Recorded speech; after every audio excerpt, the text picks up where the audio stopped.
except Alejo.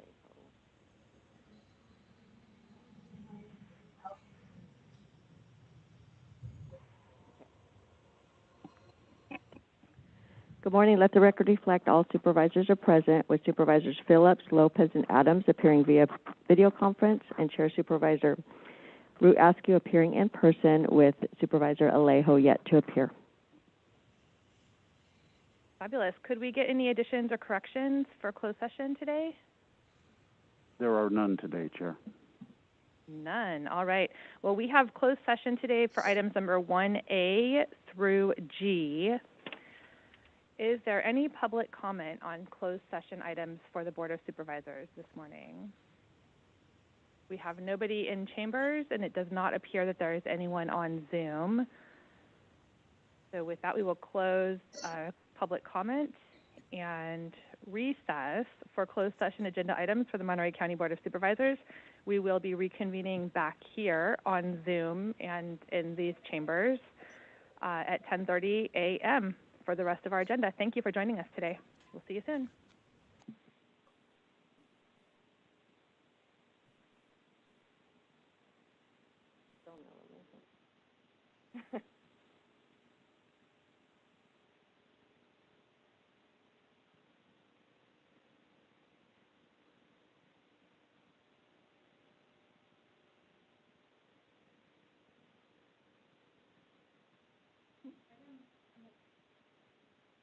Yes.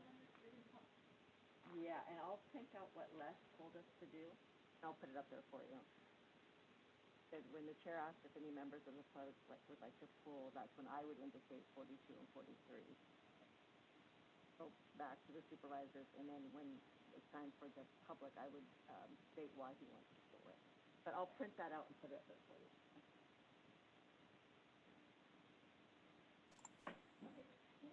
You're welcome. We'll see you in a little bit.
Mic 2 test.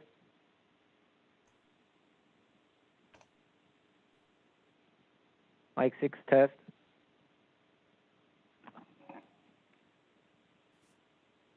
Mic 8 test. Clerk test.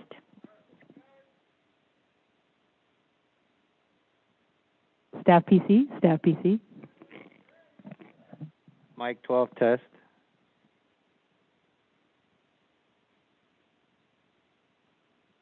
Wireless check.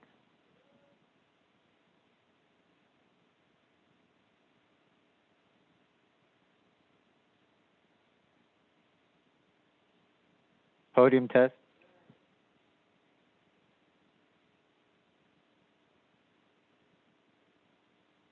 Wireless mic 1.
just like getting ready. So they have you there, sir. So when they're reading.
Oh, actually, you're good. Okay. I know this morning there's a bunch of calls going on. I don't know if I got a chance to tell you.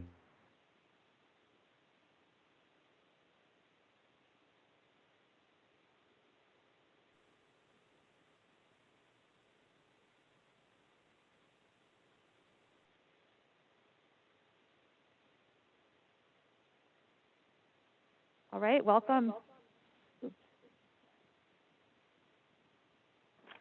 Welcome back to the Tuesday, March 23rd, 2021 Monterey County Board of Supervisors meeting. We are reconvening into open session for our public agenda items. Could we get a roll call from the clerk, please? Good morning. Let the record reflect all supervisors are present, with Supervisor Alejo, Phillips, Lopez, and Adams appearing via video conference, and Chair Supervisor Root Askew appearing in person. Wonderful, thank you. Jocelyn Martinez is with us here today for our Spanish interpretation. If I could ask you to make that announcement, please. Jocelyn Martínez, intérprete de español. Se les anuncia que hay interpretación en vivo disponible vía Zoom.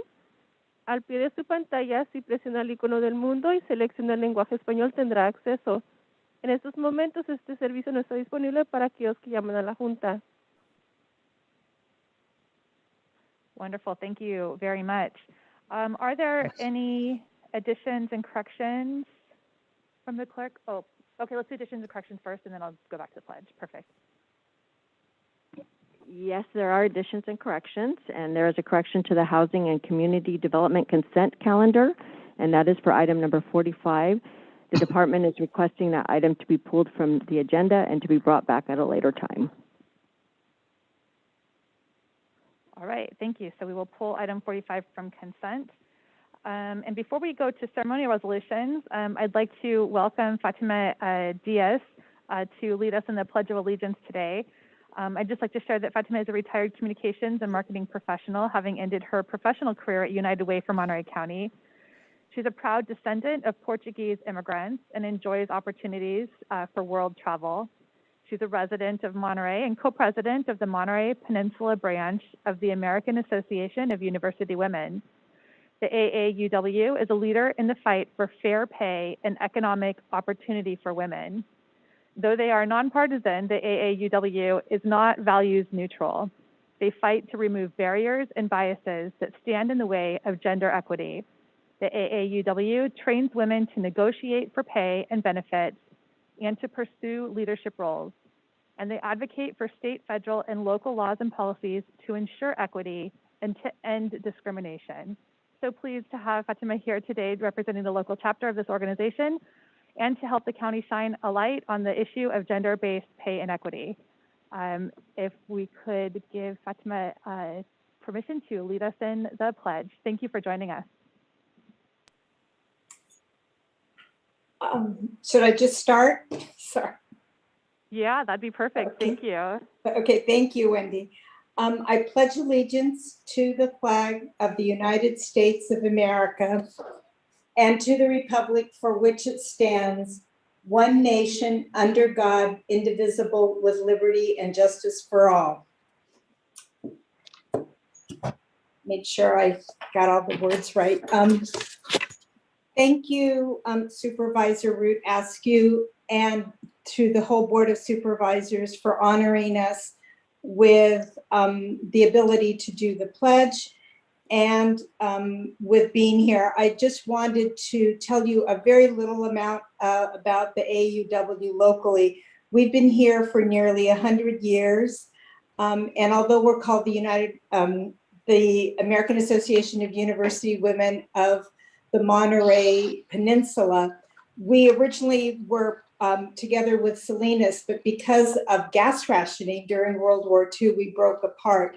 But now we're back together again, but it's too hard to change the name legally. So we've been here for nearly 100 years, as I said. We provide $16,000 in scholarships to Hartnell, Monterey Peninsula College, and CSUMB each year for students who are continuing their education. That's a group that's not often served. And we mostly serve women, but occasionally we provide scholarships for men as well.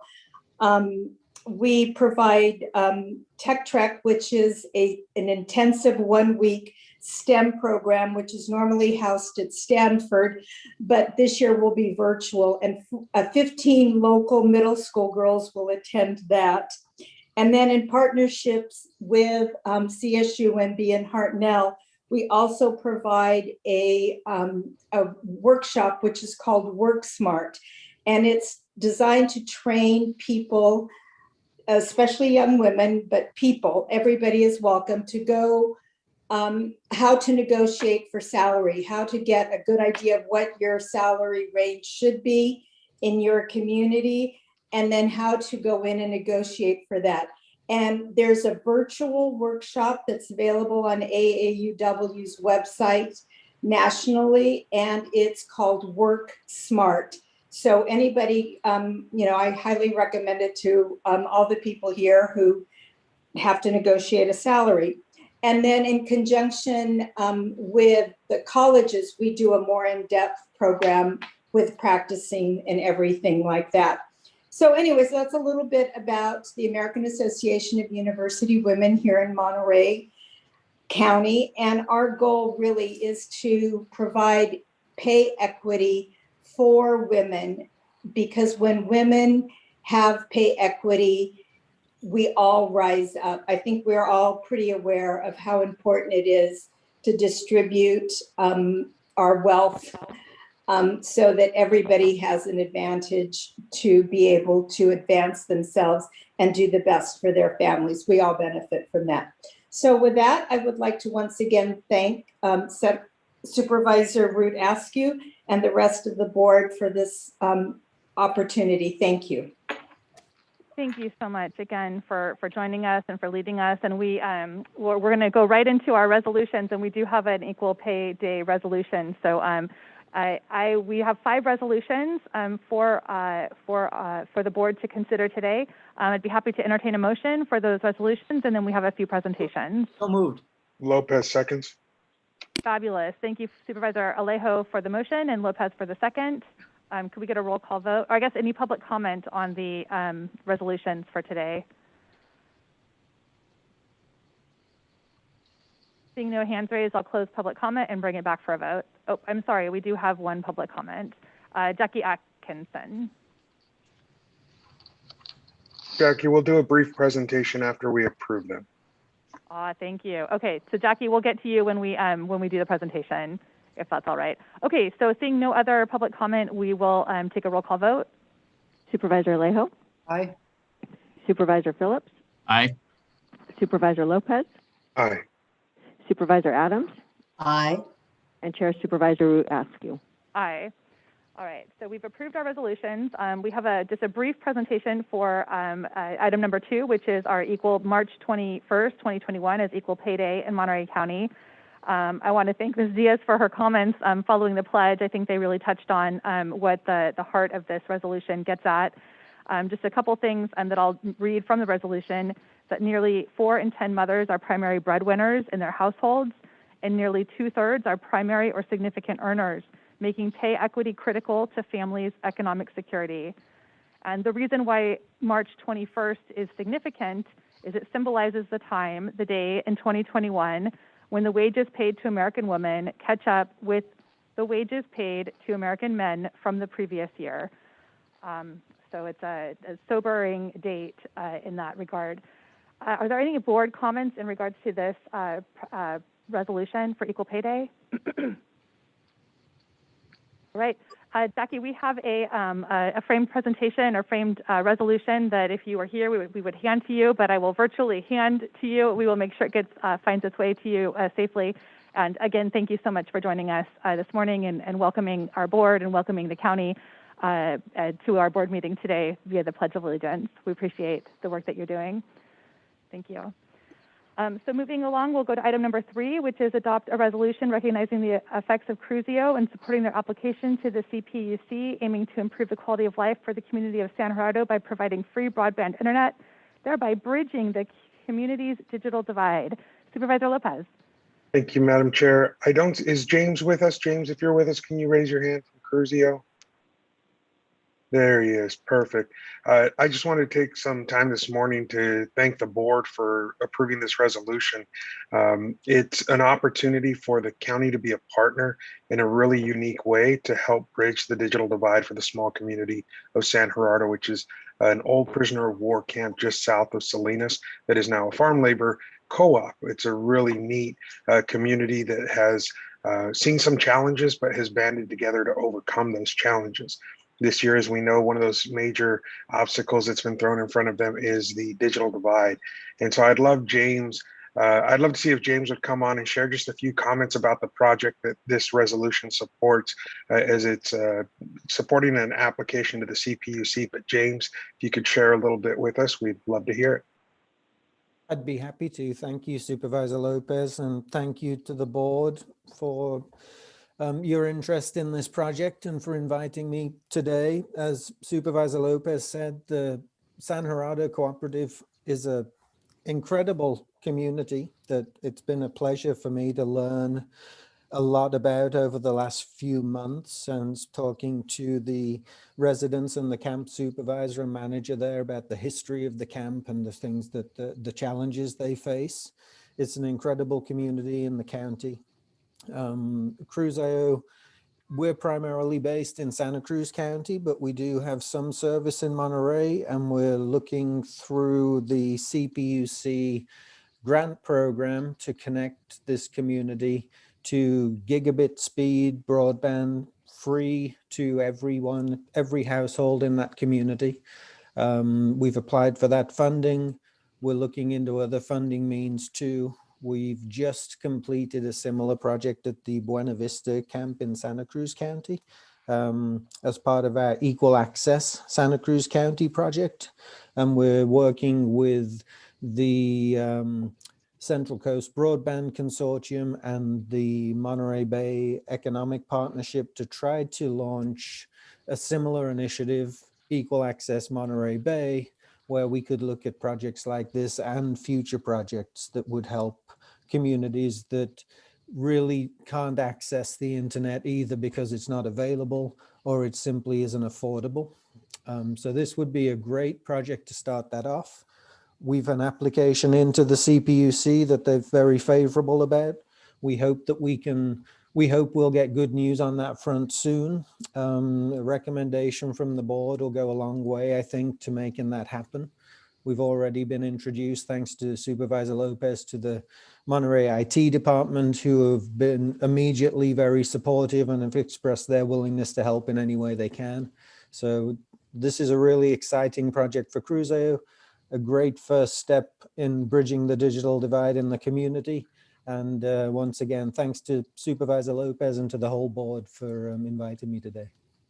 Thank you, James. And I also want to thank Eric Chatham. We made a great connection with the IT department there, and the county will play a small role. If possible, we're looking into the details, but it's looking like we're going to provide a small space on a tower to be able to connect the community. And so playing a role in bridging the divide for this community is something we're all extremely proud of. And Eric, any thoughts for us this morning? Just quickly, it's been great working with Cruz-Io. We do have the space availability, and we'll be waiting for the funding, and then we'll help them get the equipment set up and get the community connected. Thank you, Eric. With that, Madam Chair, I'll turn it back to you for any comments from my colleagues. Fabulous. Thank you. Supervisor Alejo. Thank you. I just want to take an opportunity to thank Cruz-Io and Supervisor Lopez for their commitment to the San Gerardo community. As we know, they've been one of those historically marginalized areas, and certainly being in a true rural area, it's always the internet connectivity is always in the strongest over there. So this would it's not only about having internet access, but it's having the robust connectivity that allows the streaming and the engagement electronically that is needed for either work or especially for school for the kids that live there. So I want to thank and recognize Supervisor Lopez's leadership. I also wanted to just give a shout out and recognize my friend, the Public Utilities Commissioner from Martha Guzman Aceves, because she's, prior to her work as a PUC commissioner, she had done some work in Monterey County. She was very familiar with San Gerardo. And she actually reached out wanting to help in any way that she could as a commissioner. And you don't see that very often from PUC commissioners looking after small communities that have had the experience that San Gerardo has had for so long. So this is one of those beautiful partnerships. And I hope our press cover this story of the PUC working with Cruzayo and working with the county and Supervisor Lopez to have a long-term solution to give them better internet services in their little community. That will go far for many years to come because of this partnership that has been put forward. So props to you, Supervisor Lopez. Thank you. Thank you so much for joining us today. Thank you for working in partnership with our community to bring desperately needed internet connectivity to communities where I think the pandemic has really shown us that the needs are significant and great. So we appreciate you being with us today. Thank you. And again, we have a presentation. If you were here, we would hand it to you, but I trust that Supervisor Lopez will ensure that we get you the signed resolution. So thank you. Thank you, James. Okay, moving along, we have item number 4 is to recognize every March 31st as Farm Worker Appreciation Day in Monterey County and to honor Cesar Chavez Day and La Clínica de Salud del Valle de Salinas. And I will pass the mic to Supervisor Alejo. Thank you for bringing us forward this resolution. Thank you, Chair Askew, dear colleagues and community residents.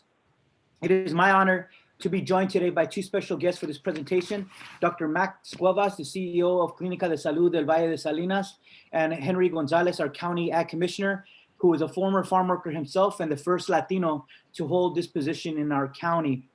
During the last year, we have witnessed so many local courageous residents step up to care for each other in our communities, from our first responders to our healthcare professionals, to grocery workers, to our local school district staff who are preparing meals for thousands of our school children, and then teachers holding their virtual classes. But there have been also thousands of other essential workers who have continued to wake up early every day, say goodbye to their families, and then go harvest crops to ensure a stable food supply for our nation during this pandemic. They put themselves on the line each day that they were out there. As our food shelves and our fresh produce racks went empty at times in our supermarkets across our nation, it gave us a greater sense of appreciation for these farm workers as essential to our economy, our lives, and our families. They are the unsung heroes who risk themselves each day to ensure food was placed on the tables of millions of Americans across our nation. During this crisis, our county and its leaders have been the biggest champions for farm workers. We were the first county in the nation to devise an ag worker protection advisory, the first to champion priority testing, the first to advocate for PPE, and the first to push for priority vaccination for farm workers, to name just a few. As a son and grandson of migrant farm workers, it is my honor for the Monterey County Board of Supervisors to once again declare March 31st as Farm Worker Appreciation Day in Monterey County, the only county with such an annual recognition in the state of California in honor of all our dedicated professional farm workers. And I want to just read some portions of that of the resolution towards the end. It says, therefore, be it resolved that the Board of Supervisors of the County of Monterey, on behalf of all our citizens thereof, recognize every March 31st as Farm Workers Appreciation Day in Monterey County, and hereby recognizes the hard work, self-sacrifice that farm workers go through to put food on the tables of millions of Americans across our nation and to ensure a stable food supply, especially during this COVID-19 pandemic. Our county expresses our sincerest thanks to our farm workers for providing a bounty to our nation and the entire world. It further resolves that the Board of Supervisors hereby honors Cesar Chavez's birthday, March 31st, and encourages our residents and youth to learn from Cesar Chavez's life and his mission of nonviolence, social justice, and self-service to others. And lastly, the Board of Supervisors hereby honors Clínica de Salud del Valle de Salinas for its ongoing advocacy for farm workers providing high-quality healthcare services to them, including thousands of COVID-19 vaccinations to counter this pandemic.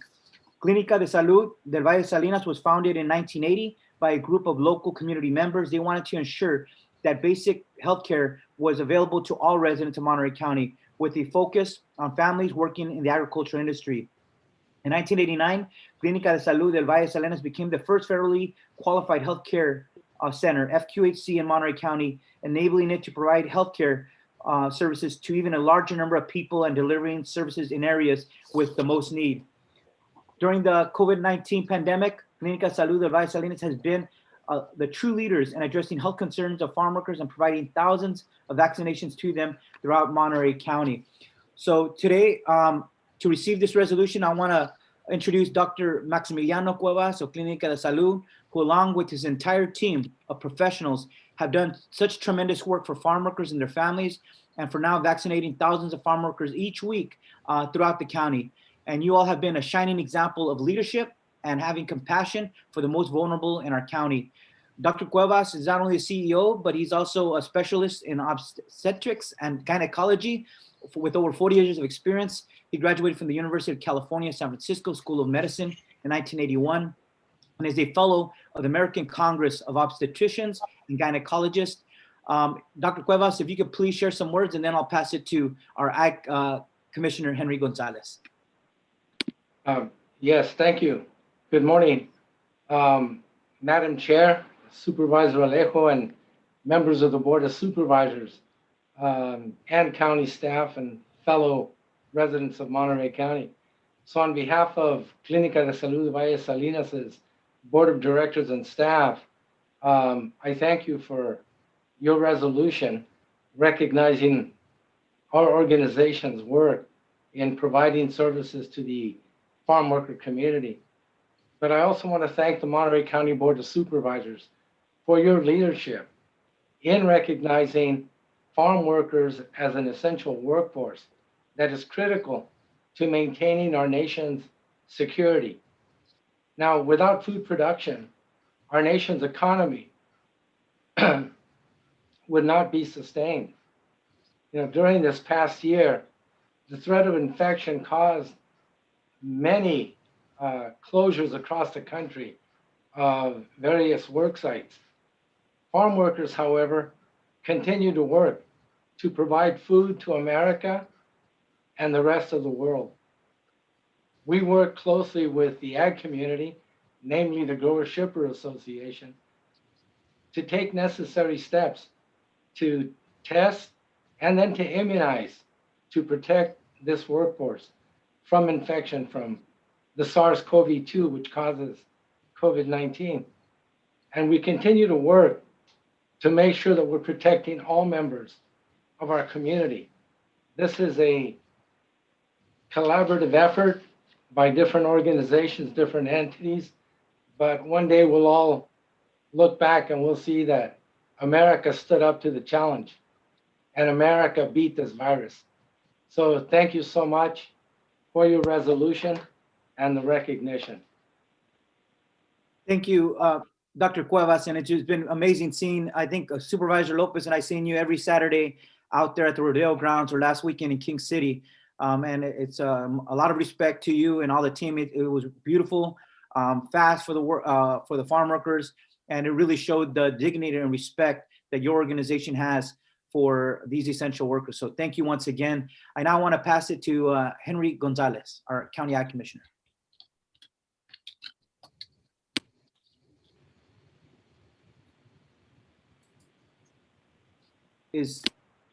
Is Henry Gonzalez on as a panelist? We're right here in person. Oh, he's in person. I forgot. He told me. Right here in person. Hi, Henry. Thanks for joining us today. Good morning, Chair Askew, members of the board, Mr. McKee and Mr. Gerard. My name is Henry Gonzalez, and I serve as your Monterey County Agricultural Commissioner. It is an honor for me to be here today as part of this ceremony to recognize March 31st as Farm Workers Appreciation Day, and also to honor Cesar Chavez Day, and also to honor Clínica del Valle de Salinas. Clínica de Salud del Valle de Salinas. For me, it is an honor, not only because I am Agricultural Commissioner for Monterey County, but also because I was a farm worker, as Supervisor mentioned. I started working in the fields around Salinas and the Salinas Valley at the ripe age of 13. And I had the fortune or misfortune, however, to work with the infamous short-handled hoe called in Spanish el cortito, or the short one. It is also an honor for me to be here to recognize Cesar Chavez as well, because during that time, I was a member of the United Farm Workers of America. The United Farm Workers of America, the union that Cesar Chavez and Filipinos and Mexican workers, his wife Helen and Dolores Huerta, all formed, along with many of us who demanded better wages, better working conditions, and better treatment. I remember picketing at Safeway, outside of Safeway, and I felt empowered because we were doing something to help ourselves. I also felt empowered when we were outside the Monterey County Jail where Cesar was held, and we were chanting for Cesar to be set free. There was hundreds, if not thousands of us outside the jail. And perhaps we could have stormed the jail. Perhaps we could have freed Cesar Not yet, ourselves. But that's not what we did. That's not what Cesar would have wanted. That's not what he taught us. He taught us to achieve our goals through peaceful action. About a year ago, when the COVID started, we started immediately to take measures to protect ourselves and to protect farm workers. Many of us put on our masks, kept social distances, but farm workers, as the essential workers they are, they kept working. They kept putting food on their table and putting food on our table as well. We took many measures to protect farm workers, recognizing how essential they are to agriculture. We created an advisory for farm employers on best management practices so that they could protect their workers. We put together a public service announcement in Spanish and in Mixteco, addressing specifically the farm workers and telling them what they could do to protect themselves, their family, and their community.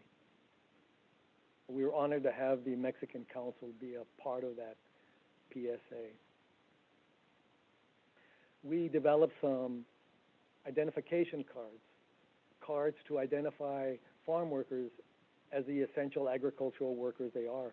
These cards in Spanish provided the symptoms of the COVID, but also information on where farm workers could receive additional information about the COVID, including testing, but also where they could receive food, where they could receive child care. And we've distributed about 20,000 of these cards with our partners, the Center for Community Advocacy and other organizations. We've distributed about 1.2 million surgical masks for the protection of the farm workers through their employers. We've also distributed about 50,000 bottles of hand sanitizer, about another 12,000 cloth masks, and we're not done. We're having another PPE, personal protective equipment distribution event here this week. So all of these measures, and then lately we also developed an advisory, an update to the advisory about testing. And I'm very pleased that we're recognizing Clínica for their role in protecting the farm workers, more recently with all of the vaccinations. Not only Clínica, but also the Growers Shippers Association in partnership. It's just been so great to see so many entities in the county do so much to protect the essential workers that are farm workers. This board also took many actions and was very generous in their actions, not only to protect the community, but more specifically to protect the farm workers. And so for me, this is a very special day to be here and to be able to provide witness to the actions taken today by the board and taken this whole past year by all of us to overcome the COVID and to more specifically recognize farm workers for the essential role that they play in production of food, production of all of agriculture, and for the security of the nation and their essential role here in Monterey County. Thank you. And with that, that concludes our presentation. Thank you, Madam Chair. Thank you. And thank you, Commissioner Gonzalez. It's great to have you here with us today.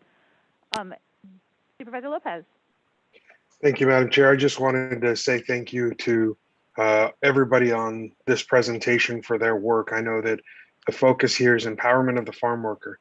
When you empower them, they can do incredible things like building their own clinic system, like advocating for housing.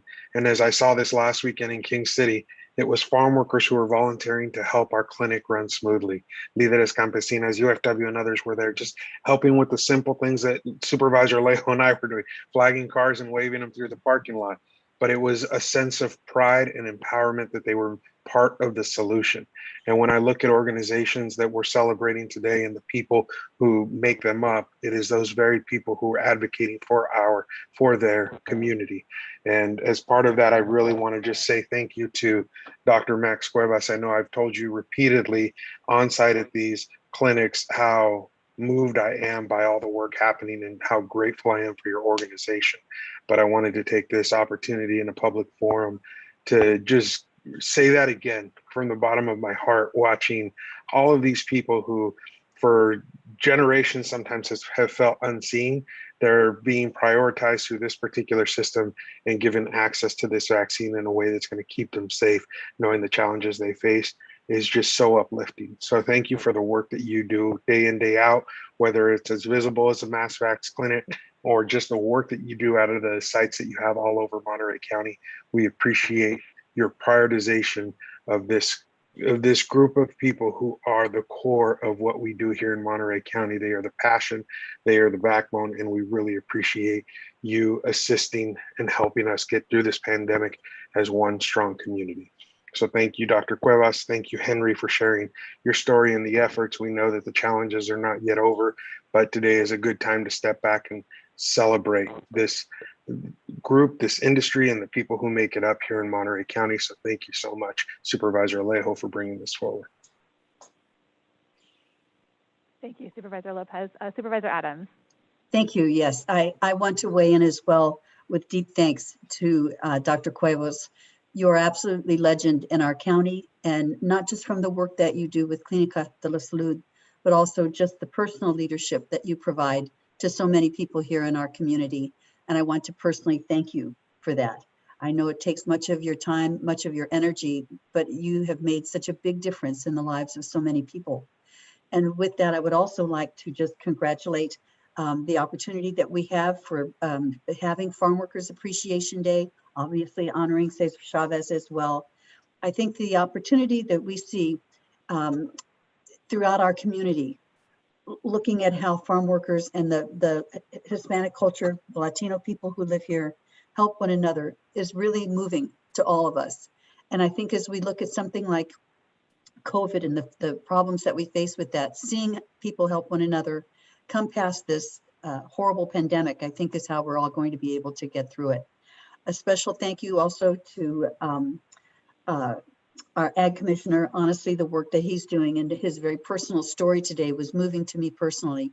And I appreciate very much your coming forward, Henry, just to speak from your heart to the rest of us so that we can feel in our heart some of the work that you have gone through in your life and the position that you hold now with great respect. With that, I just want to say thank you to all. Thank you, Supervisor Alejo, for bringing this forward, and Supervisor Lopez as well for the work that you both are doing and to help us throughout this entire pandemic, and also to celebrate this wonderful day as March 31 is going to be coming soon. Thank you. Great. Thank you so much, Supervisor Adams, for your comments as well. And to keep us moving forward, I will move along to item number 5, which is a resolution for National Library Week.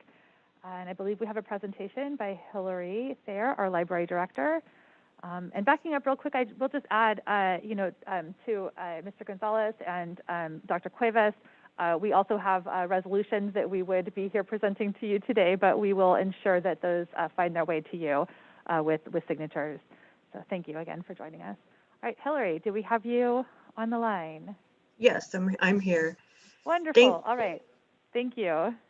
Thank you so much for giving me just a moment to speak about your public libraries. And the last year has been unprecedented for public libraries in the history of this country in the drastic change to modes of service. I just want to say I'm so proud of our staff at your Monterey County Free Library System. We have done service in drastically different ways. As I told them, we just never stopped answering questions, never stopped providing materials, never stopped being what our communities needed us to be during these times. We had branch libraries serve as evacuation centers during fires and during storms, handing out meals to students, drastically reworking programs into both online formats and activity bags that could be handed through a car window, and then the whole family could take home a learning activity together, giving out books and offering homework help online.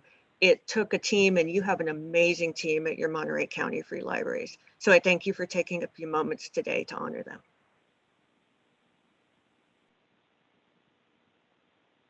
Thank you, Hillary.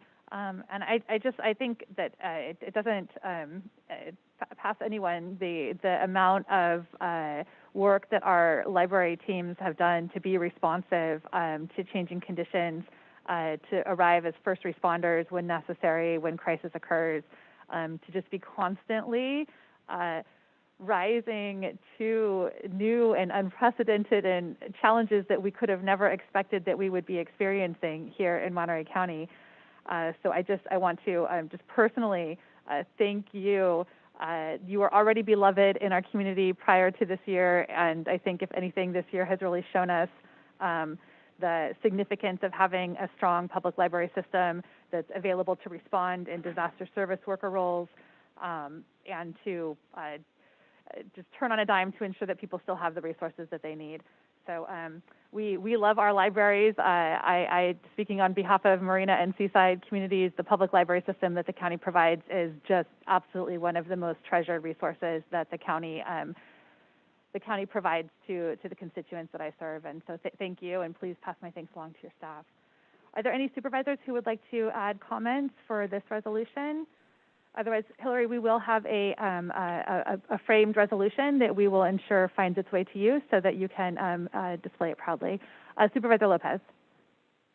Hillary, I just want to say thank you to you and your team. I mean, the post that you guys put up yesterday about the meals distributed to our communities through our libraries, it's one of those things that people often forget in terms of food insecurity in our communities, especially through this pandemic, but the library's willingness and flexibility to step up and get that done is something that touched me deeply. And so I just want to say thank you for all the work that you guys do that often goes unseen, but is consistent throughout this pandemic. So thank your team on my behalf for all that they do.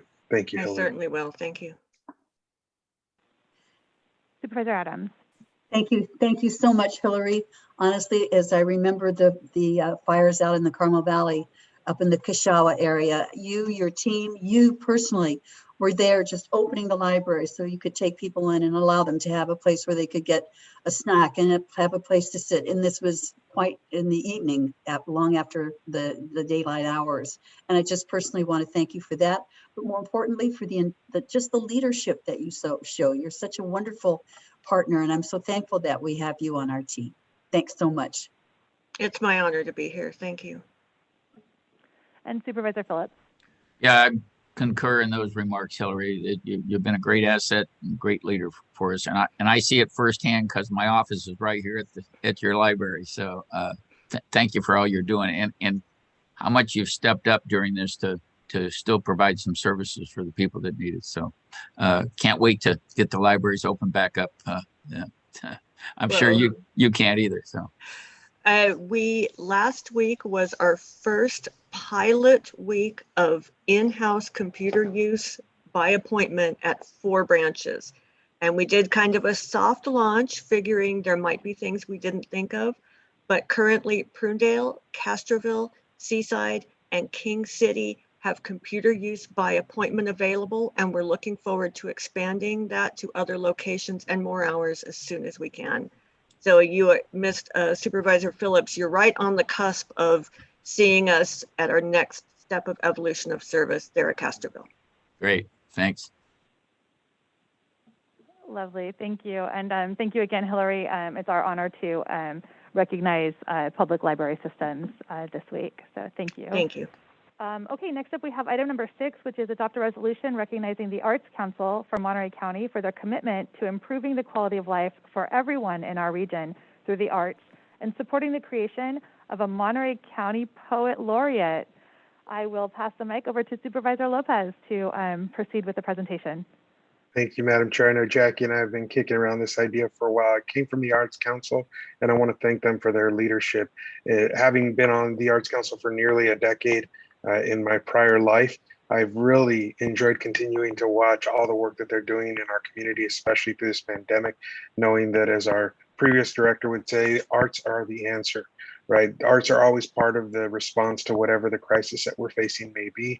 And in this case, it can be economic, it can be therapeutic, and knowing that we're moving forward as a community out of this pandemic, it's about what comes next. What are we going to do in this new normal that we're about to face together as a community as these vaccines continue to roll out? And we know that arts are going to be part of that answer. So I want to welcome Jackie Atchison from the Arts Council to share with us a little bit about their vision for a Poet Laureate and to take this time to thank them for their continued support of our community. Jackie, the floor is yours. Thank you, Supervisor Lopez, Chair Rude Askew, and supervisors for this resolution. For the past 11 years, the Arts Council has hosted a countywide Poetry Out Loud competition. And during that time, we have had 3 students from Monterey County actually win the statewide competition in Sacramento and move on to the national competition in Washington, D.C. And while this competition has always been open to all Monterey County high schools, we usually only have about 4 or 5 high schools participate in the program. Then this year, poet Amanda Gorman hit the scene and poetry became cool. We had more participants and audience members than ever before, even though we were virtual. So we know that poetry is now growing in popularity. And I believe it's time for Monterey County to have our own Poet Laureate. As mentioned in the resolution, this is an honorary position that celebrates Monterey County's cultural heritage and promotes literacy and literature among our residents. The mission of the Poet Laureate is to elevate poetry in the awareness of Monterey County residents and to help celebrate the literary arts, to serve as an advocate for poetry, literature, and the arts, to lead a community project that makes poetry more accessible, and to contribute to Monterey County's poetry and literacy legacy. Thank you for your support of this, and I'm happy to answer any questions. Thank you, Jackie. So I just want to thank the board for supporting this new position that will help elevate poetry here in Monterey County, as we know that it is a clear way that our community has traditionally communicated and been extremely great at doing, especially our youth.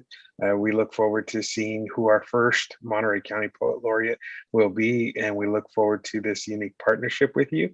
And we're just excited that you brought it forward, and thank you so much for bringing this to the scene. And with that, Madam Chair, I'll turn it over to my colleagues for comments or questions.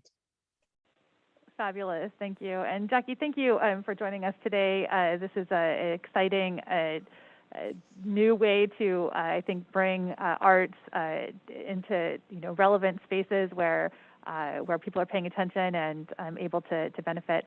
I will pass the mic over to Supervisor Alejo for comment. Yeah, I just briefly wanted to just thank the organization for all the work they do throughout the year, but also just elevating poetry by this new honor that will be created in our county. I think we try to find a lot of different ways to elevate the arts, but this is one of those that I think would be a distinguished honor to any chosen person each year, and something for the young people and other community members to look forward to. So I want to just express my appreciation for it coming and asking for our seal of support or our endorsement for this.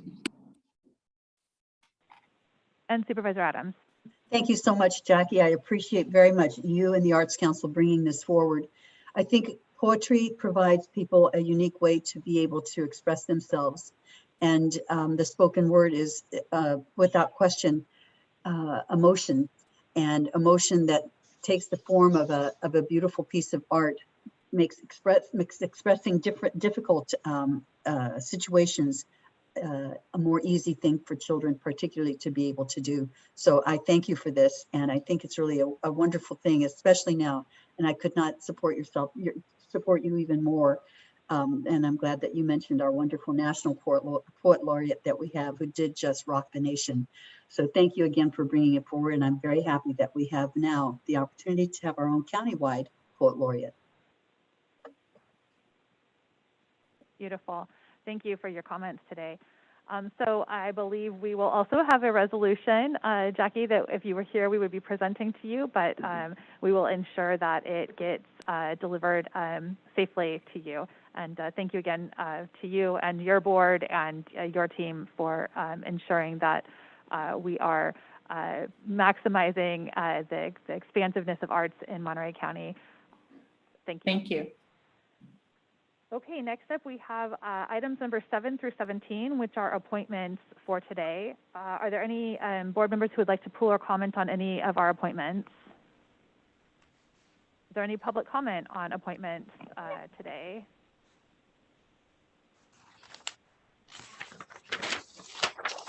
Seeing no hands raised, we'll bring it back to the board to entertain a motion. Move approval of the appointments.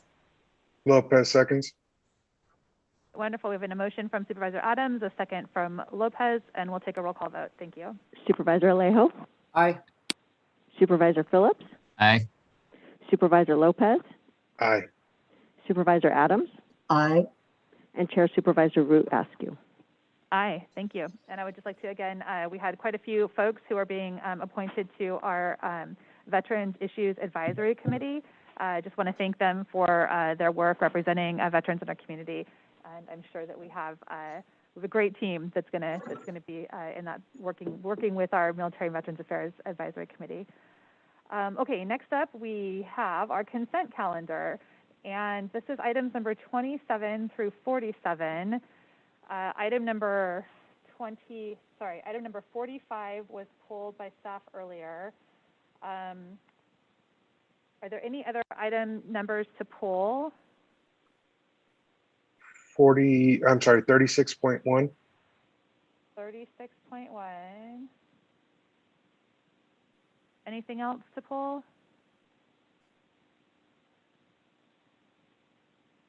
And I would just, was that for comment or for a separate vote, Supervisor Lopez? Comment, just a comment. So comment. And then I wanted to pull, sorry, nope, I don't have anything to pull. So I think there was a public request to pull a few items as well. Yes, there was a written request to pull items 42 and 43.1, and that was made through written comments. Okay. So why don't we take the comments first, and then if nothing requires a separate vote, we can proceed with a vote. So Supervisor Lopez, 36.1.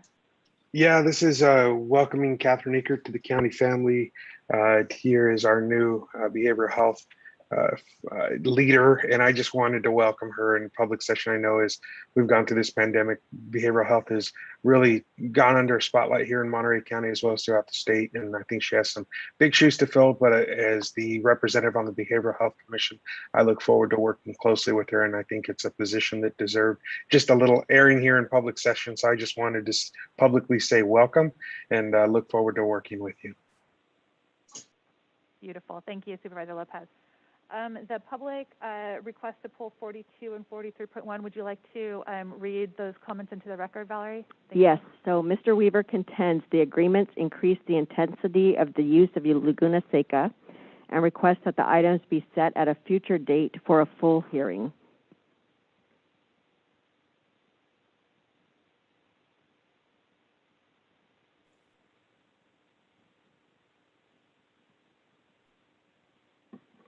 And if any of the supervisors have any questions on the items, Mr. Narigi is available to reply to the comments if any supervisors need.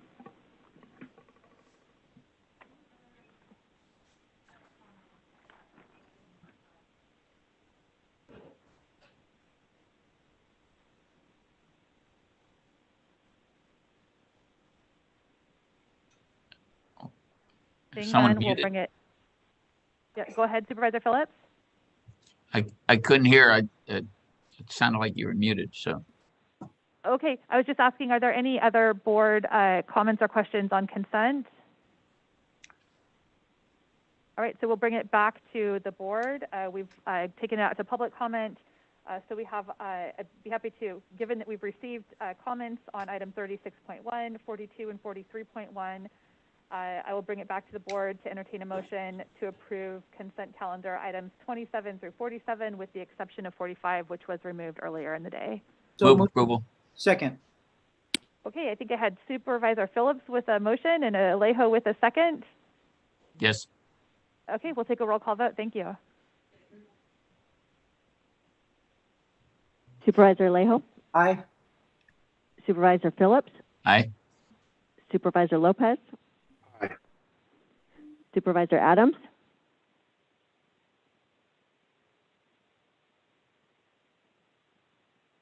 Supervisor Adams? Aye. Thank you. And Chair Supervisor Root Askew. Aye, and those mute buttons can be tricky. I would just like to ask that staff follow up in regards to Mr. Weaver's questions that were made. So we'll direct that over to our CAO to ensure that that follow-up occurs.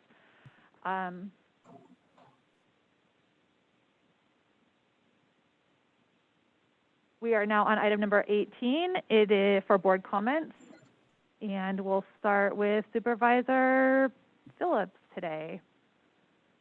No comments today. Thank you, Chair. All right, thank you. I will go to Supervisor Alejo. We're changing it up. Yeah. Keep you on your toes. I'm not going to let anyone go to sleep today. A few more minutes. But I did want to just tell the public, I joined in the 9 o'clock meeting a little late because I was invited by Assembly members Almar Asuci, Eduardo Garcia, and Miguel Santiago, who are the three.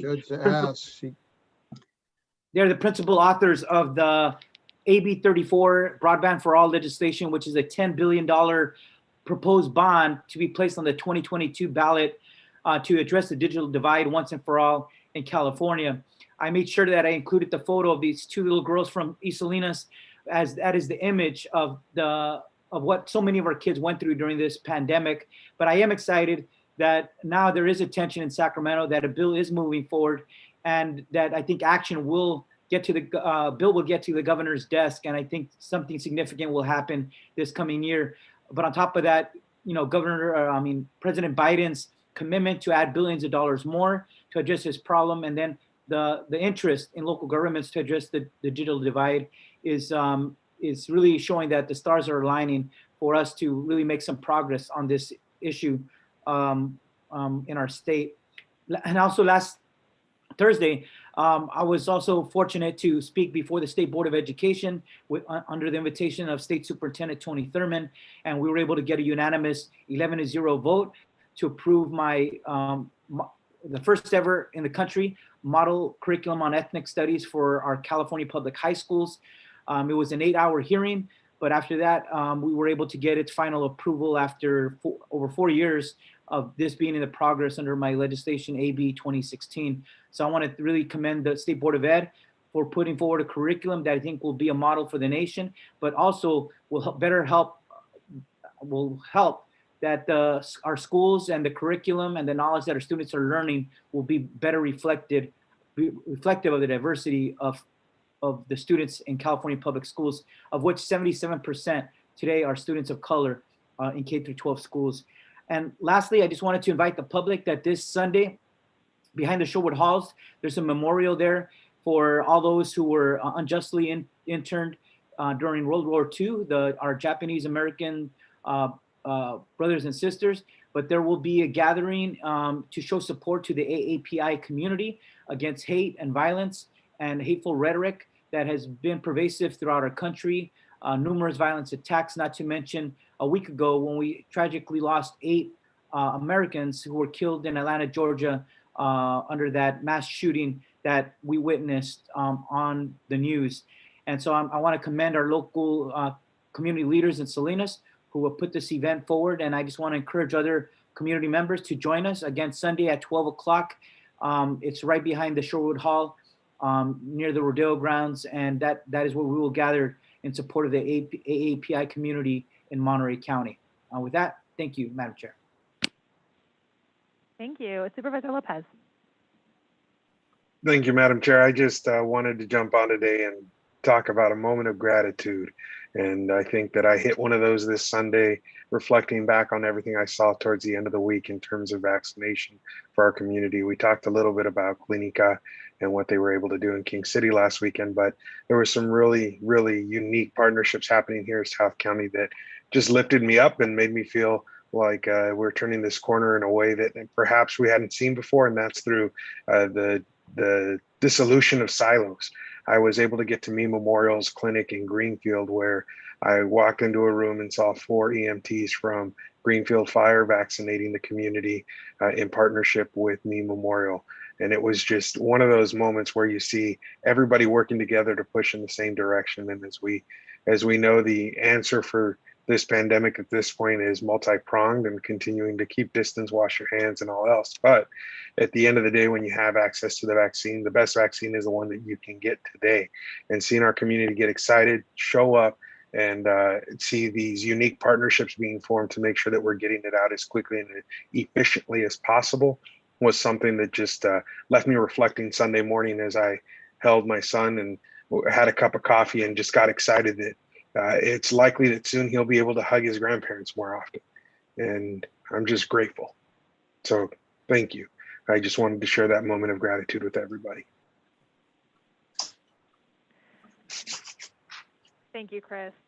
Thank you, Supervisor Lopez. And I think we're all, this desire to hug our loved ones is real. It's real, and it's a long time coming.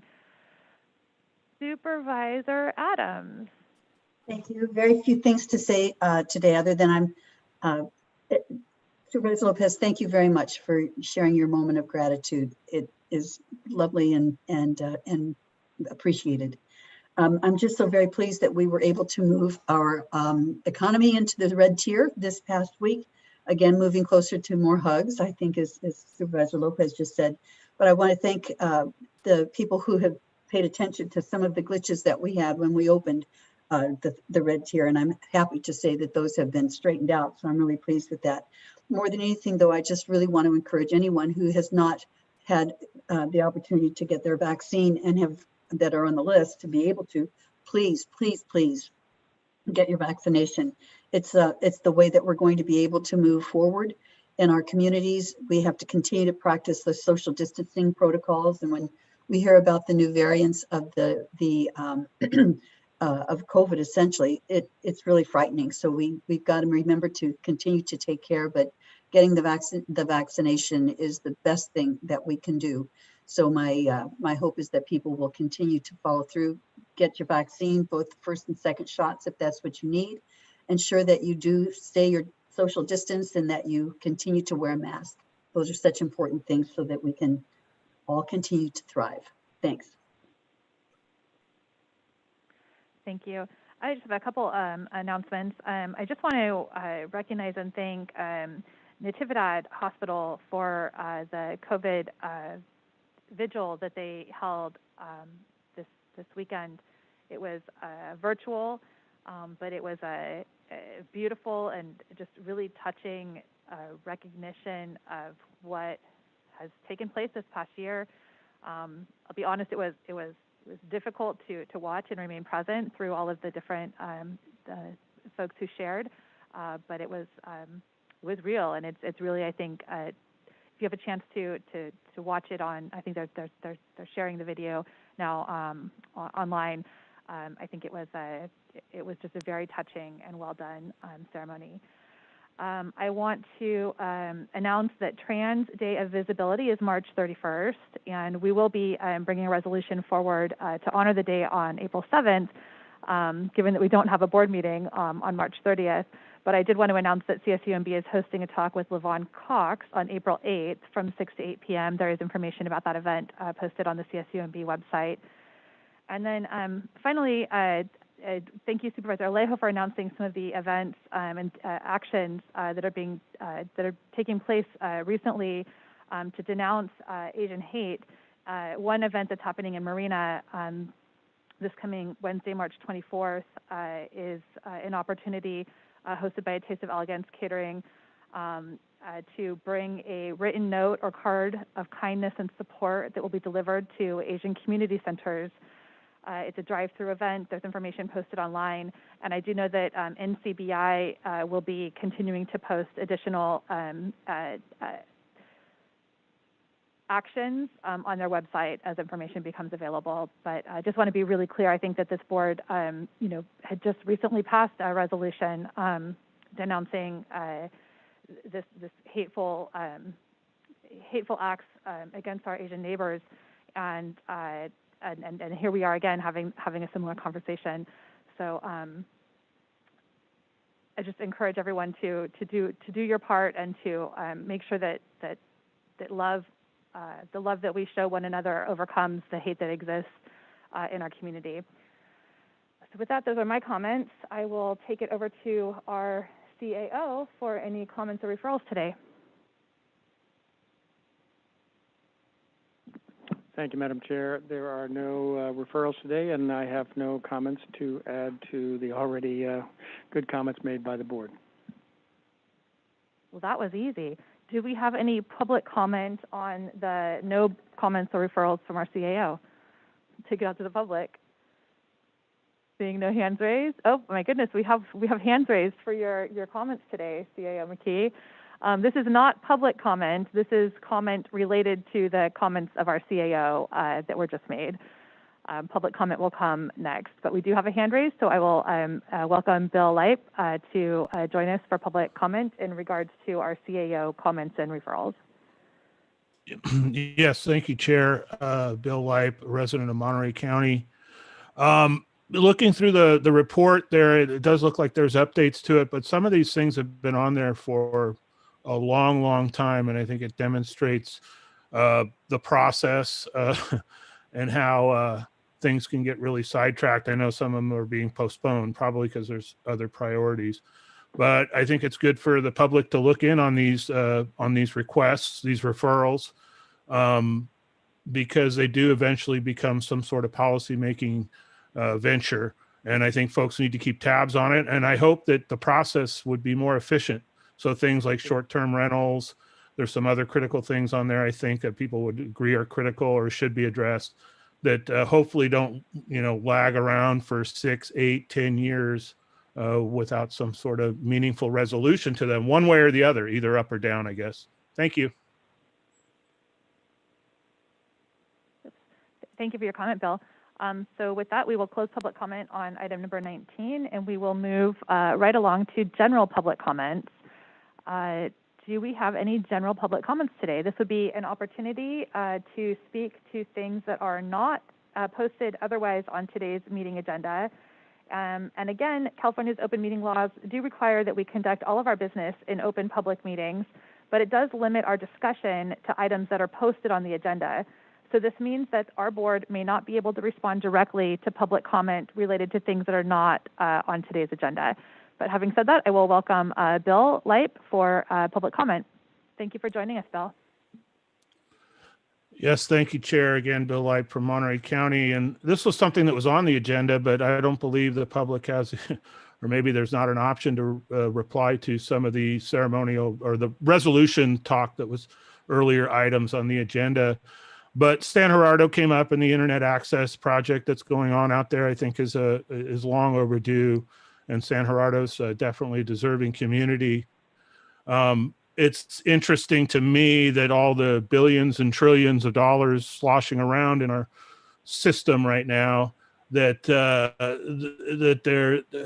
there isn't some ability to garner some of that capital to make an investment there, or perhaps you go to these broadband providers that want to build out 5G and let them know that, hey, if you want to erect antennas, you want to put things on streetlights or on county property, sort of thing, that there's some sort of toll that's charged that goes back into our community locally to provide that access. It's great we're doing a project out there with grant money, but I know grant money is not always reliable, and is generally the scope we're looking at as far as addressing the needs of the rural areas of Monterey County, and then some of the disadvantaged areas within our cities.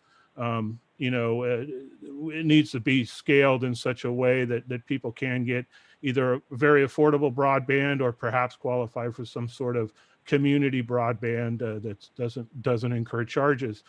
And the reason I brought up the billions and trillions, not just for this, but something that seems to not be a priority, and I think some folks would agree, perhaps on the board with me on this, is dedicated resources and funding for drinking water systems, not just in our county, but really throughout the state. But our county in particular has had some challenges with drinking water. San Gerardo, again, is another, sort of prime example of what can happen to a community that's affected, where their drinking water is affected.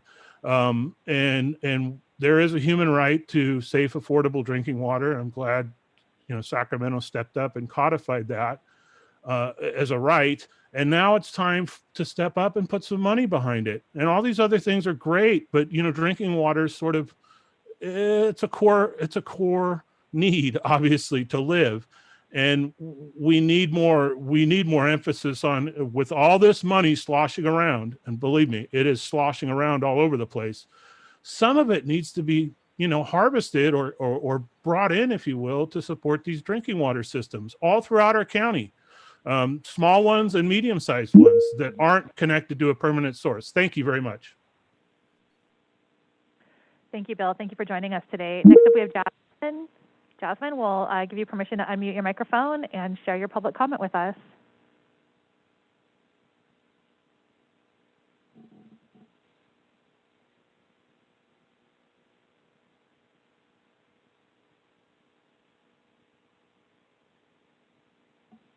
Oh, no, it looks like we lost Jasmine.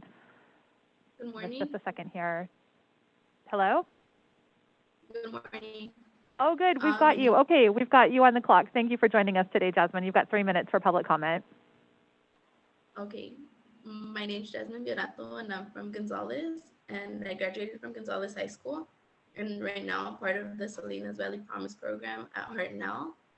And I would like to start by thanking the Board of Supervisors for supporting the Salinas Valley Promise program at Hartnell College.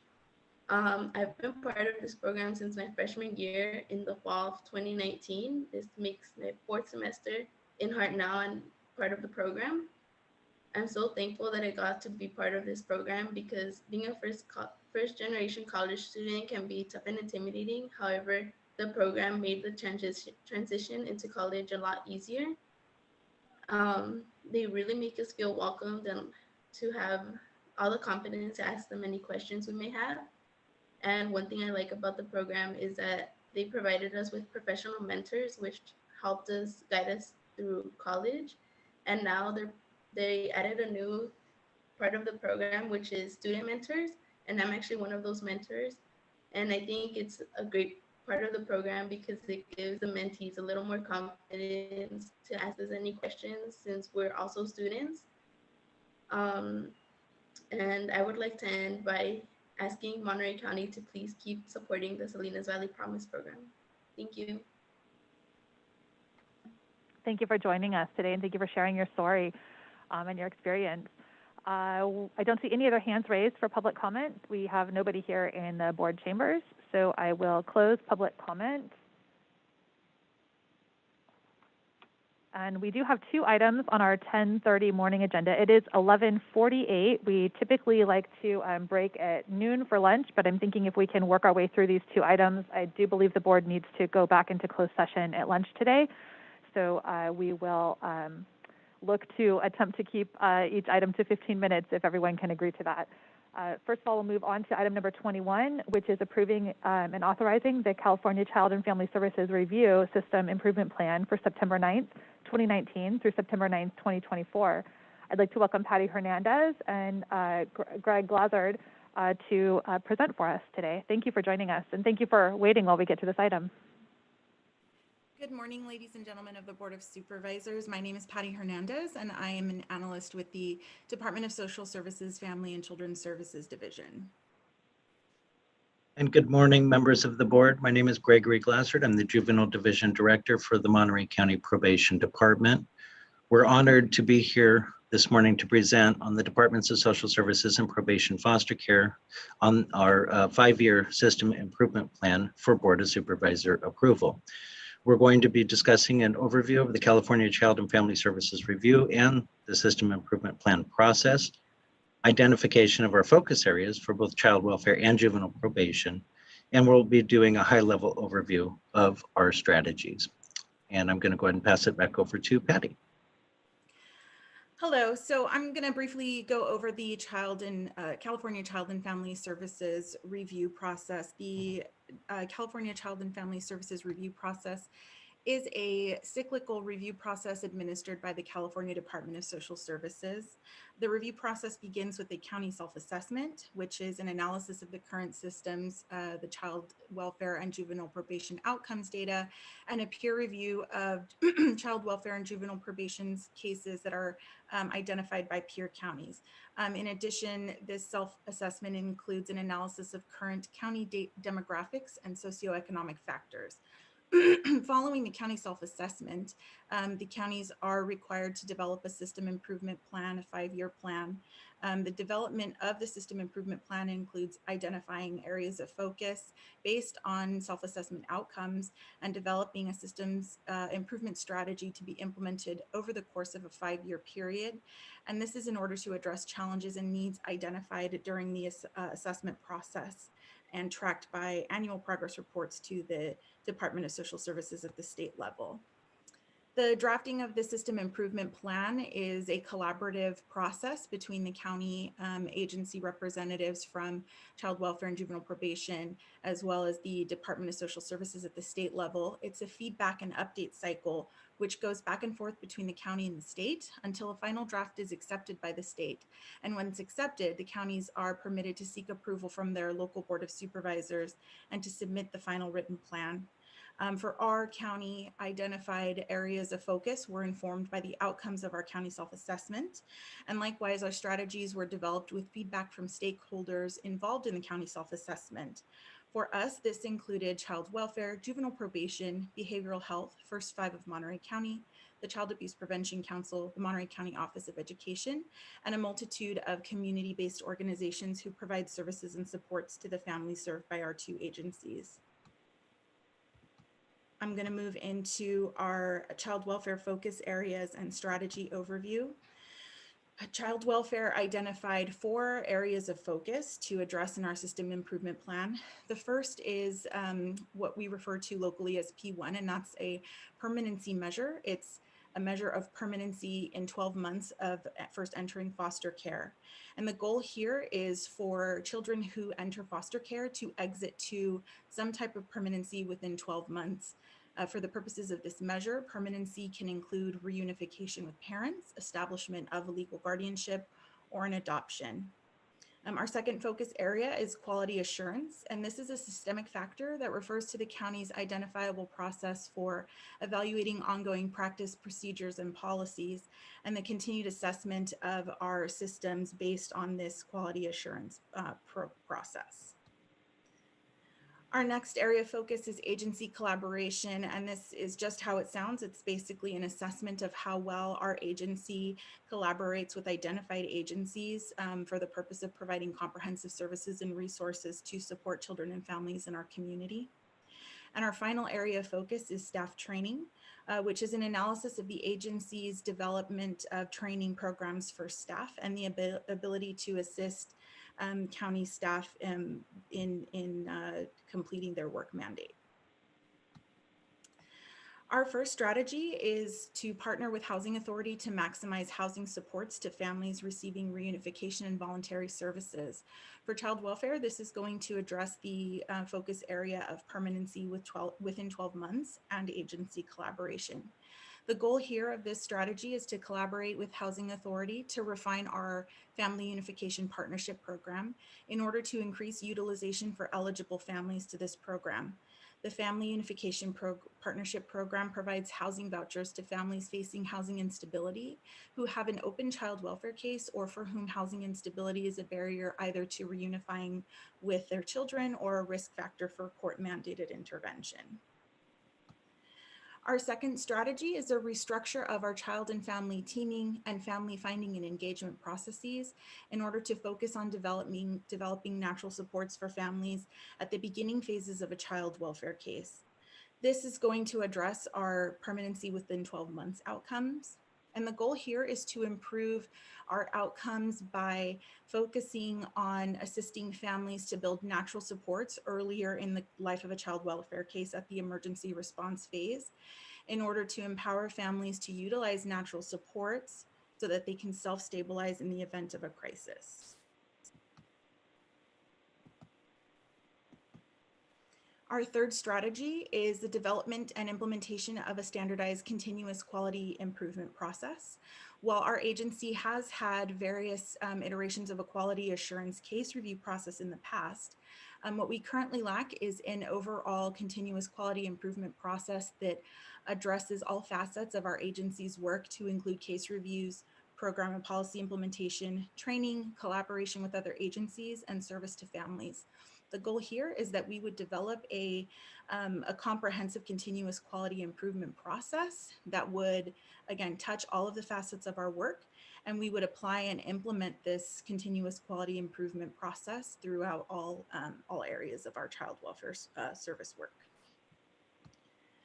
Our final strategy is to create a plan to retain qualified staff and reduce turnover, including standardized onboarding and mentorship opportunities. This addresses the focus area of staff training.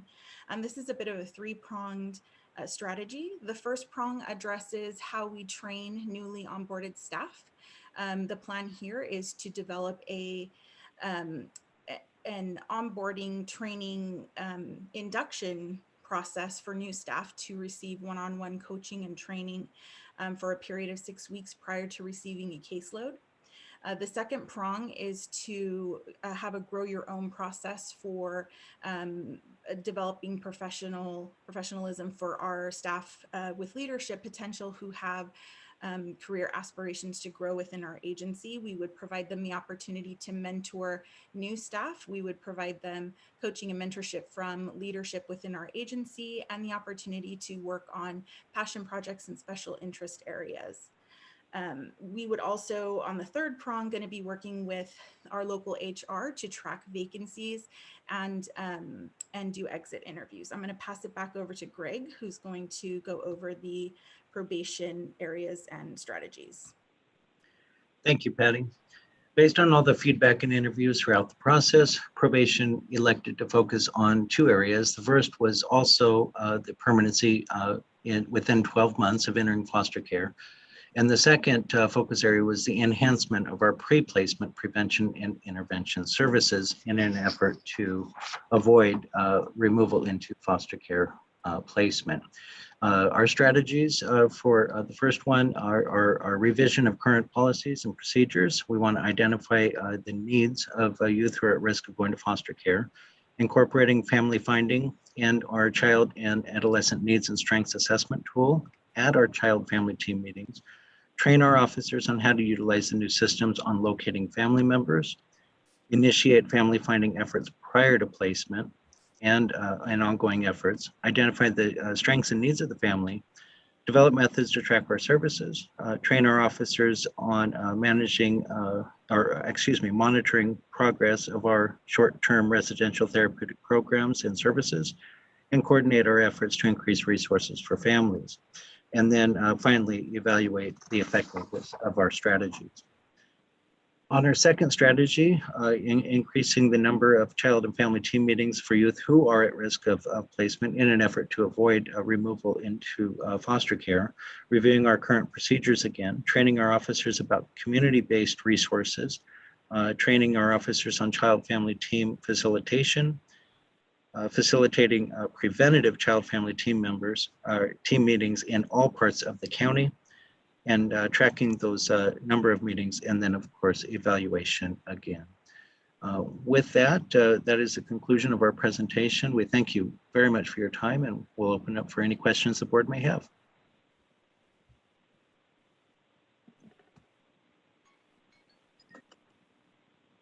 Thank you, Patty. Thank you, Greg. I will take it to my colleagues for any questions or comments on this item. Supervisor Adams. Thank you. Thanks very much for your interesting presentation. I appreciate all the hard work that's obviously gone into it. And just wanted to ask you, it was clear that the permanency within the first 12 months is the most difficult and the most important thing that you're facing. And I'm just wondering what you would say that we as a board could do to help support your efforts to secure permanent housing for children. Well, I can go ahead and respond initially. Supervisor Adams, thank you very much for this question. It is a focus area that both child welfare and probation have elected to focus on for this 5-year cycle. And we are under national standards also. And approximately 40% of our children in foster care is our goal, to have them reunified with permanent families within the first 12 months. I am very glad that you asked this question, because through our efforts already between both departments, we have drastically reduced the number of our children in congregate care during this process. And so currently probation has only 10 youth placed in congregate care compared to past years when the number was much, much higher. I think that with our continuum of care reform in the state of California efforts jointly with social services and probation, we've done just an incredible job in reducing our number of children in care. I think my comments would be that the board just continue to support the efforts of probation and child welfare. Thank you. Thank you very much for your answer. If I may, supervisors. Please, welcome. Thank you for joining us, Lori. Hi, thank you. This is Lori Medina. And so I just wanted to make a comment because permanency really is a really critical factor. And oftentimes what we find is if there's a lack of stability, a lack of housing, permanent housing, that is a huge barrier to permanency for children to either reunify with their parents or to stabilize with other substitute care providers. So anything that the board can do to support, housing supports, availability of more housing for affordable and low income housing, that would really, really be appreciated. In addition to Director Medina's comments, I just wanted to add that's an issue that we identified during our county self-assessment that impacts our ability to, for our families to achieve permanency within 12 months is access to supports and services within the community. So we know that many of our supports and services are centrally located in the city of Salinas, but for our families who live in the outlier regions in South County and even further in North County, especially with lack of transportation, it can be very difficult for our families to access services in Salinas. So anything the board can do to increase the availability of services in our outlier regions of our county, or even access to transportation for families, would be immensely helpful. Thank you. Thank you. Any other board comments or questions on this item? I don't see hands raised. I do have a few comments, I guess, questions. Was there, I know that fear of child protective services is real for families in our community. I know that there's a fear, when we talk about maternal mental health, there's a fear of women talking to their doctor or attempting to get services because they're fearful that CPS will step in and take their baby away from them. Is that something that was considered at all or discussed as part of this? And is that just something that I hear about, or is that something that you hear about and experience as well? Again, it's Lori, definitely. That has historically always been an issue in the field of public child welfare where, you know, there's a fear. Social workers, you know, in this field often have to really work hard to build a rapport with families and build trust because of that natural fear, the old kind of urban legend about baby snatchers. And, you know, really the field has really changed. We are really trying to lean in and provide more supports. The activities and the actions that we take more often are putting resources into families as opposed to removing children from families. And so we just really want to make sure that our community understands that our removal rate of children is very low and only in the most extreme circumstances where a child just cannot be safely maintained in the home. Great, thank you. And I know that some of that fear originates not from our CPS system specifically, but from people outside of the CPS system, sometimes in the medical field. And it's, you know, every so often you hear those stories about, you know, the nurse who said something or the doctor who said something when a mom is in labor or shortly following delivery. And so continuing to find ways to have all of our partners be supporting what you just explained, Lori Medina, that, you know, we're here to provide support and assistance. So I just wanted to go on record with that. It's something I hear from moms, and I feel it deeply. And I think that we want moms to get, and parents and families to get the supports that they need without fear of their child being removed because they've disclosed, you know, a struggle that they're having. One of the other questions I had was with the move away from transitional housing towards permanent supportive housing as a sort of a HUD directive, what are our options? And maybe this isn't necessarily a question for social services, but, you know, we have a housing team. I know we've got some great, smart folks that are looking at how we build out housing and prioritize housing that supports reunification for families. The Pueblo Del Mar, I know, has just been a phenomenal asset that allows families to be reunited and proceed to get into permanent housing. But as we lose the HUD support for transitional housing, what are our options, and who do you need to have working with you to ensure that we have prioritized housing specifically for reunification? So I can address this a little bit, and then I'll pass it to Director Medina if she wants to add anything. We work very closely with Housing Authority of Monterey County. So in addition to the various wonderful programs that Housing Authority offers, there are specialized programs that are accessible only to families who have open cases with social services that prioritize their unique situations in order to be able to receive housing vouchers. So outside of the availability of transitional housing, again, the Family Unification Partnership Program is one of these voucher programs that assists families for whom housing instability is an issue to receive vouchers and to be able to go out and look into the community for safe and stable housing. We've also just partnered with Housing Authority to apply for the Foster Youth Independence Voucher Program to provide vouchers to young adults ages, I believe it's 18 to 24, in a similar program to the Family Unification Partnership, which would provide them, you know, unique access and prioritization to housing vouchers. And is the Housing Authority able to provide enough of those vouchers to meet the needs for Monterey County families in the system?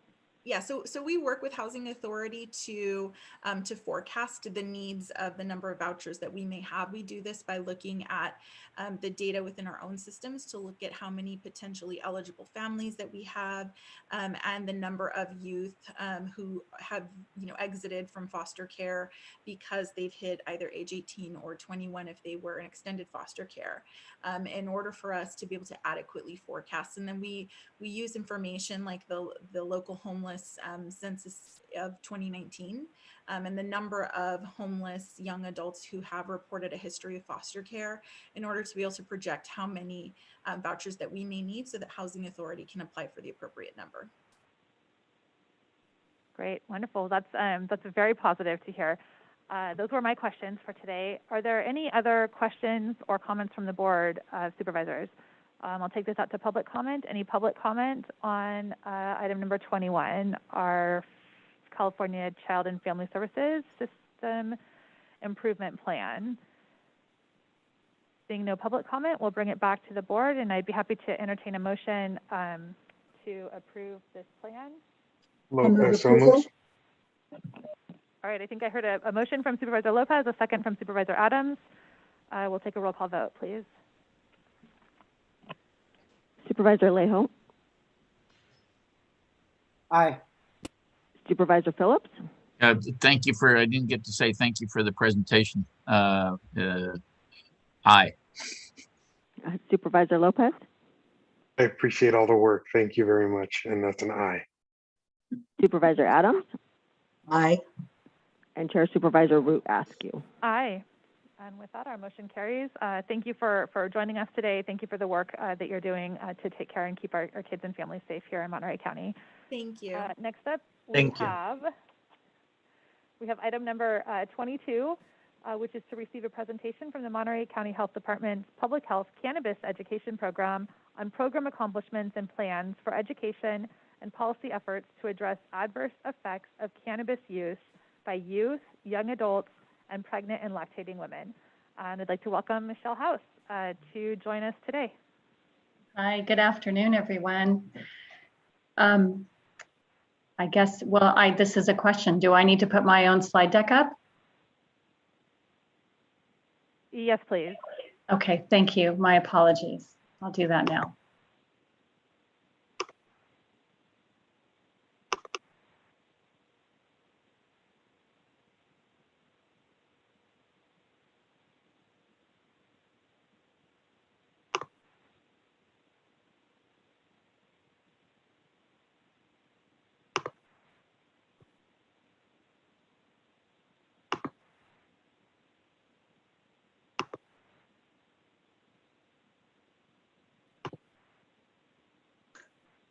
Can I confirm that everyone has seen the slide deck? We don't see your slide deck. Okay. Do we have a copy of it here? We don't have a copy of it here. That's okay. But I do know that it was emailed out. You want to try one more time, Michelle? Yes, thank you. Let me try one more time.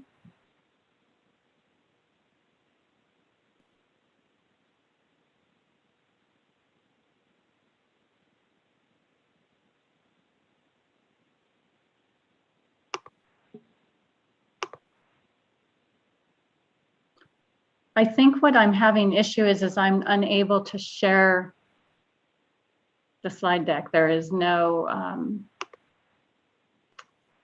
so I don't have an option. Let me, okay. Okay, oh good. Elsa Jimenez to the rescue. Thank you, Elsa. Thank you, Elsa. Yeah, thank you. Wonderful. Okay, and thank you. Okay, great. So thank you, everyone. Michelle House, Monterey County Health Department. Thank you so much, Elsa. I have the pleasure of serving as the supervisor for chronic disease programs for public health. And in that case, I guess, Elsa, you'll be moving the slide deck for me. Thank you. Yep, next slide. Thank you. So it is my pleasure to come before you to share a little bit about our program. We currently have been in the process of working on the cannabis education program over the last 3 years. We are funded completely by the cannabis tax revenue that was awarded to us or provided to us as of 2018. And I will be sharing over the next few slides the wonderful accomplishments that our program has done with the money that the Board of Supervisors has so graciously given us. I also would like to, oh, thank you. Oh, I also would just like to comment that we have asked for a full-time chronic disease prevention coordinator to be able to complement and pick up on and improve on all of the things that I will be sharing with you. And so we're hopeful that we will have that position in place and they will be able to go forward and improve and do great things for our program. So next slide, please. So our program goals are to decrease or delay the number of youth or young adults that choose to use cannabis, to educate on the effects for our entire community on the effects of using cannabis while driving, and to empower our parents to have what can be at times those uncomfortable conversations to become what I call an askable parent on all topics, including those around cannabis and those conversations that need to happen.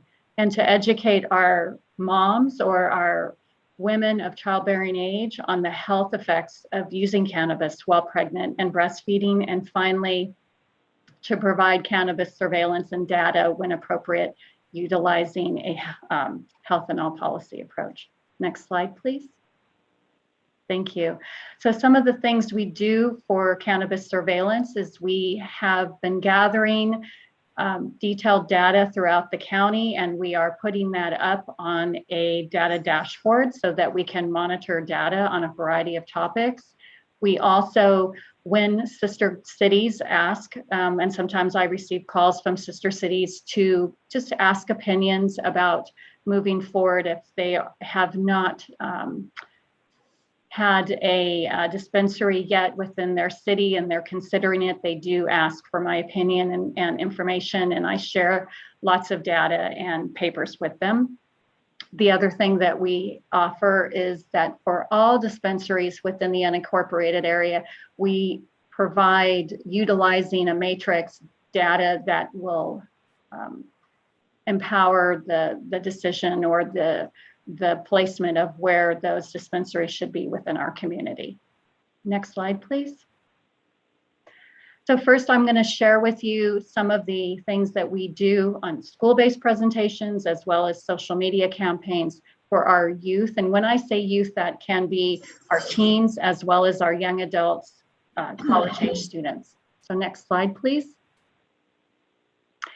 So for our school-based, you can see, I love this picture. This is our community partner, Sun Street Centers, who does receive part of the funding that we're given. We have a contract with Sun Street Centers. They are a community partner, and they do two things for us. This particular picture that you're seeing is they're offering what is called a drug driving presentation, which is part of a bigger picture around the use of cannabis and drugs within usually 9th and 10th grade.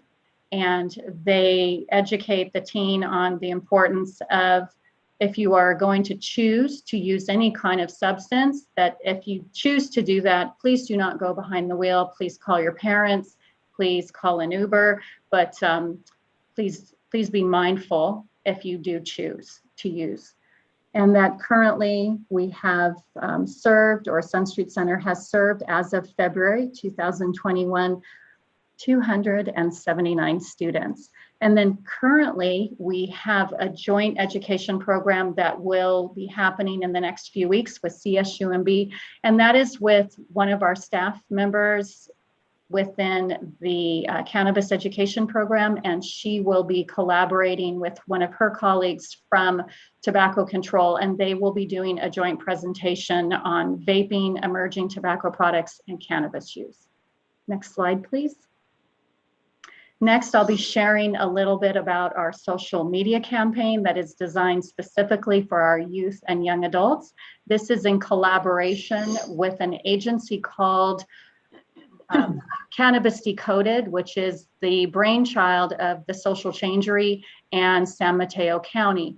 We are one of 6 agencies that currently collaborates together in a California-wide program addressing youth and young adult cannabis use. And it is, again, it's called Cannabis Decoded. Next slide, please. So these are our media strategies. This campaign just ended a few weeks ago in February. So it is my pleasure to be able to tell you a little bit about the reach and the type of campaign or the type of items that we used to be able to target our young people. So first, one of our very popular items is called a shaker ad. And I'll hold my phone up so you can kind of see what the youth does or the teen does is they end up having to shake their phone back and forth to be able to pull that message in.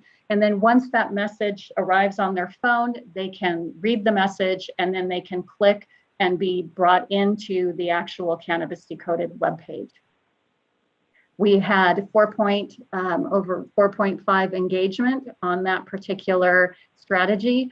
And then I'll go to Instagram and you can see very popular. So 77% engagement, and the Instagram is continually being updated and new feeds are being brought in. And again, we share all of this through with 6 counties. So it's ourselves as well as 5 other counties working together to try and keep it updated and cool and groovy and shall we say, appropriate for the young people to keep them engaged. And then we had what is called digital radio and 3.16 engagement. And these ads are placed so when the teen is listening to music, they are ads that will be either static or sometimes move forward. And again, the overarching goal is to be able to move the youth into the Cannabis Decoded webpage site. And then new that is happening right now as we speak is our virtual escape room. We have 100 tickets. Oh, thank you, Elsa. We have 100 tickets just for Monterey County youth, and approximately, I'd say half of the tickets have been utilized. What I have done is try to engage our young community with our youth groups. So for example, STEPS, which is part of Sun Street Centers, and other youth engaging programs. I've tried to send emails out and the information out so that the young people can then use the link, sign up, and be part of what's called a virtual escape room. And they can compete with each other and they play games and they can win little prizes. The next slide, please. This is an example of our Instagram feed. And so far we've had over, as you can see, over 5,000 views. And this was a short little video, but because we are running short on time, I'm going to skip through to the video and not share that with you today. But we can say that this can be seen also on a variety of channels, but through Instagram, very popular. Kids are coming back and they're actually reviewing the video and sharing it with their friends. Next slide, please. Thank you. And this is some of the information that we're doing for our parents. So again, our community partner, Sun Street Centers, is engaging our parents through what is called Cannabis Decoded parent presentations. And this is really a presentation on, shall I say, Cannabis 101. So this is all kinds of information around cannabis for parents. And then it also has ways to be able to engage depending on if your child is 12 or if your child is 16, very different conversations, but ways to be able to engage and begin those conversations, as well as materials that are ideally when we were in person providing these, the materials would be then provided to the parents during that time. Now they're provided virtually and they can go to the website and download them. And we're really happy to say that it's been going very well, and we'll talk a little bit more about those presentations, but they are done in Spanish and in English, and the materials are provided in Spanish and in English. And then with regards to engaging our young moms, our pregnant and breastfeeding moms, we have created giveaway materials called rack cards. We will be placing posters and rack cards within WIC and some of the OBGYN offices.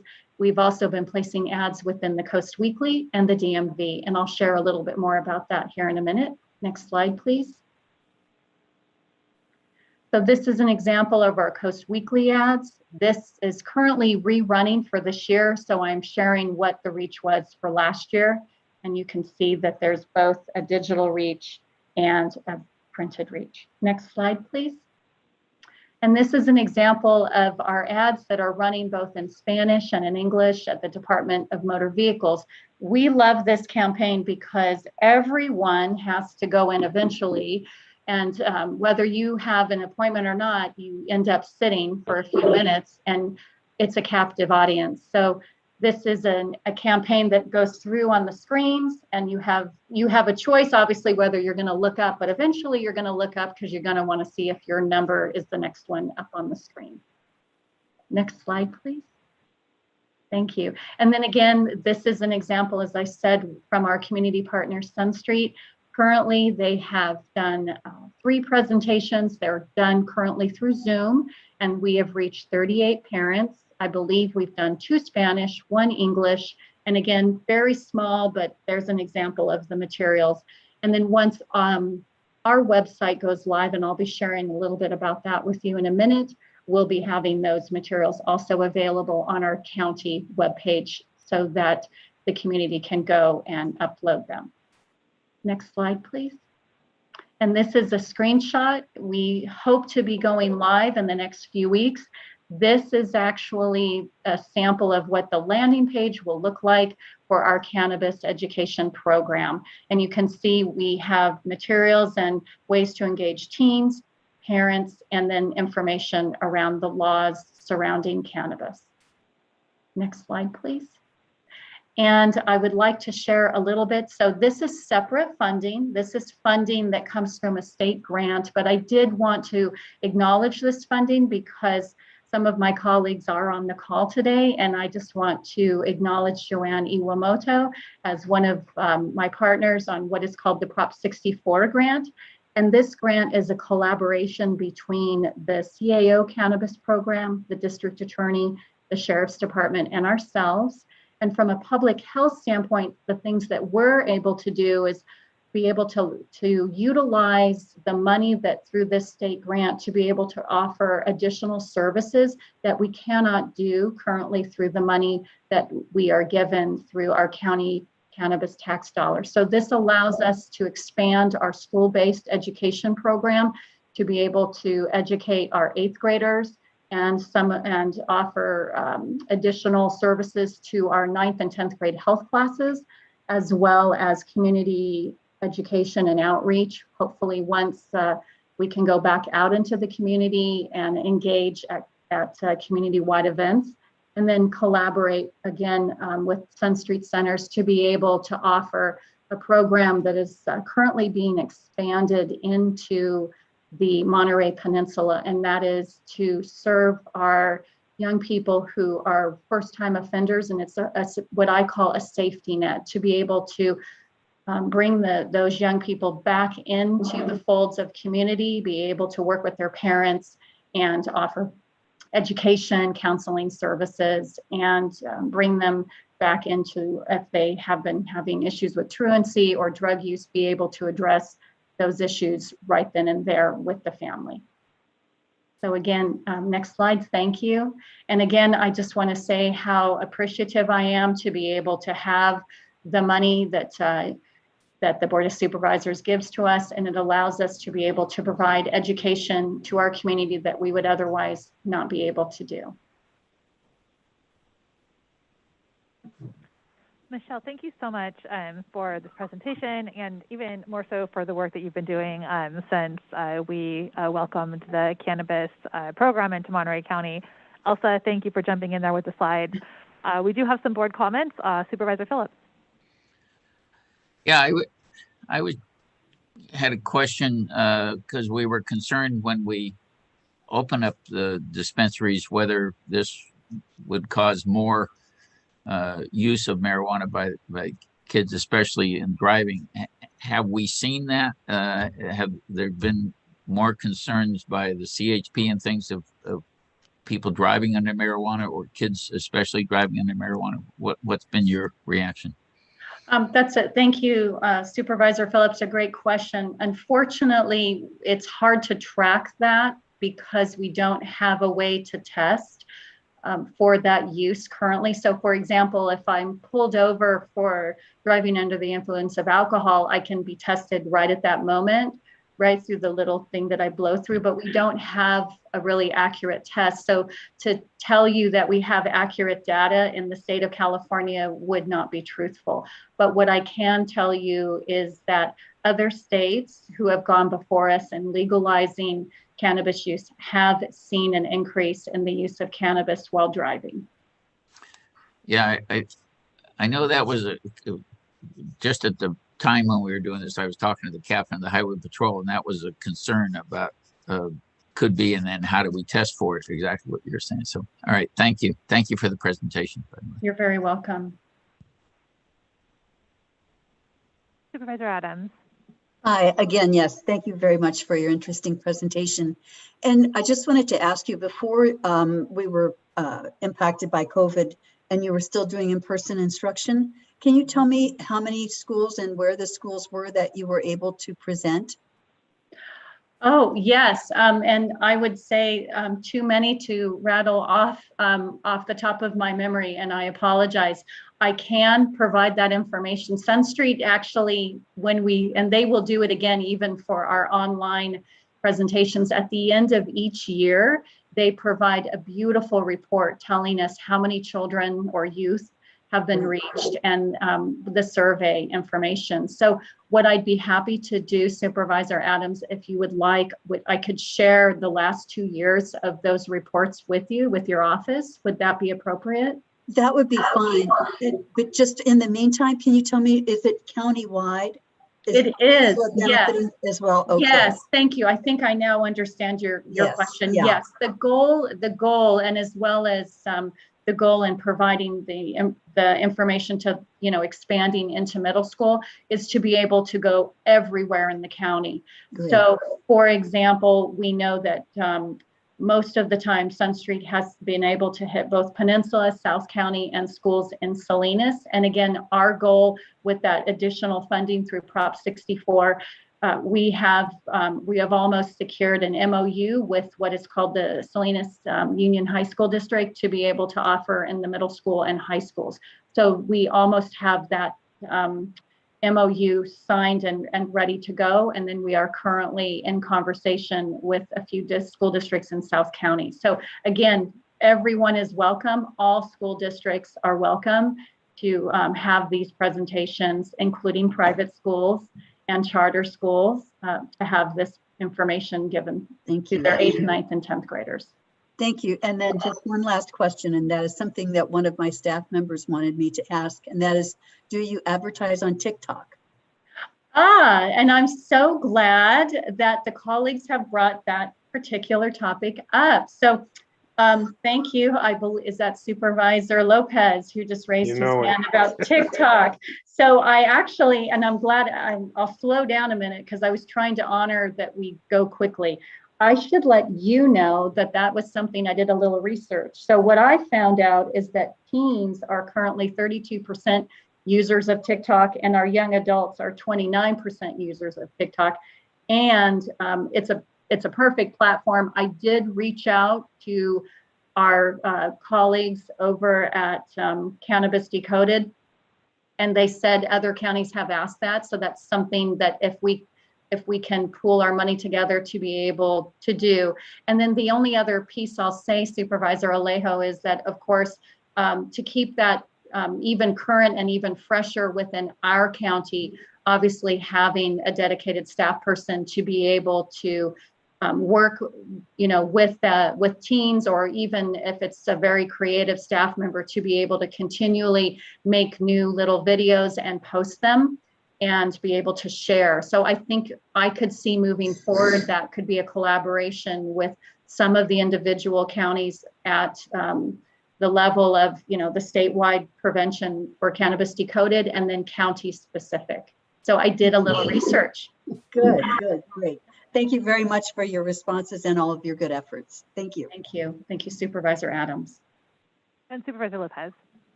Yeah, Michelle, just want to say thank you. I know this is the second time I've seen the presentation. We appreciate all your work and the work you did in the interim in terms of looking into TikTok.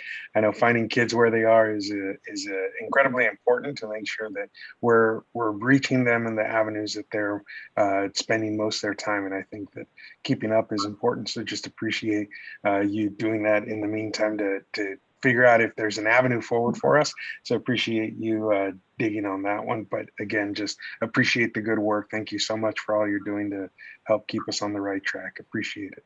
You're very welcome. Thank you, Supervisor Lopez. Great. Thank you, Michelle. And I do have two questions. Appreciate the thoughts about TikTok for the kids, but I will say that during the pandemic, that has become one of my late night stress relieving scroll through my TikTok account. So, and they do have some pretty strict community guidelines. I think that cannabis as a term is actually restricted. So you will have to get a little creative in terms of how you get into there. But the questions that I had were really around sort of this concept of harm reduction, and you'd mentioned it a little bit in your report. And you know, when I remember myself as a teenager, and I think about the teenagers in my life that I have opportunity to talk to, this sort of concept of making smart decisions, and it may not be all or nothing kind of decisions, is really what I end up sort of landing on in the conversations with the young people in my life. Can you just speak a little bit to the concept of how harm reduction as a concept is being included in what we're putting out there, not just for the kids, but also, you know, you've got a whole initiative for pregnant and breastfeeding women, and I know that there is a lot of misinformation out there, but there's also a lot of folks that tend to utilize, whether it's marijuana or alcohol or other medications, to self-medicate for other issues. So really, how are we approaching that concept? Great, thank you, Supervisor Root Askew. I think I'm hearing a couple of different questions. So I think I may have heard two. So I think the first thing is, yes, and I think harm reduction as a whole, I think for our youth, but I think on a bigger picture. So for example, when we were even discussing the idea of using and driving, I think the idea is to be able to provide what is current, accurate information, and to be able to give that in a way where we are not lecturing, doing naughty puppy fingers, you know, and judging, because the moment we do that is the moment, whether you are 16 or 25, you will shut down and not listen. So the idea is to be able to do that in a format that will reach the young people or the young adults or the, you know, as we said, the adult, whether you're 25, 55, it's the idea that I want you to understand that if you use cannabis, it does affect your brain, and that you're not going to be making the right choices when you're behind the wheel. And so letting them understand that, and if they choose to use cannabis, what they can do instead to keep themselves safe and to keep community safe. So I think that's one thing. And then I think the other part to your question was, and if you could repeat that, I think the idea that, well, go ahead and repeat the second piece to that, is the lactating and harm reduction. Right. For women who are, you know, maternal mental health issues are real, and they affect quite a significant portion of the moms in Monterey County because of the risk factors that we have. And so this concept of, you know, a mom may choose to partake in a self-medication to treat what would otherwise be a behavioral health issue, because we don't have the options available for mental health services in the language or with transportation. And so if you just could speak to how we're approaching that, the underlying issues that someone may be choosing to self-medicate with, and how are we continuing to increase access to the services that really someone might be looking to treat. Yes, okay. And so we do that in two ways. So one thing I will say that we will also, as we're continuing to build our webpage, as well as the services that we have put up on the Cannabis Decoded webpage, are variety. So that could be everything from being able to access mental health services, being able to access if I'm ready to stop and I feel addicted, whatever substance that could be, to be able to access services to improve my health in that way. And then if I am needing to reach out and feel that I need some assistance, as you said, with mental health services, having a variety of places that they can call. So again, that's parents, young people, youth can find those services. Then the other aspect is to really be able to have the material to say, contact your physician. And I think that's what we're really, our comment is that if I'm pregnant or I'm breastfeeding and I am either I'm using currently or I'm considering it, that I should come back around and either be talking to my physician and or another healthcare provider, just to be able to get more information and get the appropriate service that is necessary.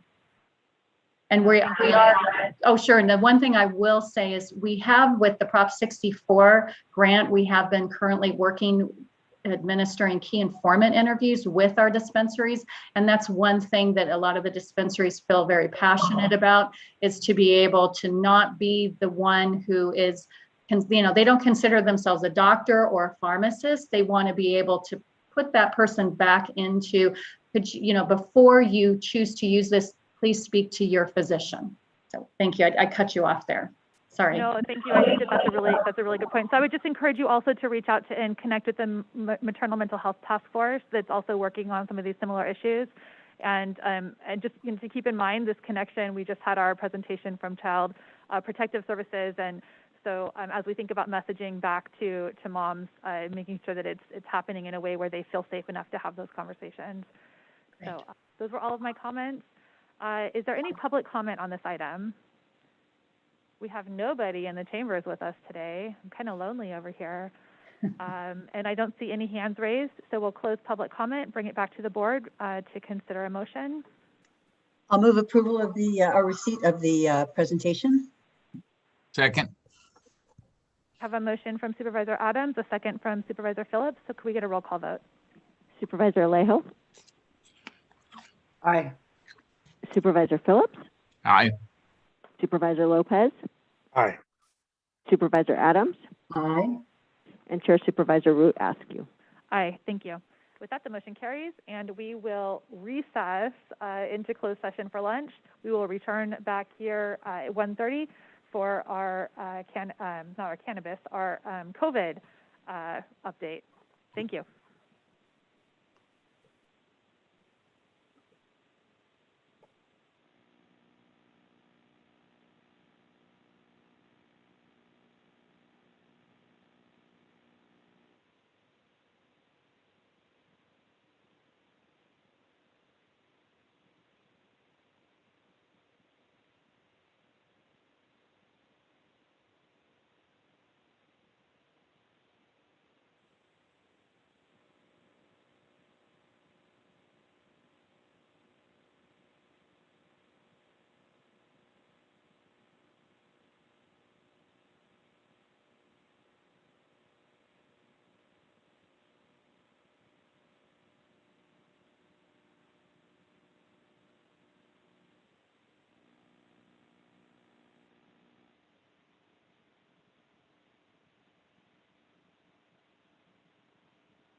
Mic 12, mic 12.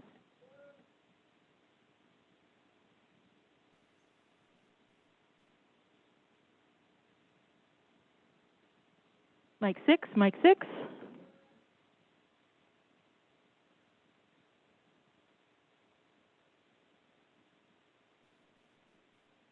Mic number 2, mic number 2.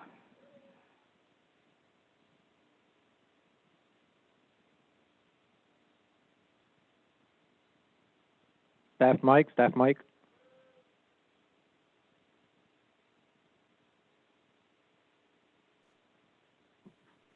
Now, how does this one sound? I noticed what's his name was standing kind of far back.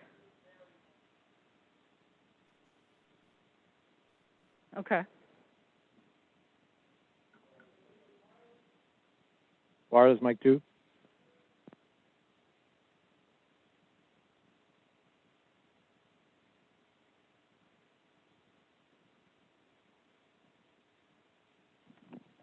I'm going to test Valerie. Clerk mic.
And it says Cape Valentine.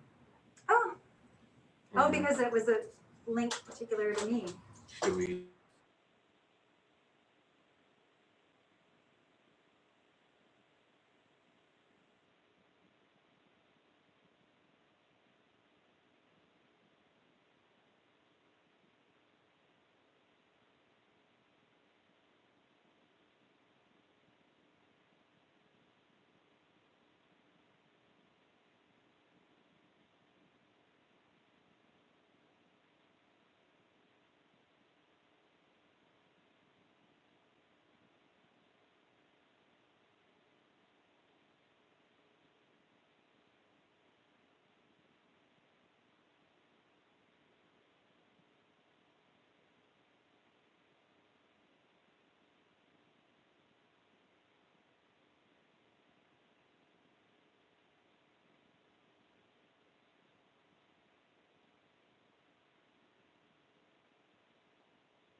Okay, okay, that sounds good.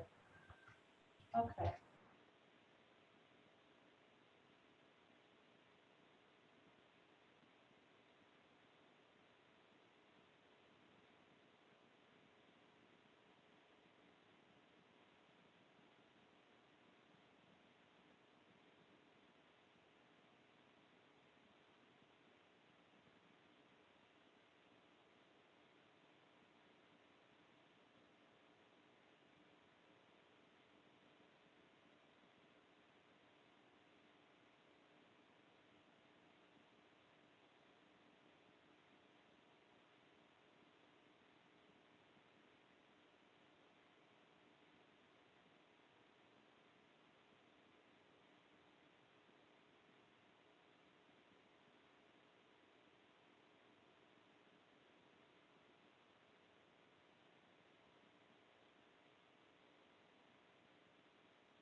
We're in with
Hello, welcome back. It is Tuesday, March 23rd at 1:30. Actually, it's 1:55. Wow, we are running late.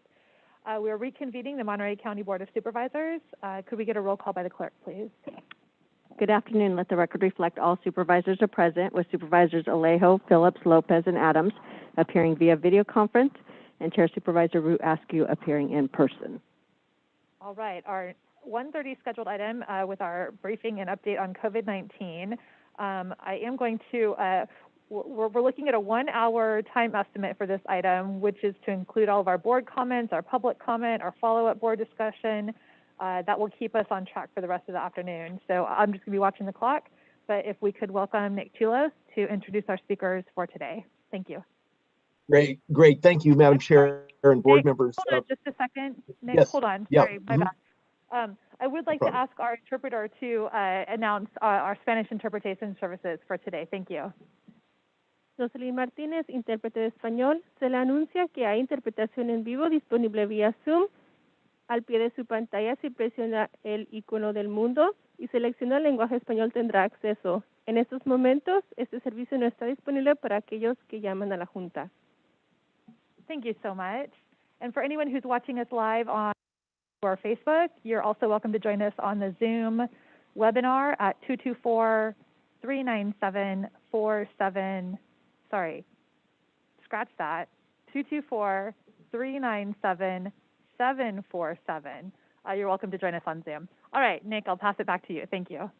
Oh, okay, great. Thank you, Madam Chair and board members. Good afternoon. We have 3 major items that we'd like to cover this afternoon in the COVID briefing. The first is the public update from Dr. Moreno covering metrics, testing, and vaccine.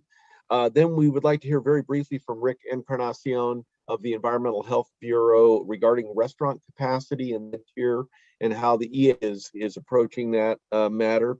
And then finally, we would like to have Janine Chikarat from the Monterey County Hospitality Association speak to the board and give an update and a request regarding hospitality worker and vaccine. So with that, Madam Chair, I would turn it back to you and Dr. Moreno. Thank you.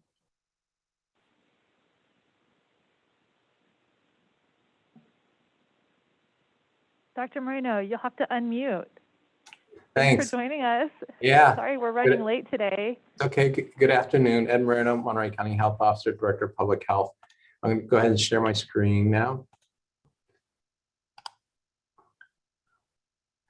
Can you see that screen, Chair Askew? Yeah, and it's up perfect. Thanks. Okay.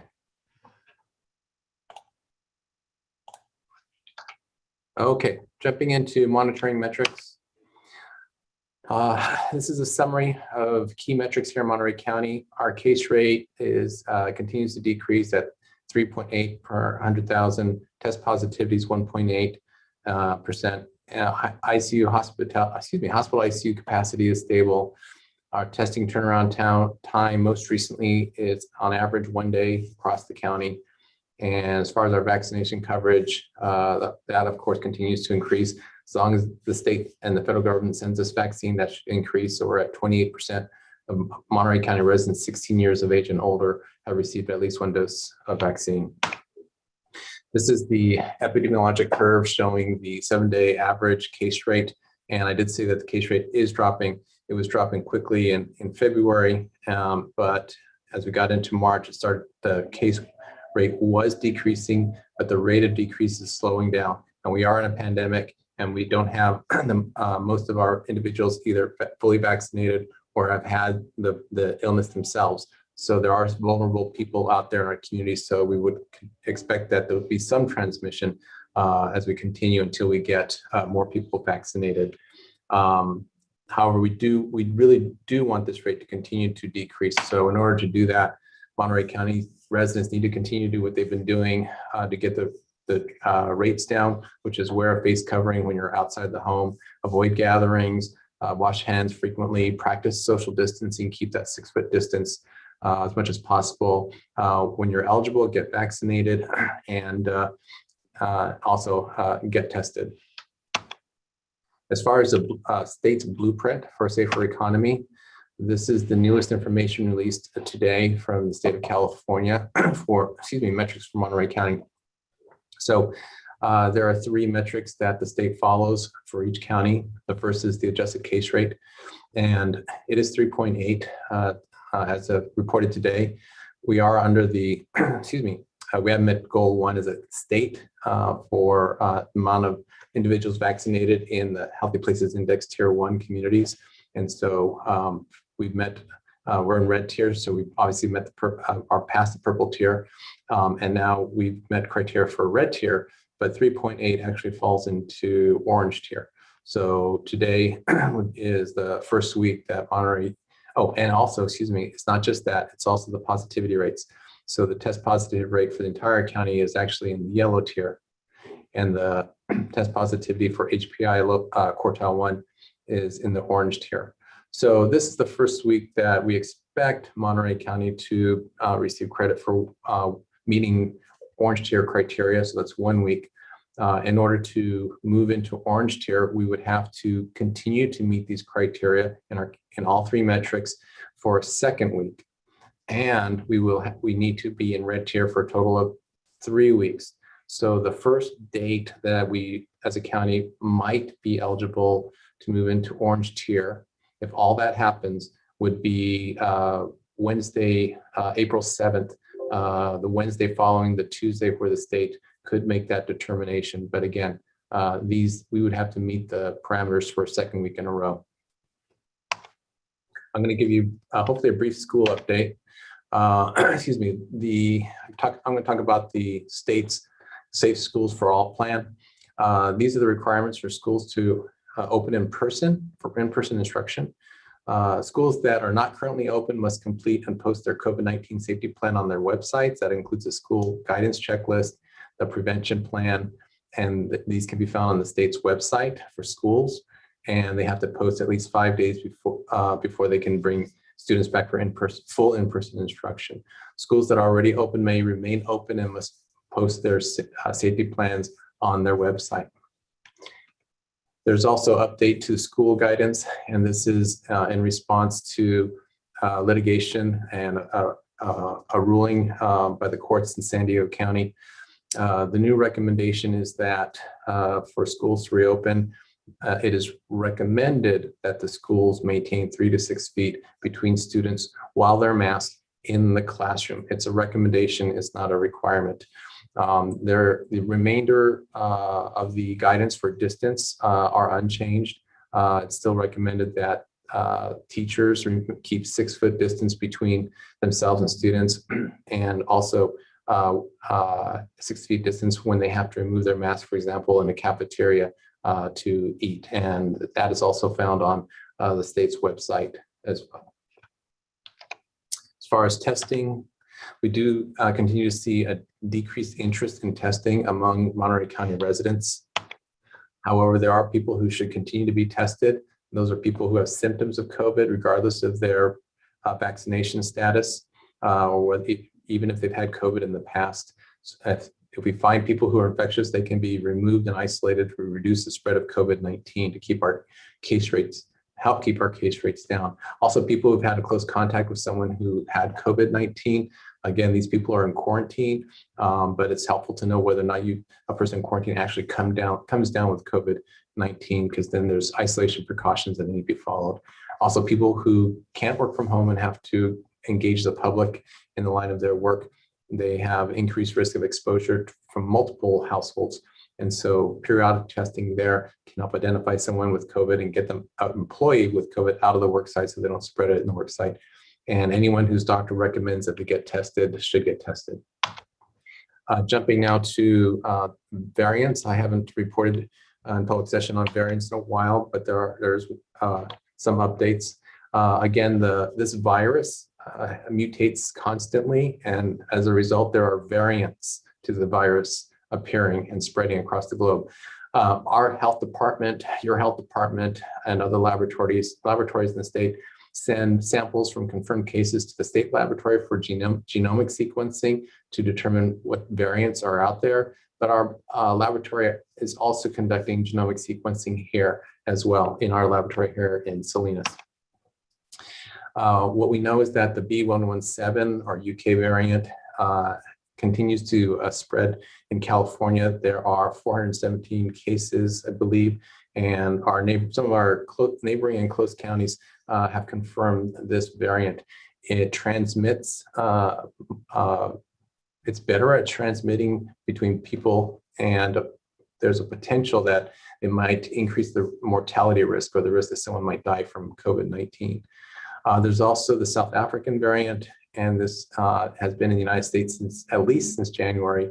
And it also seems to be more transmissible. And also there's evidence that perhaps antibodies against the virus may not work as well against this particular variant. And there are 4 cases in California reported. What we know are two of those cases have been identified in Santa Clara County. And this is the update I wanted to really address, and that is the 427 and 429 variant. This one was a variant of interest, and now it's a variant of concerning. And that is because it appears now to have increased transmissibility as well. And also in laboratories, antibodies against the virus don't seem to work as well against this particular strain. And so now it's a variant of concern. We have run more than one series of samples for genomic testing here in our laboratory and with the state.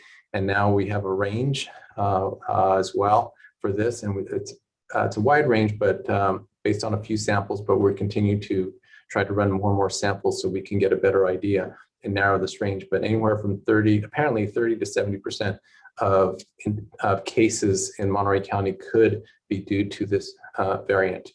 So we'll continue to test for it, run genomic sequencing, and provide updates on the frequency of the percentage of cases here that are this variant and whether or not there's any changes in its transmissibility or other characteristics. I'm going to move now to the state's COVID-19 vaccination plan. This is found on our website, and it continues to show who's eligible in Monterey County, and those are individuals in certain sectors, including healthcare workers, people in long-term care facilities, people who are 65 and older, people in food and ag, childcare and education and emergency services, and 16 to 64 with certain disabilities or health conditions that put them at greater risk of poor health outcomes because of it. Those are the people that are currently eligible to get vaccinated in Monterey County. Now moving to the vaccine allocation distribution part of our response. The state had set some goals recently to prioritize vaccine doses to vulnerable populations, vulnerable communities. So they identified zip codes in each of the 4 healthy places index quartiles, which we've been talking now for weeks. And the state then directed counties for us to direct vaccine doses to the 4 quartiles in the following proportions. Quartile 1, which is 25% of the population. Excuse me, no, I take that back. Quartile 1 is 40%. Quartile 2 is 20%. Quartile 3 gets 20%, and quartile 4 gets 20%.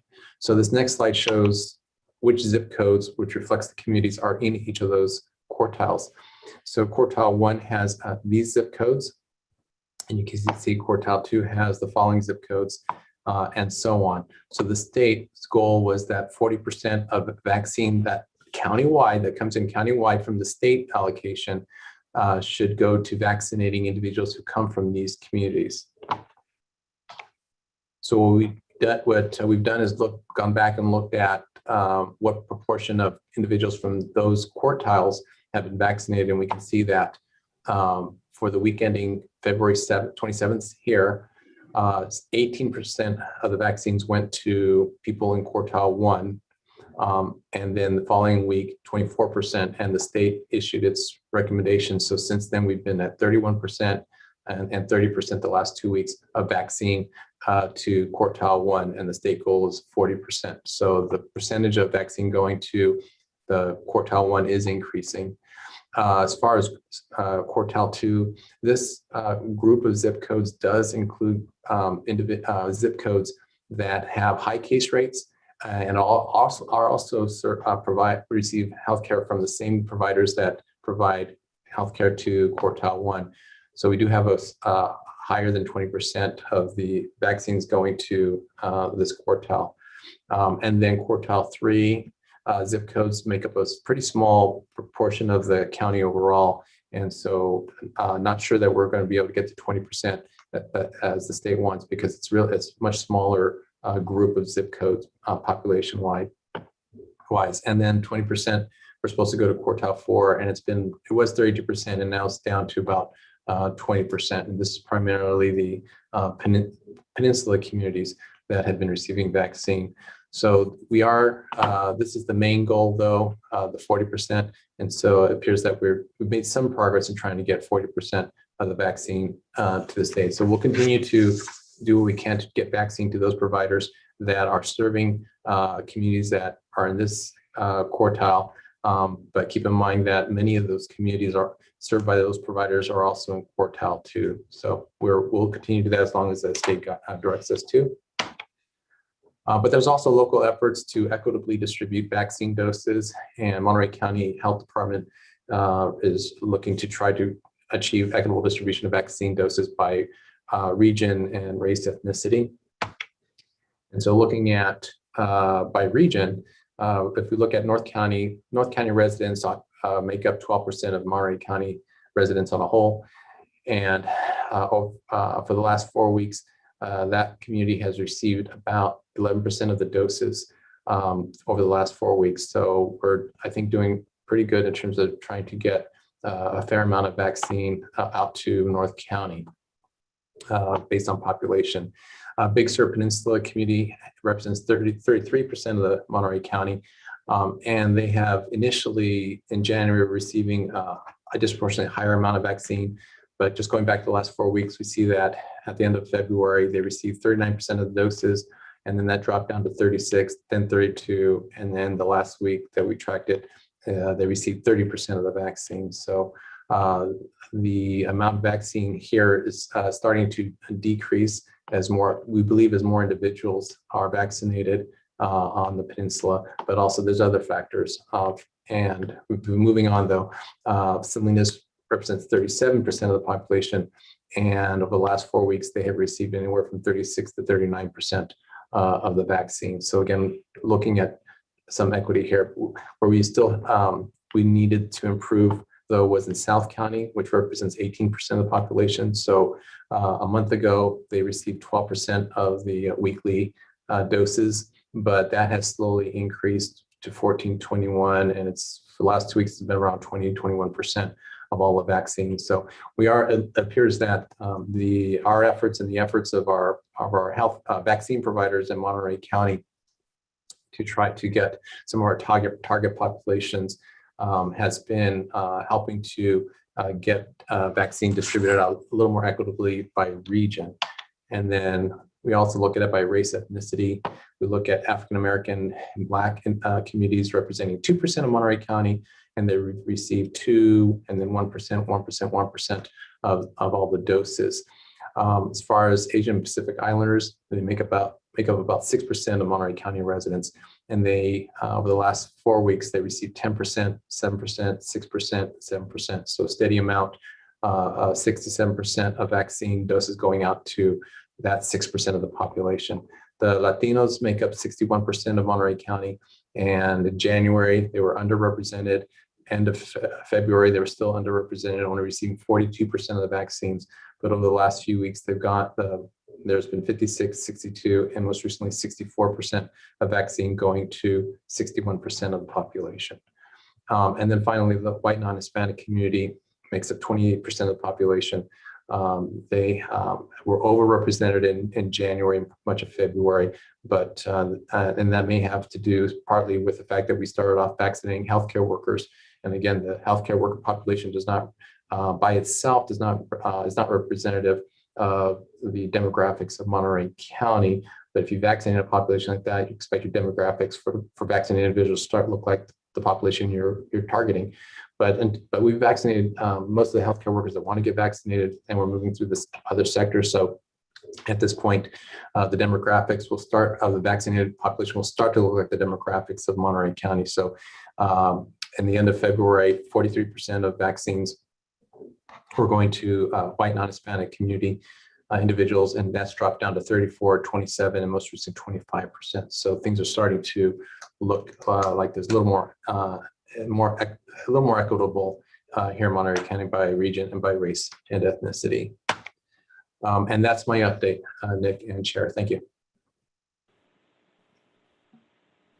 Thank you, so Dr. much, Moreno. Dr. Moreno. Oh, go ahead, Nick. All you.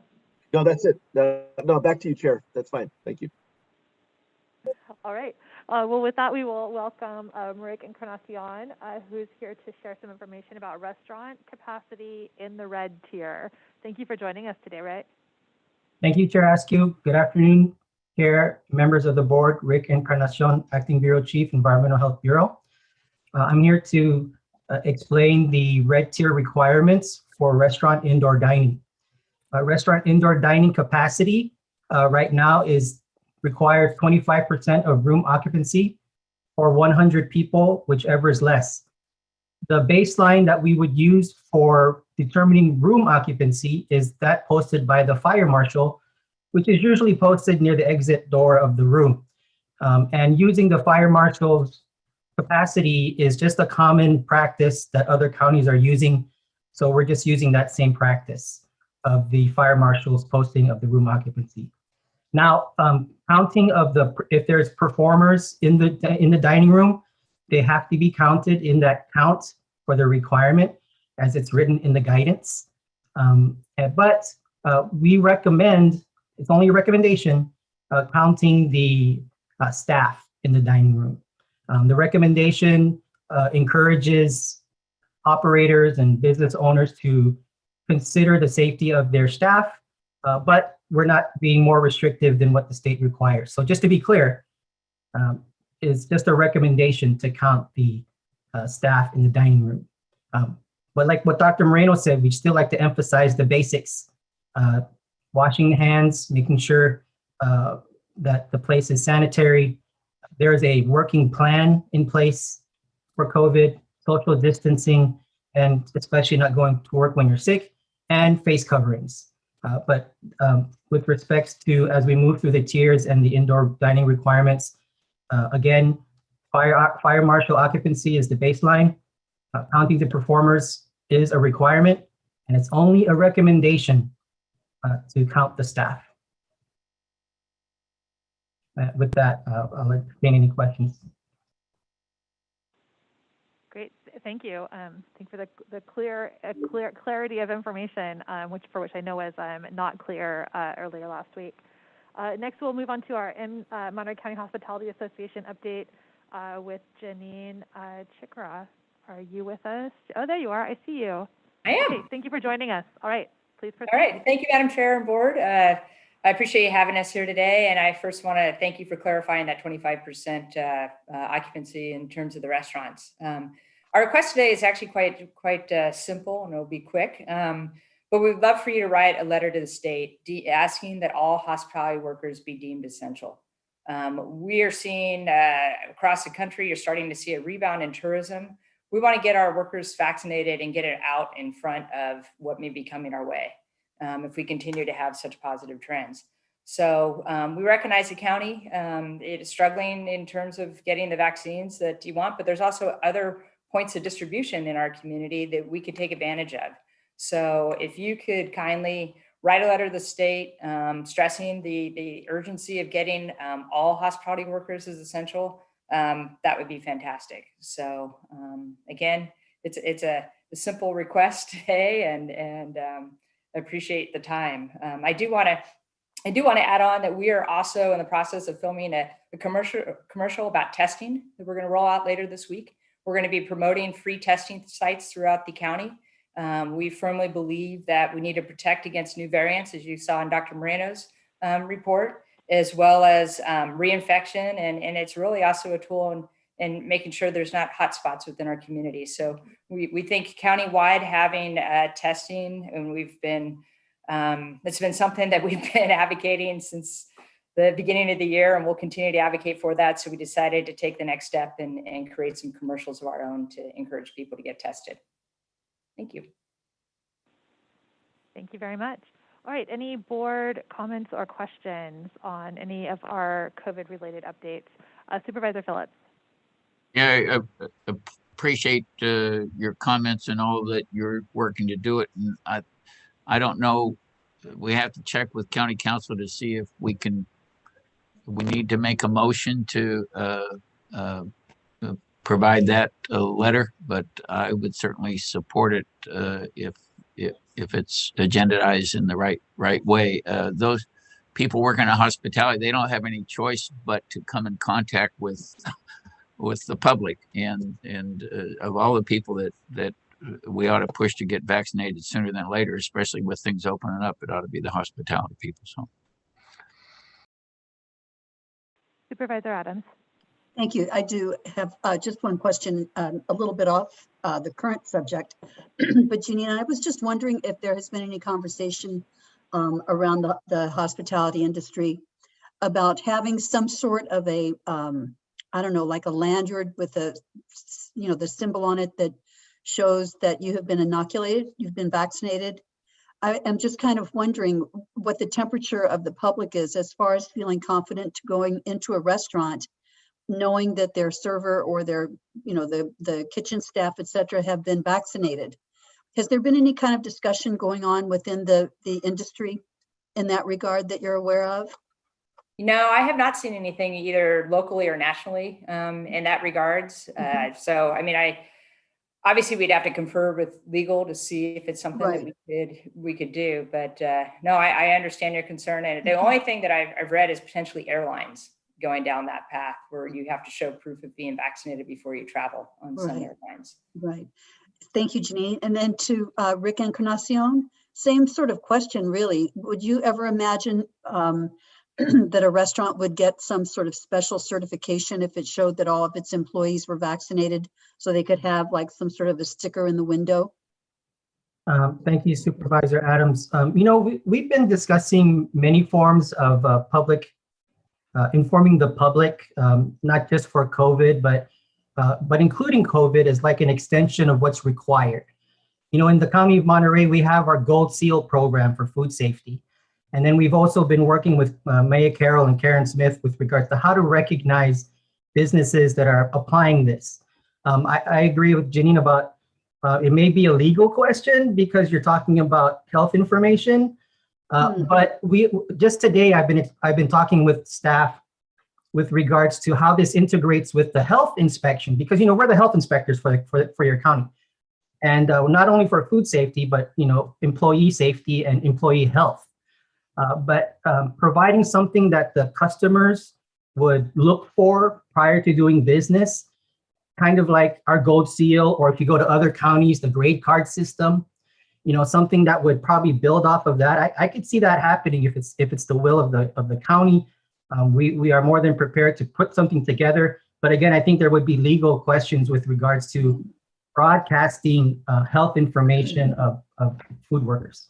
Thank you. I don't want to put any more restrictions on the poor restaurants and hotels and hospitality than we have already. As you come back from what we've been faced with, I just am conscious of just hearing from the community of people still being hesitant to go out to the local restaurants, et cetera, because they are worried about who else has it. Yeah, I might have had my shots, but I don't know. People are just a little bit nervous about it. Thanks. Supervisor Adams. I don't see any other supervisors' hands raised. I do have two questions. I guess this is for the health department. So as we move into the red tier, as we potentially could hit the orange tier sometime next month, we'll see more and more people out moving around. We've got kids returning to school. Can you just speak briefly to our capacity to engage in robust contact tracing? I predict that we will see rates, more positive tests come back. And I think that we now are in a place where we can hopefully respond quickly to any positive test results and try to get our arms around the spread. Can you just speak to our contact tracing capacity currently? I can try to address that, Chair Askew. So we have, we continue to have staff here in Monterey County Health Department that participated in contact training. The same staff are still here. So if we had to remobilize our staff, we would implement mobilization of staff in disaster mode to conduct the case investigation first, then the contact tracing to get those in isolation and also in quarantine. We also have contract with vendors who provide additional staff that can assist us as well. We still have, I believe, the opportunity to request through the MOAC and to the state of California for additional case and contact tracers from the state's various departments. Individuals have been trained for that. So we have capacity to do that. I think, though, I really do hope that we don't see increases in numbers, and in order to do that, we need people, Chair Askew, to continue to wear face coverings, keep their distance, and be cautious when they're out and about under the less restrictive tiers. Okay. Is there any requirement for businesses that are opening up to keep track of who's on site or to support contact tracing efforts? Yes, I believe there's Cal OSHA guidance that is out there for businesses to follow, and there are some of the state guidance documents have specific recommendations for certain sectors on internal tracking and then when to send employees or staff home and how to follow up with local public health. Great, that's helpful. And then sort of along those lines, we have schools opening. I know a bunch of kids all went back today, and a bunch more headed back next week. Have we been able to identify a single point of contact for our school leaders so that if they have questions or concerns or need assistance, that they have somebody to call at the health department? I think there's several avenues for individuals. So I'm going to see if Christy Mishi is on. I don't know that she's on. Good afternoon. Thank you, Christy. Supervisors. So yes, our case and contact tracing teams do have specific focuses. There is a school focused group. There's a other workplace focused group. There is a lead for that. I apologize, I don't have their contact information at my fingertips right now, but I will make sure to provide that to the board. And really, it's just, I think that the school districts have been asking for that, and I promised them that I would keep asking until we were able to make sure that was make sure to provide that to the board in place for them. Thank you so much. Really, it's just, I think that the school districts have. Oops, we've got a little bit of feedback. Okay, we're taking care of that. Okay, any other board comments or questions in regards to today's COVID presentation? I will take it out to public comment. Supervisor Phillips. Well, I make a motion that we send a letter to the state if that's properly agendized. But I certainly would support that of the chair sending a letter to that regard. So I totally support that as well. Chair, the item under consideration does have a sub-item to give direction to staff with respect to COVID, so the motion would be appropriate. Yay. So Supervisor Phillips, if you're making that motion, I would second it. I am. Thank you. You're welcome. All right. So we have a motion and we have a second. We do need to take the motion out to the public for public comment. So I will head over to public comment. We have a phone number ending in 902. You'll need to press *6 to unmute yourself, and we'll welcome your public comment. Great. This is Nina Beatty. I'd like to comment on the presentation as a whole. The state is basing its shutdown recommendations, which is hurting Monterey County, on results from real-time RT-PCR tests that are not FDA approved and can result in a high number of false positives. It's an experimental test that from the CDC site says that this test has not been FDA cleared or approved. This test has been authorized by FDA under emergency use authorization for use by laboratories certified, and it's only for the duration of the declaration. And according to a peer review panel, 97% probability that positive tests are false positives at a threshold of 35 cycles or higher, which is used in most labs.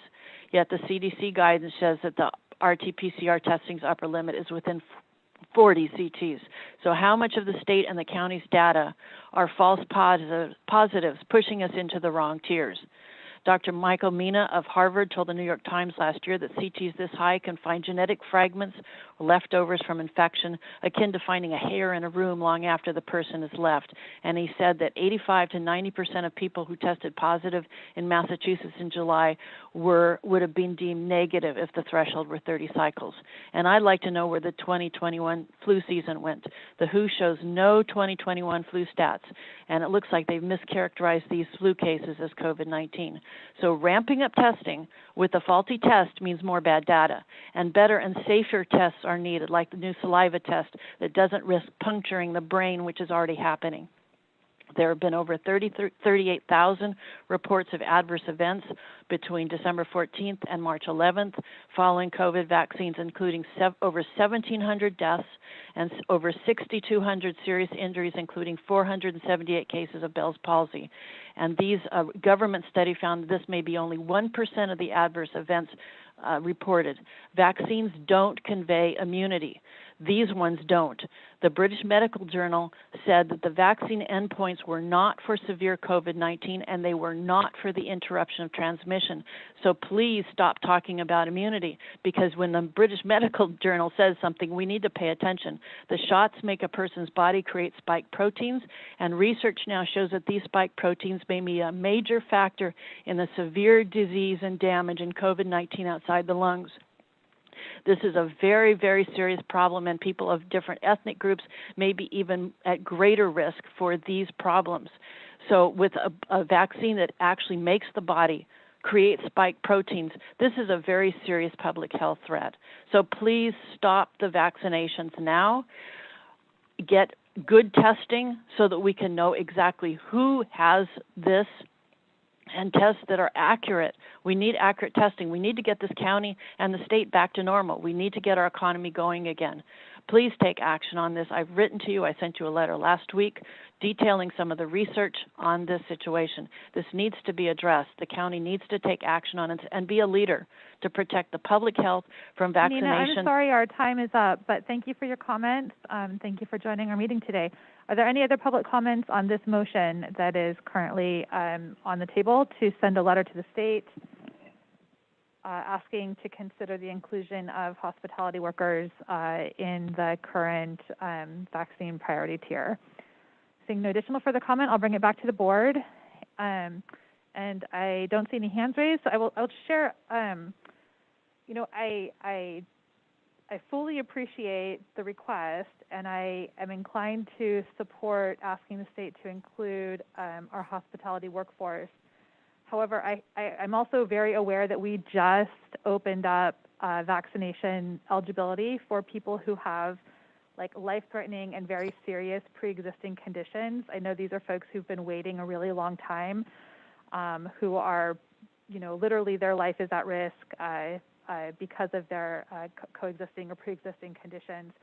And I think I would feel more comfortable if I knew that we had been able to saturate that particular demographic and ensure that those folks have had their chance to get vaccinated, as well as it sounds like we've made tremendous progress to our educators here, but I would be reassured seeing that data. And I know that we've made the rounds and been able to successfully vaccinate our healthcare workers. Being that we don't have that information, I think we just have to make a best case determination moving forward and really asking the state to consider including this. I would just ask that we, within the context of other classifications that are at significant risk of exposure to COVID, that I'm comfortable in supporting this letter and requesting that the state also include hospitality workers who would be at significant risk of exposure to COVID in the course of their work. So we have a motion, we have a second. I don't see any other further comment. We did public comment, so we'll take a vote on this item. Supervisor Alejo? Aye. Supervisor Phillips? Aye. Supervisor Lopez? Aye. Supervisor Adams? Aye. And Chair Supervisor Root Askew. Aye. Right, that motion carries. Are there any other discussion for this item, this COVID update? I did see Kim Stimler's hand raised at one point for public comment. Oh, she's on the panelist. Kim, we'll allow you 3 minutes for public comment. Thank you for joining us. Thank you. As of last weekend, your ag community has vaccinated 25% of our workers. And that's really something tremendous to celebrate. It's important not only for those individuals, their families, their neighbors, and their employers, but really it's important to the entire community. And I think it's part of the increase in equity that we're seeing in the results that Dr. Moreno spoke of. So part of that is due to the fact that we have been able to offer closed pods again, point of distribution for vaccines, with local hospitals and health districts to have these special clinics. Our understanding is that once we move to the state system of vaccinations, we'll no longer be able to have those pods, those closed pods. And that really will, it's actually in direct contradiction with the goal of increasing equity. If we can continue those closed pods and have the employers register people and really work through those employers, then we can make sure that they all continue to get vaccinated. That's enough. You've got it.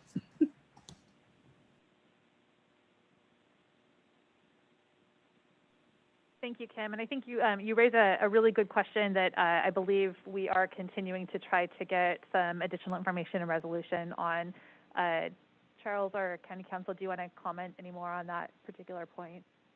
It's an important one.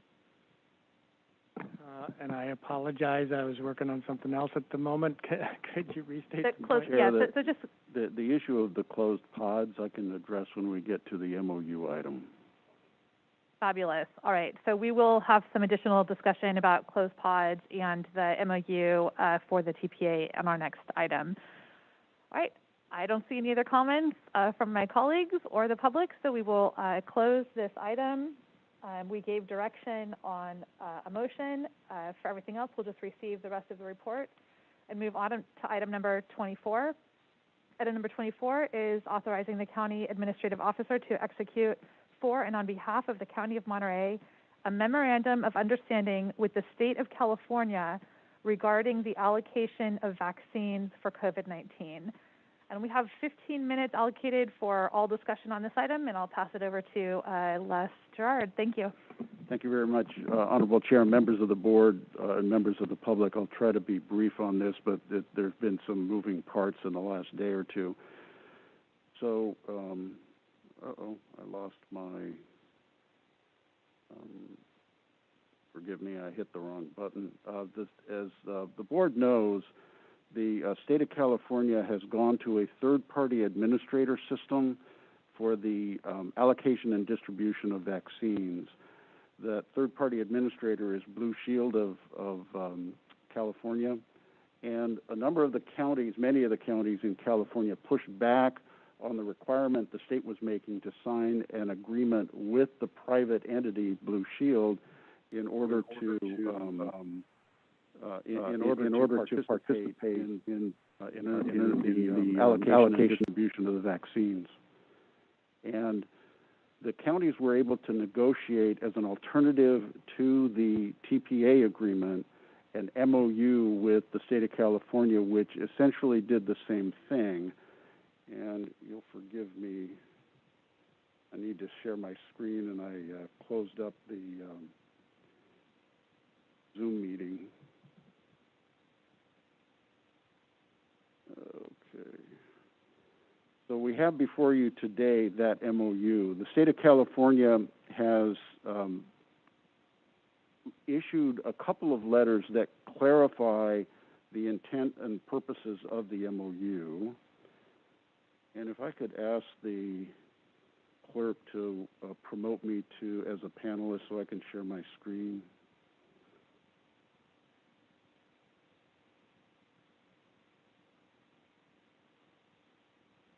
Thank you very much.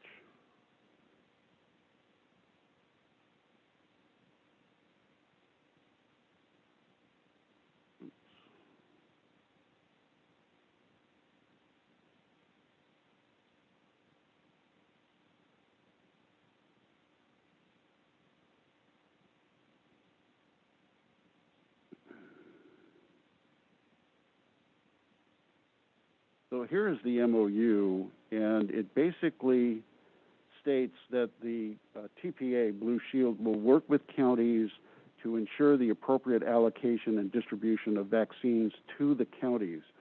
The county will be a single provider of vaccines through its constituent parts, the health clinics, the Public Health Bureau, and Natividad. The MOU will prohibit what heretofore has been called a reallocation of unused vaccines. If a provider has unused vaccine, they were able to transmit those or reallocate those to another provider. The MOU will prevent that. In other words, each provider who either signs the MOU in the case of the county, or private providers or other public entity providers that will sign the TPA agreement will be limited to using their vaccines only and will not be able to basically share vaccines. The county will be required eventually to migrate to what is called My Turn as the reservation system. There's an issue about having the electronic medical information systems communicate with the state of California. But in all other respects, the county will be getting its vaccines from the state of California through the third-party administrator, and then the county will be responsible for administering those vaccines. There are some other, there have been some other developments with respect to what this all means.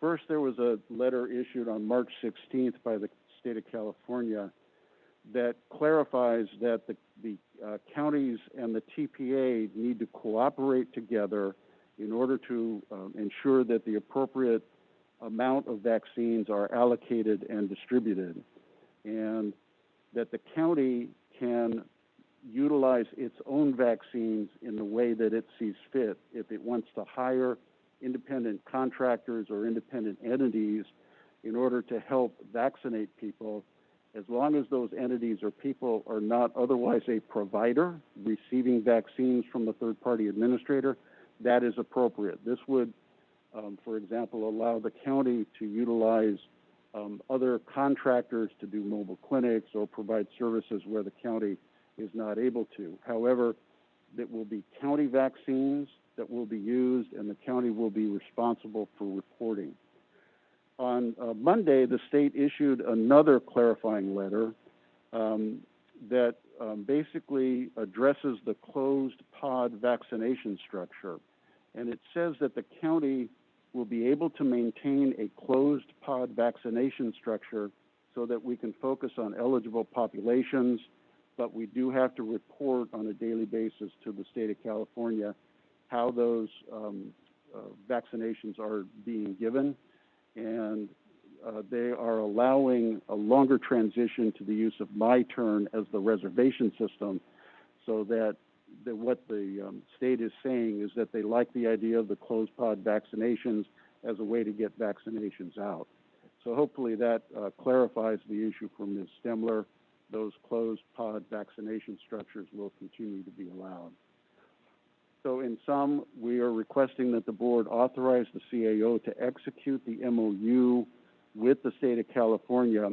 Also request that the CAO accept the two clarifying letters, which would be included as attachments to the MOU, but allow the CAO to wait to execute the MOU and the letters until perhaps the 30th of March in case there are any further clarifying information from the state or in case there's any additional amendments to the MOU.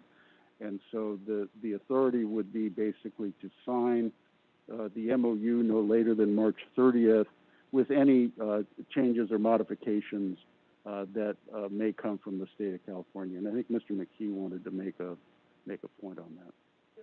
Actually, Les, I had a question on this letter, and I'm not sure it's addressed here.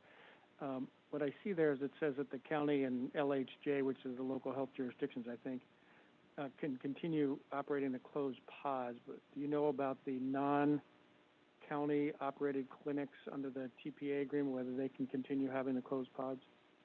This would be county-related closed pods only.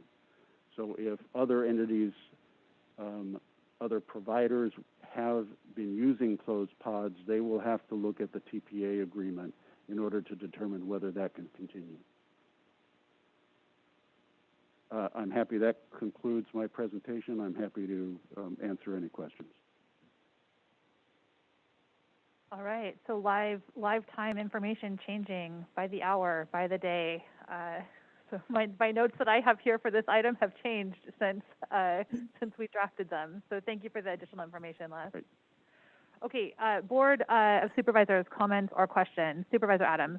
Right, thank you, thanks. And Wendy, thank you for saying what you just said, because I want to make sure I absolutely am clear on this, that I understand it completely. So 3 questions. Number 1, would the new language or the language you just presented today prevent us in any way from doing mobile clinics, taking from the county's perspective, going into wherever the most difficult people are to reach to vaccinate them? In my opinion, no, provided the county makes arrangements with an entity or person that is not otherwise a provider and does not otherwise get allocations of vaccines from the TPA, but uses the county vaccines in order to do those mobile clinics. The county will be responsible for doing the reporting to the state, so the third party has to cooperate with the county on getting a quick turnaround on the reporting information that the state is requiring from the county.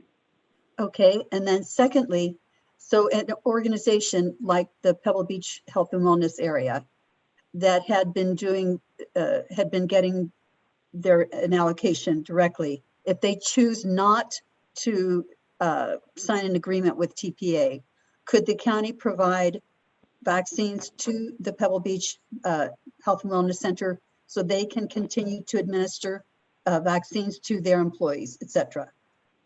Provided we reach an acceptable agreement with them that they will be utilizing county vaccines and will do the reporting back to the county as required in a timely fashion so that the county can thereby report to the state. In my opinion, that would be allowed. Okay, thank you for that.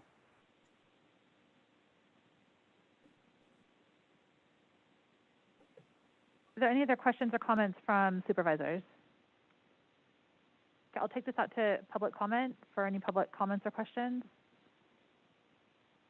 And I'm not sure if we still have Ms. Simler on the line, but if there was any follow-up questions or comments that you wanted to make in regards to the TPA, now would be the time.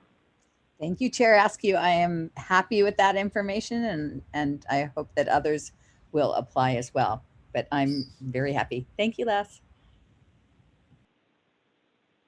Great, thank you, Kim. I don't see any other hands raised for public comment on this item, and we have nobody in the audience with us today. So I will bring it back to the board. Move to approve. We have a move to approve from Supervisor Alejo. Second by Phillips. A second from Supervisor Phillips, and we will take a roll call vote. Supervisor Alejo? Aye. Supervisor Phillips? Aye. Supervisor Lopez? Reluctantly, yes. Supervisor Adams?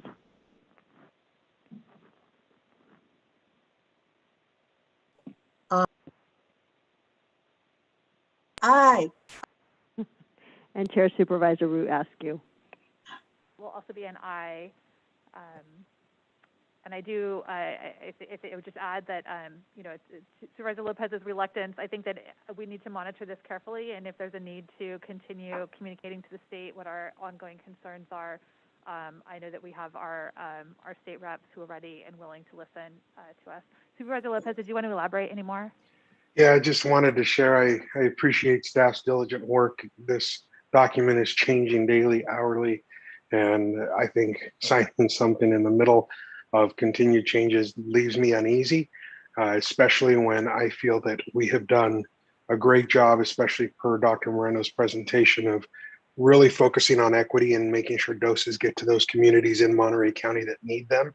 Adding one more layer between us and the ability to reach those communities, it doesn't make me comfortable. And I want to share that I feel that the health department has done a great job of focusing on those communities who need access and doing it by following the data to get us there. And now we're going to have to relearn a whole new system. So I appreciate that we've been put in an extremely difficult position in terms of needing to support this to continue to receive vaccine. And for that reason, I'm voting yes. But again, it's a reluctant yes. Thank you, Madam Chair. Yes, I think you articulate the concerns that many of us share with you. Okay, so our next item today is item number 25. Item number 25 is approving and authorizing the Director of the Department of Social Services to sign an agreement with the United Way of Monterey County for $28,281,836 to establish, administer, and fund a Monterey County Emergency Rental Assistance Program to assist low-income residents facing housing instability due to economic circumstances related to COVID-19. I will invite, I think I see Lori Medina and Becky Cromer are with us today to give a brief presentation. And we do have 10 minutes scheduled for this item to include the presentation on all board discussion. So we'll pass the microphone over to you. Thank you. Thank you, Chair Rudasky and members of the board. We're really happy to be in front of you today. I won't repeat what our chair just so eloquently did half of my opening comments of really what the item is about. I will just mention that, this little more than $28 million is for us to administer the program on behalf of the federal government. There are some state provisions. We did discuss this last week when we brought a related resolution to you. And today what we're before you is to really ask for your authorization and approval to execute the contract with United Way Monterey County so that we can start to actually roll the program out. We stand and United Way stands ready to start as soon as you approve this item. It does have some non-standard payment terms. And the other piece of this authorization request is that we're asking you to authorize and direct the Auditor Controller's Office to issue out an immediate payment in the amount of $7.1 million to implement our very, very aggressive plan, which involves startup costs and an aggressive spending plan as prescribed by the program requirements. As I mentioned previously, we have 13 funded partners that are ready to go. They will need startup funding to get this off the ground. I also have with me Lauren Suansipa from DSS and Katie Castagna of United Way, who I think Lauren has just a few brief slides to share with you, and then Katie can wrap it up with ending comments. So Lauren, to you.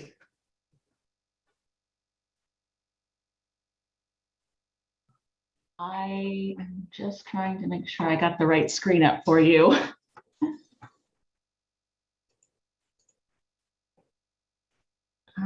Are you looking at the right one? Looks like you're on about slide participating partners. That's the one I was wanting to share with you. As Lori had mentioned, the participating partners listed here for you to see through United Way, ready to be moving forward. I wanted to have Katie Castagna from United Way, who is really, I think, the expert on how the program is going to be operating, be able to share with you a bit of how the program is intended to work and answer any questions as far as the operations of the program. Thank you, Lauren. Yeah. Good afternoon, everybody. On behalf of United Way Monterey County, I just want to thank the county for entrusting us to partner on this really important program. We know that this is a tremendous need. It's a very large resource for us to deploy in an important way. What we're doing is building on a very successful model that we started in the fall with the CARES Act funding that the Board of Supervisors allocated. And so the concept is that we have a network of partners. In this case, we have 13 participating organizations, both public entities as well as nonprofit organizations, who are working with us to provide that direct payment of rental assistance, both in arrears or up to 3 months future rental payments, as well as utility bills that people have accumulated over the past year. So it's up to a year's worth of rental payment and utilities. And the concept is that these partners are all working with us on a software platform that's connected to our 211 information and referral service. And one entry point for consumers is to, to call 211, and they can actually not only get a referral, but they can be pre-screened and enroll in the program. And then they will be referred to one of our partner agencies based on their geography or other eligibility requirements. We will also have an online application, and that is going to go live hopefully tomorrow. And as well as our participating partners may also enroll people directly. So we're trying to have as many open doors as possible into this system that is all using the same platform in order to standardize the service and coordinate payments and help move this resource as quickly as possible. We soft launched last week, knowing that the state program started on March 15th, and we knew that there would be a lot of buzz about it, and we wanted to be ready. We've worked very hard, not only with your amazing county staff, but with the 13 partners that were approved through a selective application process to get contracts up and going, to have training and coordination, and be ready to accept applications. Just in the last week with the soft launch, we have had 450 applicants already. Most of those came in through 211. What I want to share with you is really just kind of managing expectations, knowing that our 211 service was already overloaded with a lot of COVID requests and vaccination support. And so we're experiencing very high wait times. We are offering a callback option, and we know that in the next few days, the pressure will ease as people have other options through the online portal. But please be patient and know that this amazing program to the tune of $28 million is not going to run out this week. We know there's a tremendous need, and we actually, I think, will have to be very aggressive to spend the resources according to the state timeline. The other caveat is that landlords need to agree to participate in the form of forgiving 20% of the rent that's due.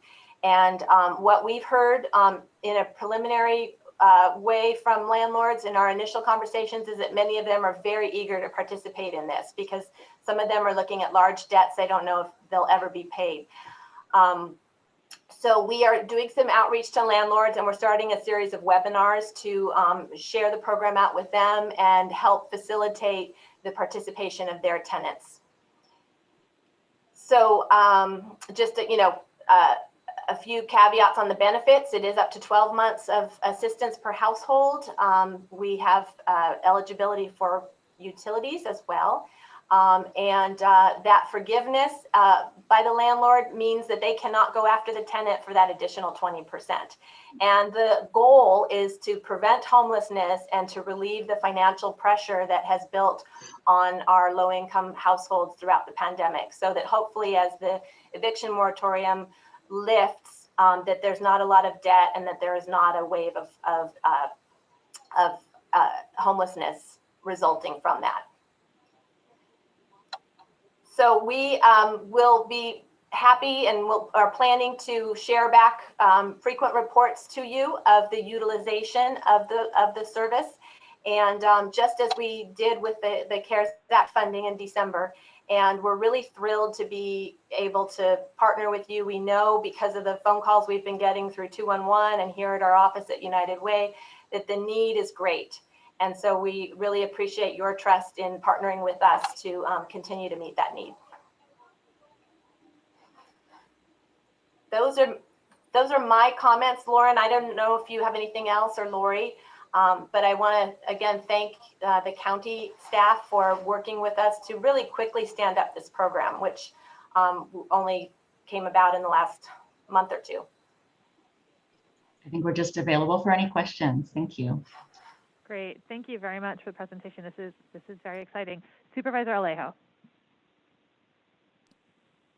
Thank you. First of all, I want to thank Ms. Medina and Lawrence and Supa, United Way for sure, for being a real partner. Not only the last month where they had to quickly put this together, but with our previous $1.25 million rent and utility assistance program. Thank you for helping us deliver and get those resources out to our community when they were hurting the most. But this $28 million is certainly much more significant, and certainly I think Congress did the right thing to be able to send this down and to help our local residents, but also for those landlords that are hurting, not having collected rent for several months, perhaps in many cases.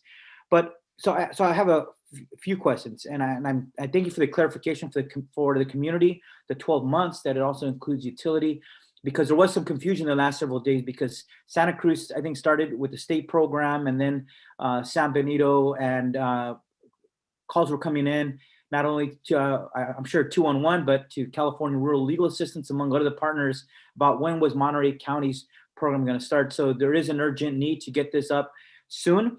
But I just wanted Ms. Medina to just get clarity on the first $7 million that need to get out soon. You said it was for startup costs, but I want to get clarity because I think under the formula, there's only a certain amount of percentage that could be used for administration.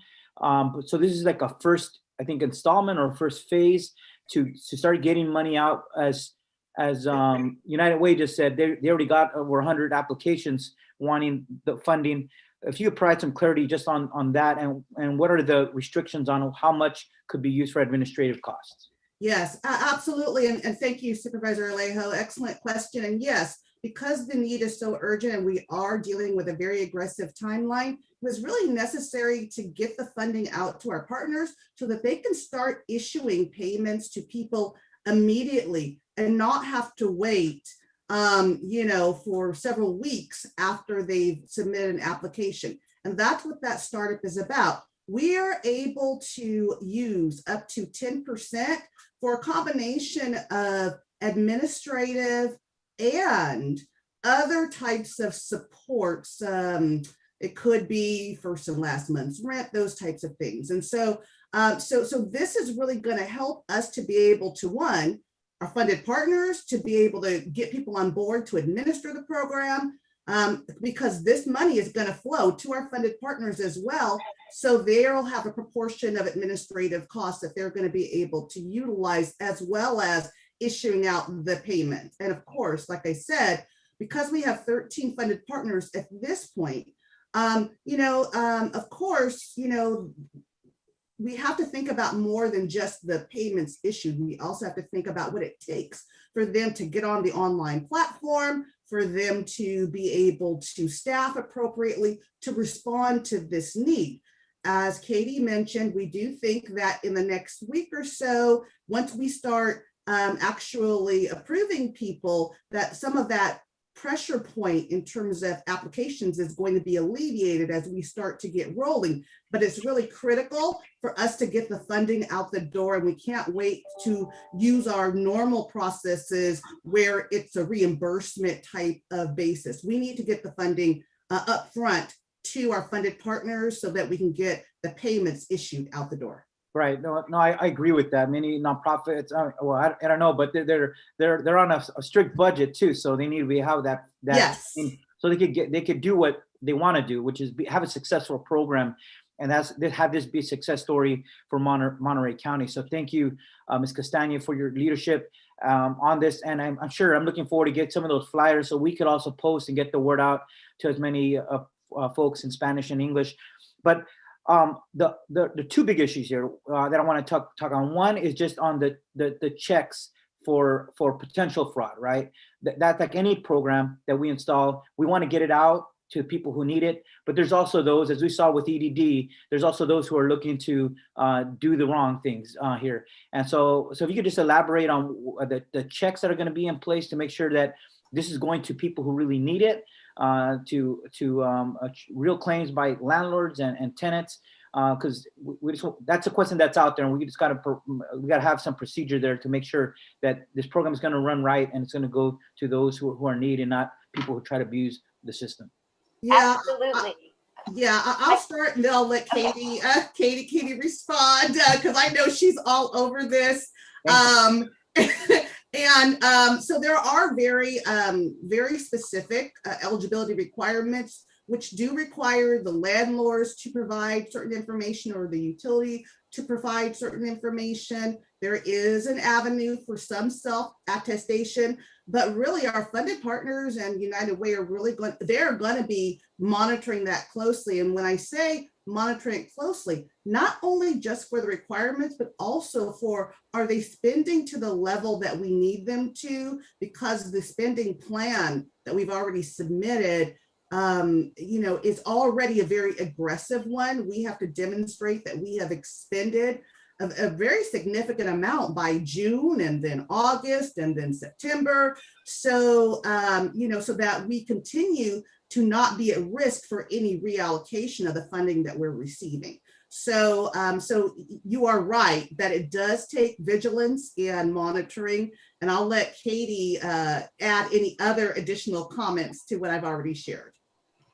Well, we do have the centralized intake and application process, but it's really the funded partners that are responsible for previewing and actually collecting the documentation, which includes identification, proof of residence or address, proof of a utility account, as Lori said, a landlord agreement of some sort, whether it's a formal lease or a letter from the landlord, as well as tax information from the landlord. And that documentation is collected and actually stored virtually within our software system, so that there are records that are kept and that everybody that receives the benefit has to interface with one of the program partners. Thank you for that. I think all of us want this to succeed and don't want a story coming out later that there were a significant number of abusive cases. So just trying to air this out and stress it from the beginning so that we, like, as you said, all the partners will be vigilant and really watch out for this, because as we saw, it did happen with the unemployment insurance program in the billions of dollars. So the last question I have, I don't know if Rupa, our auditor controller, Rupa Shah, is on. But I wanted to ask the question, because the state program started 8 days ago, and as you said, you got to meet some measurements by June. And I just want to be clear that our auditor controller's office, if this is approved today, which I think all of us want to see get this money into the hands of those who really need it. I want to just get some assurance and clarity that we're going to be able to, after today's approval, hopefully get this money out tomorrow or Thursday. But I think it has to be imminent. It has to be rapidly done. So I'm hoping that our auditor controller could be able to provide some clarity on that, because I know there was some issues that held this up a few days. Supervisor Alejo, I have unmuted myself. Oh, thank you very much. I appreciate it, Ms. Shah. No problem. And so this has been the work in process over the last 10 days. With my team working with the social service department team, hand in hand, making sure that we are ready to issue the payment. So there are two criteria that are being worked on: approval by the board today to issue the advance payment of $7.1 million, as well as the paperwork. I would say the paperwork coming from the DSS, the department, to our office, And once that paperwork is received in my office through the electronic workflow in the system, then we are ready to go, actually. So all the work behind the scene has been done, and we are ready to move forward. So Ms. Shaw, thank you for that. And so after today's vote, how long do you anticipate? I mean, these transfers are done electronically. So do you think it will be done in a day or two?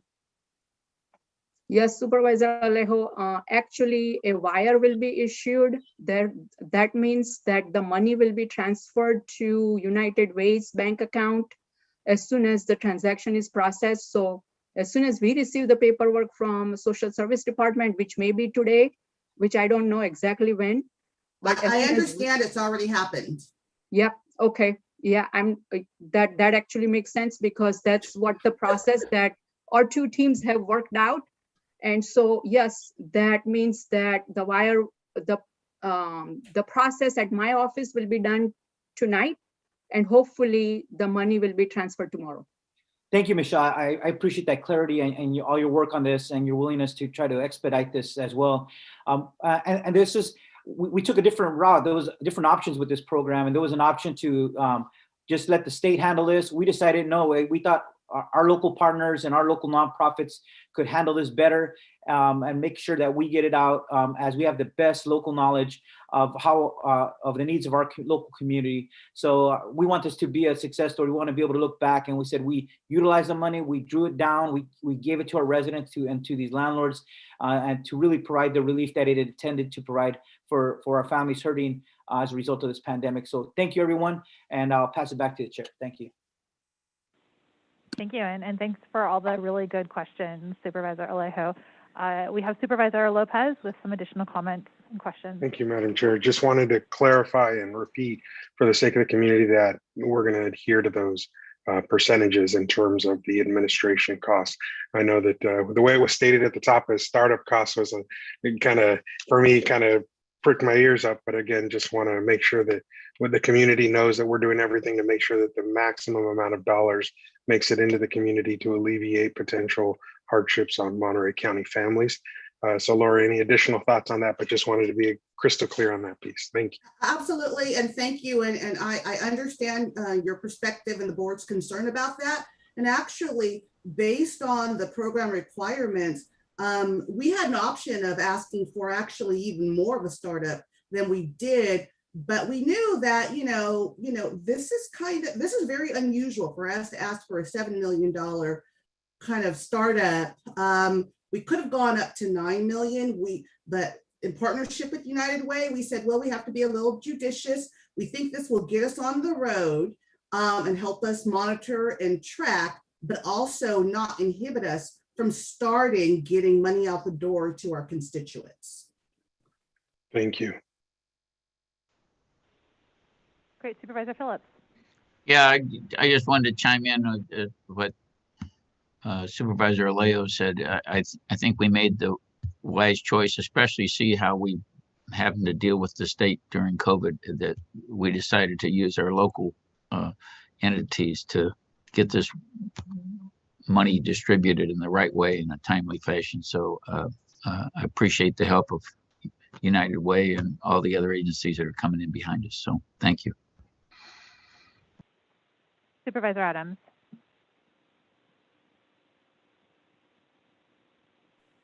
Okay, I think that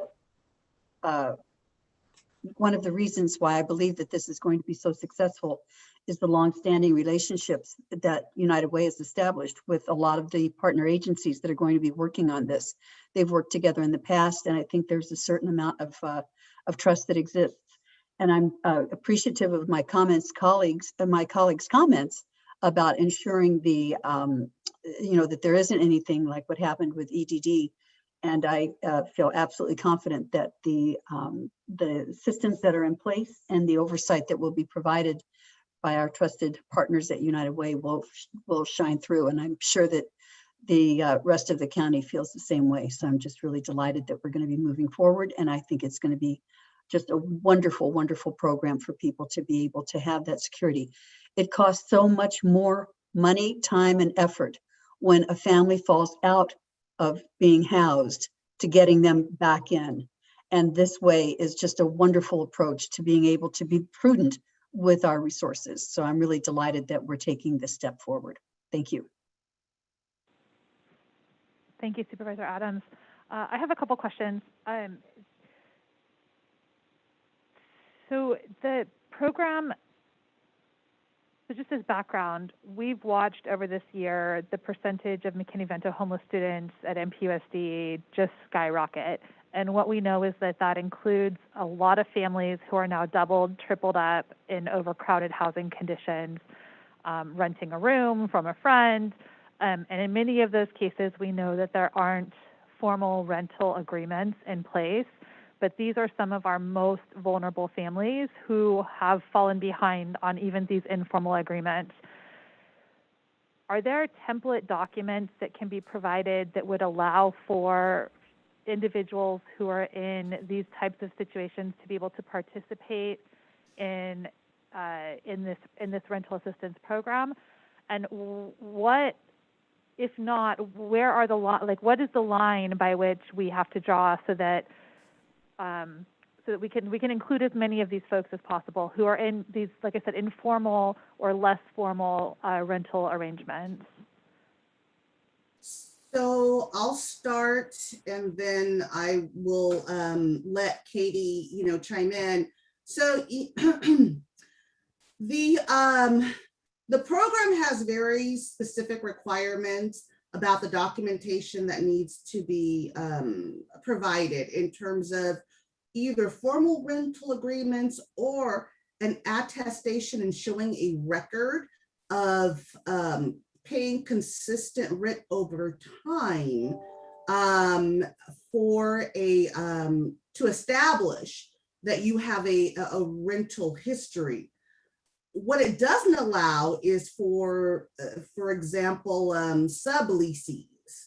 So we had an interesting conversation, kind of ancillary, that there still may be a gap, Chair, that I think we're going to have to address, probably through a more flexible funding mechanism if it doesn't meet the federal requirements for this program. We've been having some discussions just yesterday at our First Five Commission, exactly to your point about what we might be able to do with some of the other stimulus money that might help us restore some, like maybe cannabis money, that we could do something else for that finite population that doesn't fall within the parameters of this specific program. We are thinking about that and thinking about what we need to do to remedy that. So I appreciate your question. You were right on target with it. And there is this population that probably is not going to fit this criteria. We have to find other ways to help the rest of our residents here, or our constituents here who live here, work here, contribute to our economy, but maybe don't meet those requirements.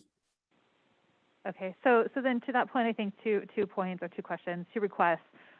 So for those who may have to partake in this attestation process in order to be able to qualify, anything that we can do to make that process as straightforward and simple and fill in the blank as possible, so that we're not asking people who really are in the most precarious of situations to have to jump through significant additional hoops to try to understand some fine print language about what to do in order to be able to be eligible or apply. So that'd be one request that I would make. And then the second request, to thank you, Lori, for recognizing that there is a population of individuals who really are experiencing significant housing insecurity, that this program is not going to be able to support. And so I would just ask that you continue talking about that demographic, letting us know what the needs are, and making sure that if there are ways that we can be responsive, these are the folks that are really on the brink of not having a roof over their head, and a lot of our constituents are falling into this category. And I do feel that it's our responsibility to understand the conditions under which they're living, and if there are opportunities for the county to be responsive and to ensure that they continue to have a roof over their head, that we're taking that action. So with that, thank you very much for the presentation. I believe we need to go out to public comment, so we'll take it. Oops, I lost my Zoom. We'll go to public comment. Any public comment on this item? Grant Leonard.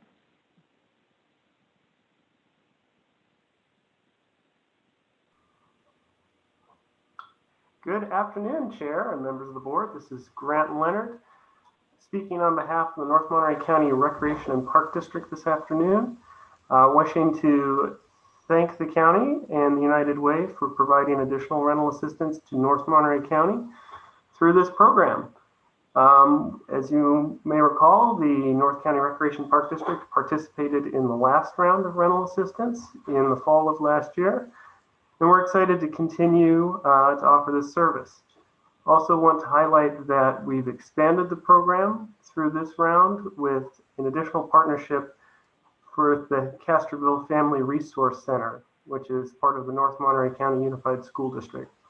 So we are expanding this program and attempt to reach more of our disadvantaged residents of here in North Monterey County in need of rental assistance.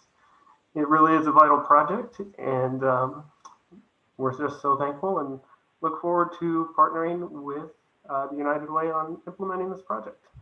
Thank you. Thank you very much. I'll bring it back to our, any other public comment? Seeing no hands raised, I'll close public comment, bring it back to our board. I just had we'll go to Supervisor Alejo. Thank you. I just wanted to make because I feel so passionate about that, I want to make a motion to approve this. Thank you. I'll second the motion. Wonderful. We have a motion from Supervisor Alejo, a second from Supervisor Adams, and we will call for a roll call vote. Thank you.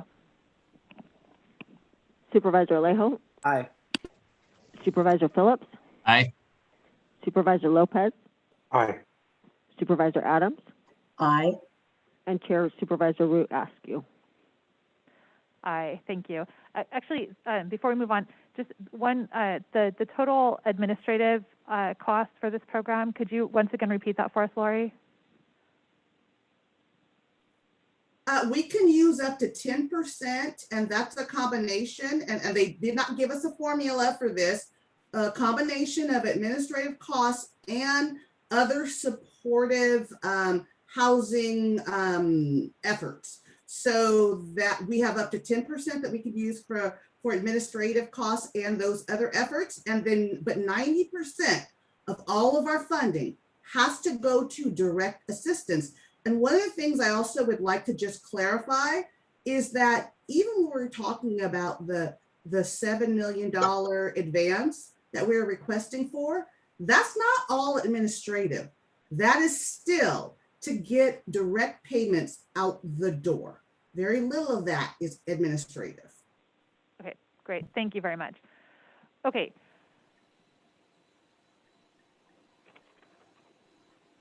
We did our roll call, right? Yes, ma'am.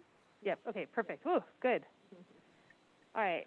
Next up, we have item number 26, which is consider and accept the 2020 annual progress report for the Monterey County General Plan. I'd like to welcome John Dugan for our presentation, and we have a total of 45 minutes for this item, including all presentation and board conversation. So we'll do our best to keep to that. But thank you for joining us today, John. Thank you, Chair Askew, members of the board. I'm going to share my screen now, and we'll talk about our annual report on the general plan. Can you see that?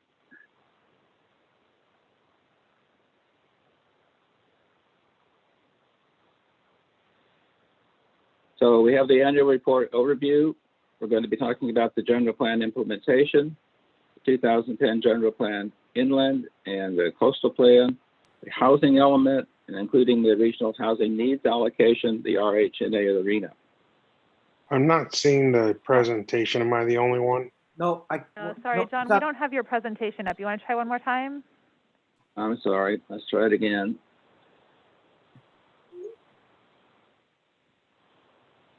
Can you see it? No, we don't have it. Do we have a copy of that here? Okay, John, we're going to pull it up here, and you'll just have to tell us next slide so that we can proceed for you. Okay, sorry. Let me. It's up. All right, we're good. All right. So this is the end report on the general plan and the long-range planning work program and the housing element. Next slide. General plan implementation includes the 2010 general plan inland and the coastal areas, the 1982 plan, and the housing element regional housing allocation progress report, the RENA. Next slide. Now for the housing element update, we had 276 units added to the RENA, 176 low income, 100 above moderate income. We had 61 planning entitlements approved for 48 single family units, 11 accessory dwelling units, and we had 2 projects with more than 2 units each. Next slide. The housing element update also includes 276 building permits were issued, of which 91 were single family detached units and 168 for multi-family employee-sponsored ag housing units, as well as 17 accessory dwelling units. And actual certificates of occupancy were given out to 183 of those units, including 147 single-family detached, 12 multi-family units, and 18 projects with 5 or more units, and 6 ADUs. There were no county-owned sites sold or leased or otherwise disposed of. So next slide, please. Here's our progress towards meeting the regional housing needs allocation between 2015 and the 2023 end date for this current plan. For the very low income allocation, we have 155 units remaining to achieve over the next 2 years. We have 55 low income units, 248 moderate income units. We've already surpassed our requirements for above moderate units by over 600. And that leaves a total RENA unit count of 458 that should be accomplished in 2 years. Next slide, please. So that's a summary of the housing element. In terms of the general plan, we had one amendment processed in 2020, which was the climate action plan, the board may remember, to do with greenhouse gases and changing the targets pursuant to state requirements. There were some minor amendments for the cannabis regulations to the 1982 coastal plan, and the staff did make great progress on a lot of work program priorities, as shown on the next slide. The Moss Landing Community Plan, the final draft was completed by the Planning Commission. There was a development evaluation system brought before the board for review and waiting for direction from staff.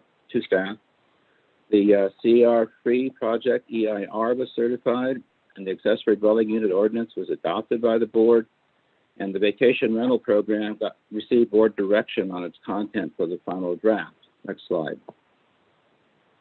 The landscape ordinance, we had some stakeholder reviews as directed by the board. The Salinas Valley groundwater investigation model is almost completed. There'll be an update from the water agency in a few months. The ag land mitigation program was extended to 2022 with a grant, and the community climate action plan received a $175,000 grant award, and the mixed use zoning ordinance was approved by the board. Next slide. Now, there were some other additional accomplishments during the year that the planning operation undertook. The cannabis regulations and the hemp regulations, we call the ordinance amendments before the board. ORA was dissolved. Community meetings were held on the Big Sur land use plan, and the Native American Archaeological Resource Technical Advisory Panel was appointed by the Planning Commission. Next slide, please. Now, in 2021, we're proposing a very aggressive work program to really get into implementing the general plan as recommended by the Citygate report. So I'm going to run through these briefly. We have a vacation rental ordinance, the CEQA analysis and board consideration we expect to happen. The development evaluation system we will bring back to the board for your consideration. The Moss Landing Community Plan, we should be able to complete the EIR and continue with public hearings. There's some vehicle miles travel requirements from the state in terms of zoning code amendments and general plan amendments that we'll bring forward. And the Sustainable Agricultural Land Conservation Program, the SALT grant, should be started up again. Next slide. The inclusionary housing code amendments and the affordable housing overlay sequence projects, those have been grant funded and we hope to start those. The Big Sur land use plan, we will bring before the Planning Commission and the board for workshops. We'll start up the Castroville Development Impact Fee Study, and we have a grant for that, as well as the Castroville Community Plan update that needs to go with it, which is grant funded, and the Chular Community Plan will start out a 2-year program with the grant. Next slide. Zoning map amendments can be made as well. We need to change the maps to reflect a lot of the changes that are required by the general plan. The landscape ordinance should be brought before the board. The state requires a new environmental justice element. We need to start work on that. The Community Climate Action Plan, we've received grant funding for that one, and the first year should start. There's an ag buffer ordinance that's going to be brought before the board for consideration, and the long-term sustainable water supply study will also be underway. Next slide. Also, as part of this year's report to the board, we're including a new element, which is a 5-year long-range planning work program. The Citygate report requested or included a very specific part to do that we needed to start work on completing all the different projects. There's over 80 different ordinances and policies and plans that need to be implemented. So in the staff report in Exhibit C, D, and E, we lay out, modeled on the 5-year CIP, a 5-year work program matrix with some details in terms of funding and detailed project summaries. We reviewed this program, which I just gave to you, with the Planning Commission last month, asking their advice and review on it and their recommendation. They found that this program, particularly the 5-year program, as well as the overall report, was consistent with the general plan and certainly implement the general plan. Their main comment was to consider changing the priority for the Pajaro plan, community plan, to move it up in timing, since that was one of the higher priorities in the general plan.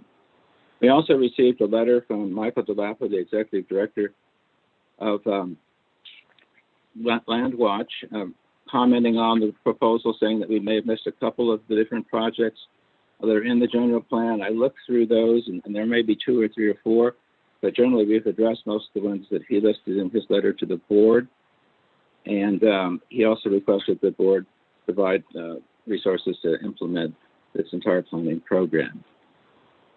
Next slide, please. So the staff from HCD is recommending that the board find the consideration of the draft annual reports not a project subject to CEQA. Recommend that the board approve the annual progress reports for the general plan and the housing element, and provide staff with direction on the 5-year general plan implementation work program. So next slide, please. With that, we open for questions or discussion. Thank you.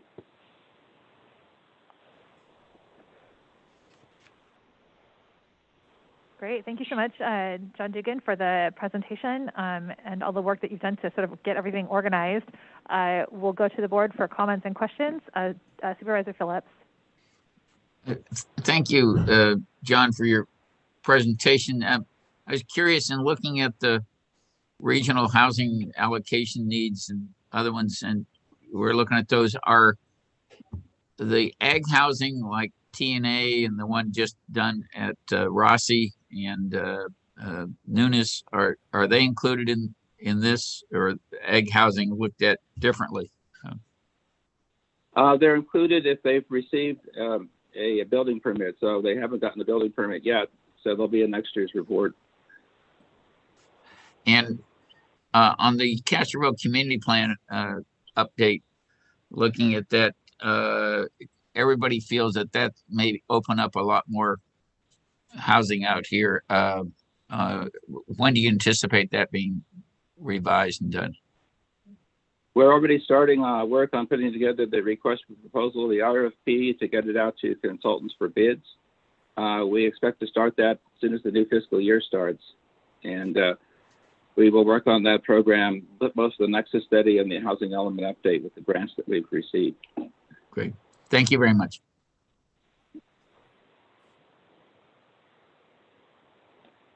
Supervisor Adams. Thank you. John, thank you so much for this report. I really, really appreciate the thoroughness of it. And the format is just, it's just such an improvement over previous years. It's really much more comprehensive and easy to follow through on the 2010 general plan with the history and the follow-up activities. I know from what I can see here, I think you've done a great job at laying out the 5-year work plan.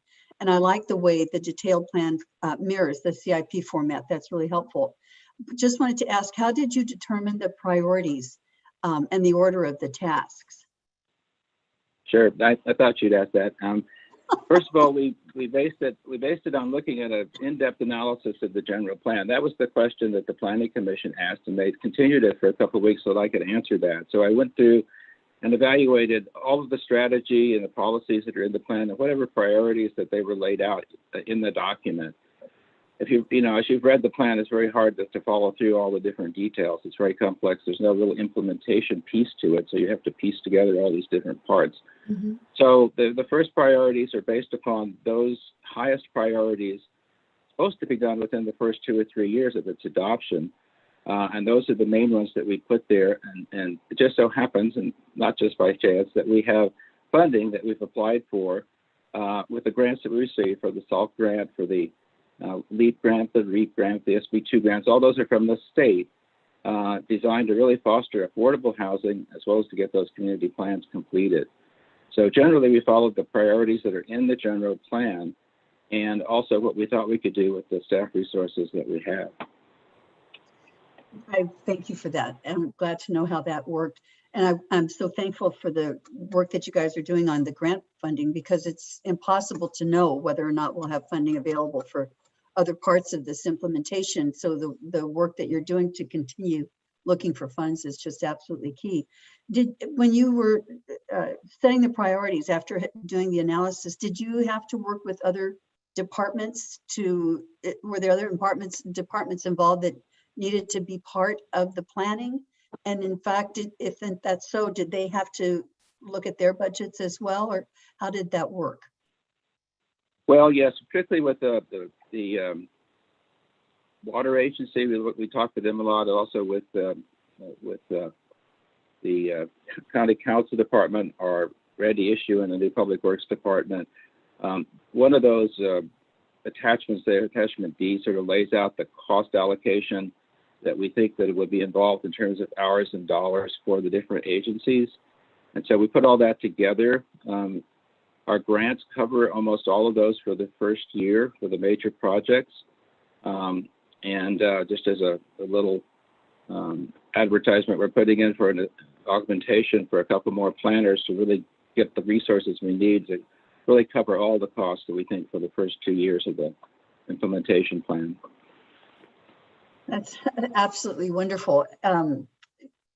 This board committed to the implementation of the Citygate report, and to see this report coming forward is just really helpful, because it keeps us in line, and it's one of the things I think that we have to continue to follow through on those recommendations. It's just really critical, and you've laid out an easy way for us to be able to follow through, to work with staff, to be sure that we're able to accomplish the goals that you've laid out for us. So I really appreciate that. It's just, there was one more thing I wanted to ask you. In one part of the report, you had tasks and task numbers next to them, and it was unclear to us whether or not those were tasks within the general plan or tasks within the Citygate report. Those are tasks within neither, frankly. Those are tasks from the old reporting system that was used back for the last 7 or 8 years to report to the state. They were numbered out by staff at the previous point and approved by the board, years ago. One of the recommendations from the Citygate report was it's so complicated to understand to have a new system. So that's why we started to try that new system that's shown there in attachment C with the list of projects. But those tasks are basically staff assigned tasks from old reports. I see. They don't refer to the Citygate projects. Okay.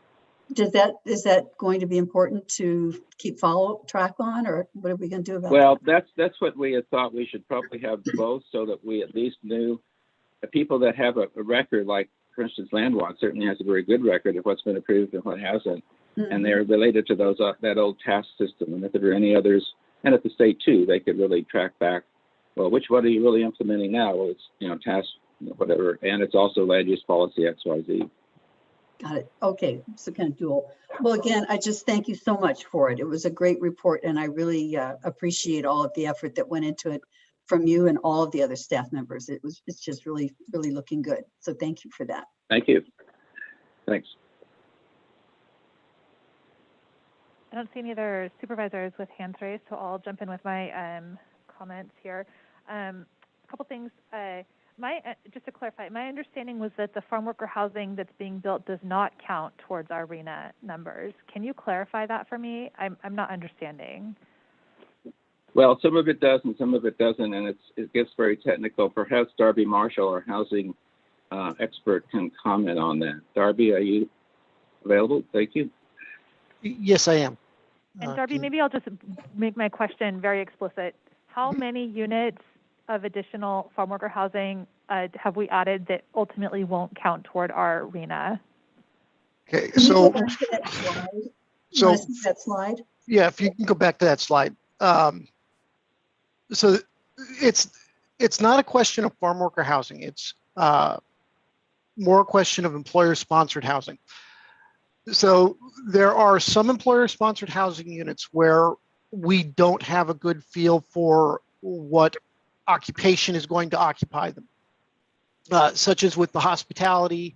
The CHP has some units, State Parks has some units, but the vast majority are employer-sponsored housing for seasonal workers. The units count, and the income levels will fluctuate based on the median income for what a farm laborer will make as annual income. And so in the first year when we counted Tanimura and Anil, those units counted as very low because at the time the farm workers were making less than 50% of area median income. Now they count as low income because they're up to 54% of area median income. So right now, all of the units for farm labor housing have been counted as either very low or low. This is, and we have talked to the state about this, and the consideration is we get to count the door, not the number of beds.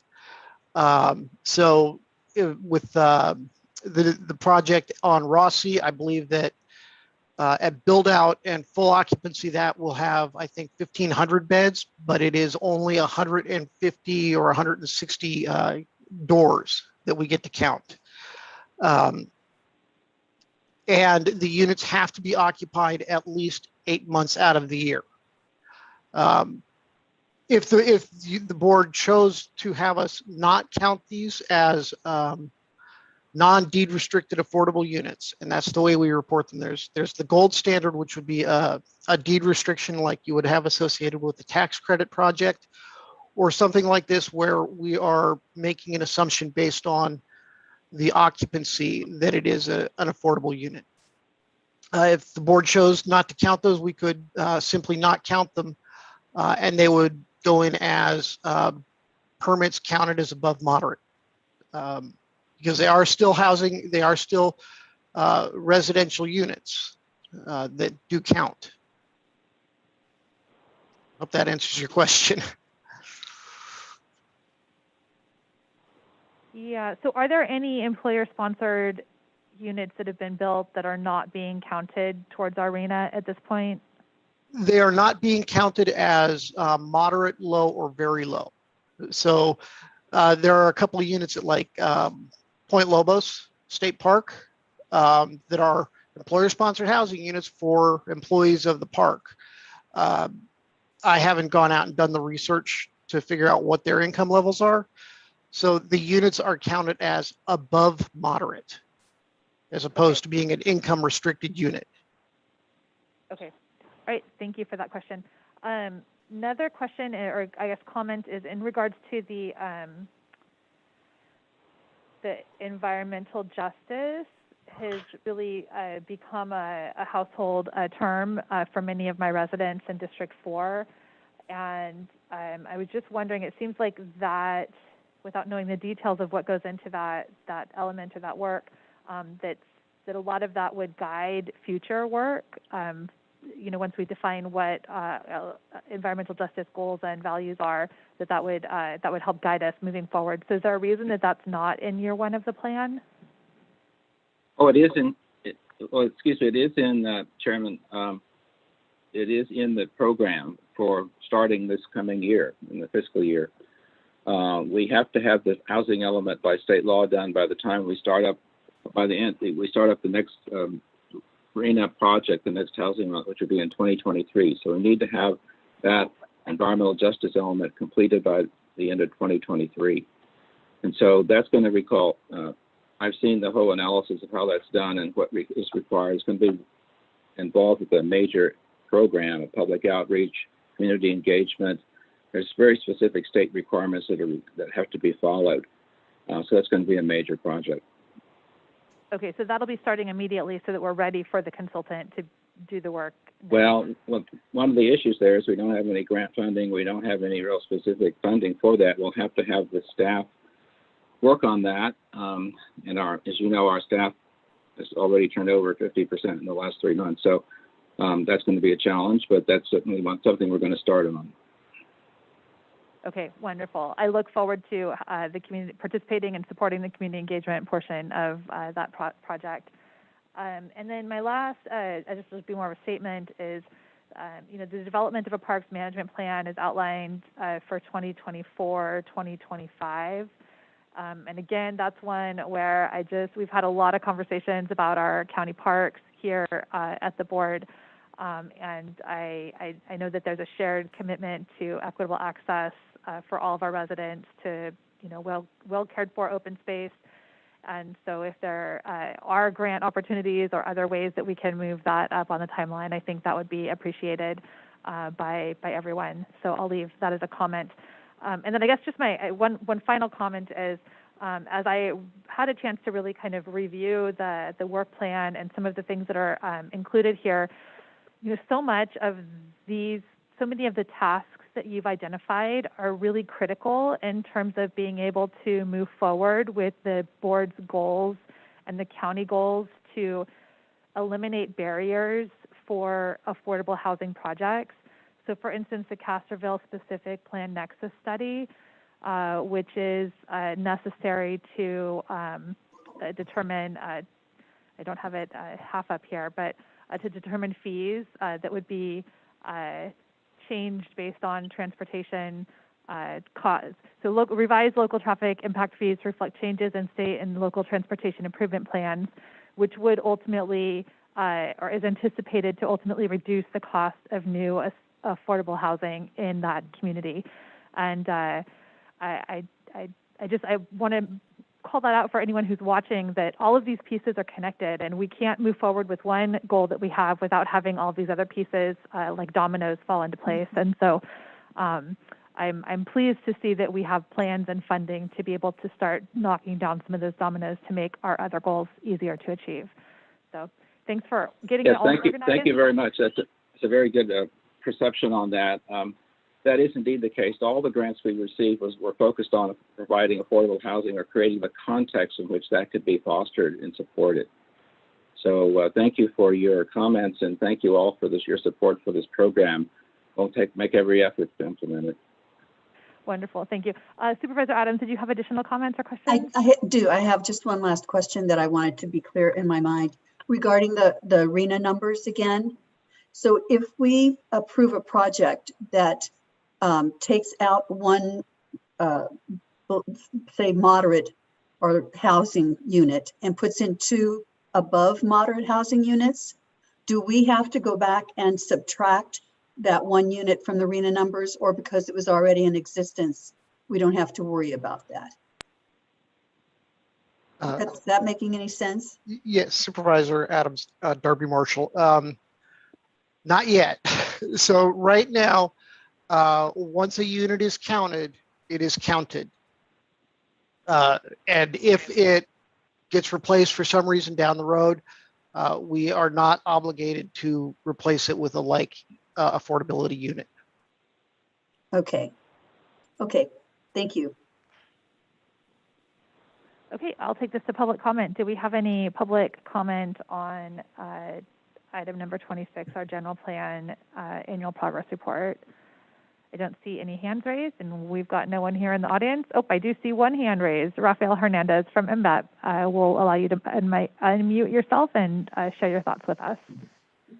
Thank you, Chair Askew. I was a little slow on hitting the button. I appreciate you saw my hand up.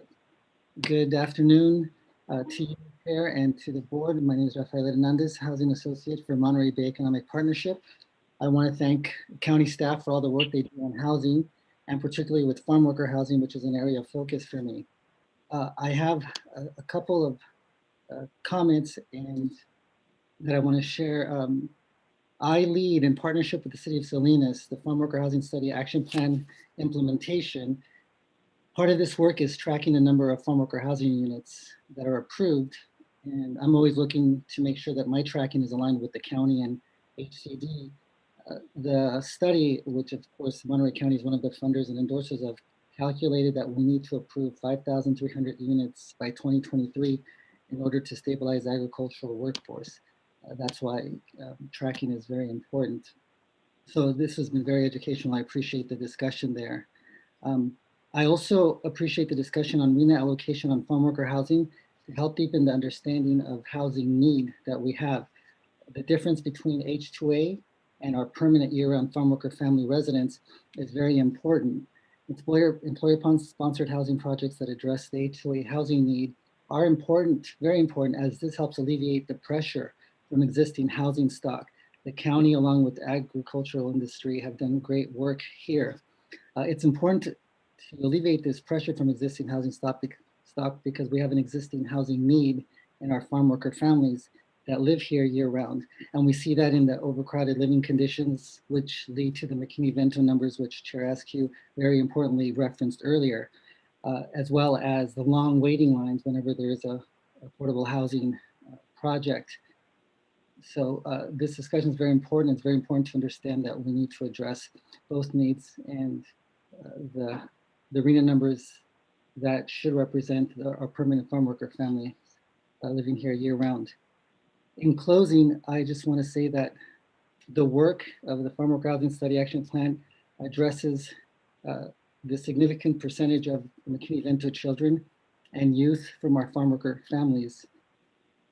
I was an educator in schools along the Salinas Valley, housing disparities that I saw in students from my Rancho Cielo students, Hartnell College students, and the elementary schools in the Alisal down to Greenfield that I worked on led me to focus on housing work that I do now.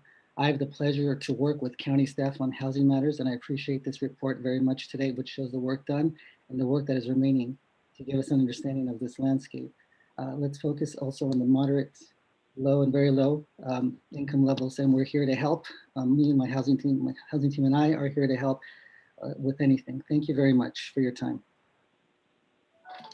Thank you, Rafael. Any other public comment today? Please raise your hand. All right, seeing none, we'll bring it back to the board for any final comments. And I'm happy to entertain a motion. We will be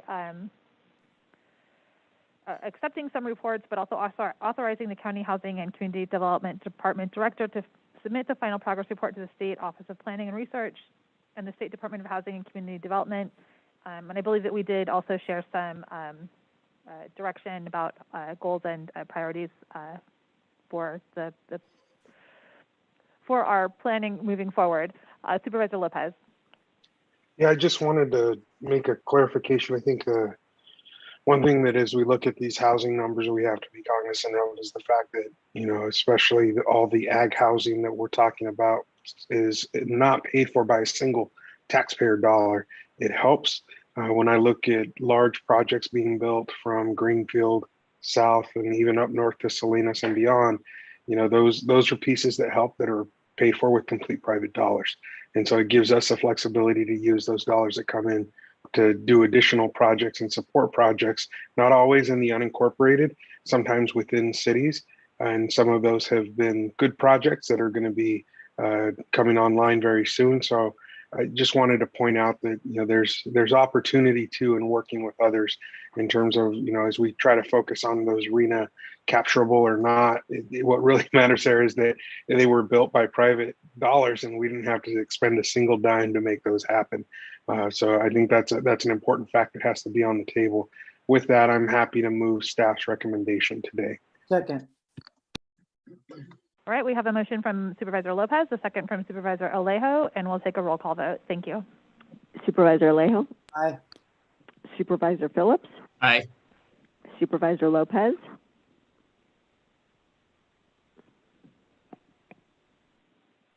Aye. Did not come through.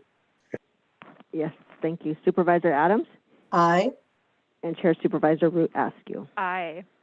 The motion carries.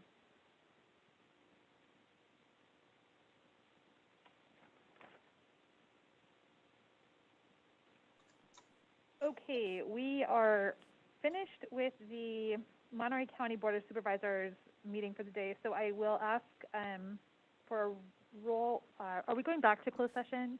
Are we good? That I don't know, Chair. You still have the Water Resources Agency. Yeah. Okay, we'll hang tight then on adjourning the board. Okay, we'll come back to that. Okay, so we will now backtrack on our chair's agenda to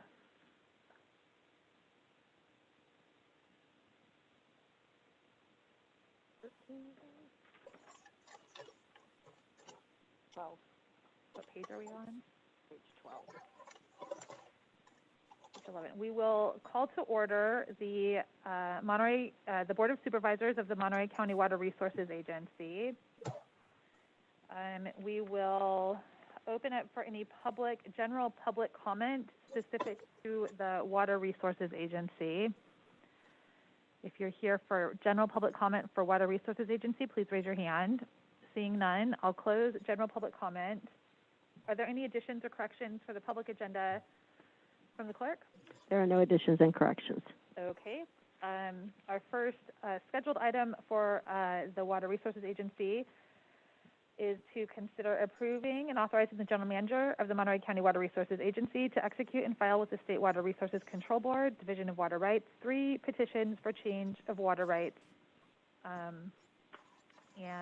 We have 20 minutes dedicated for this item, including presentation and conversation.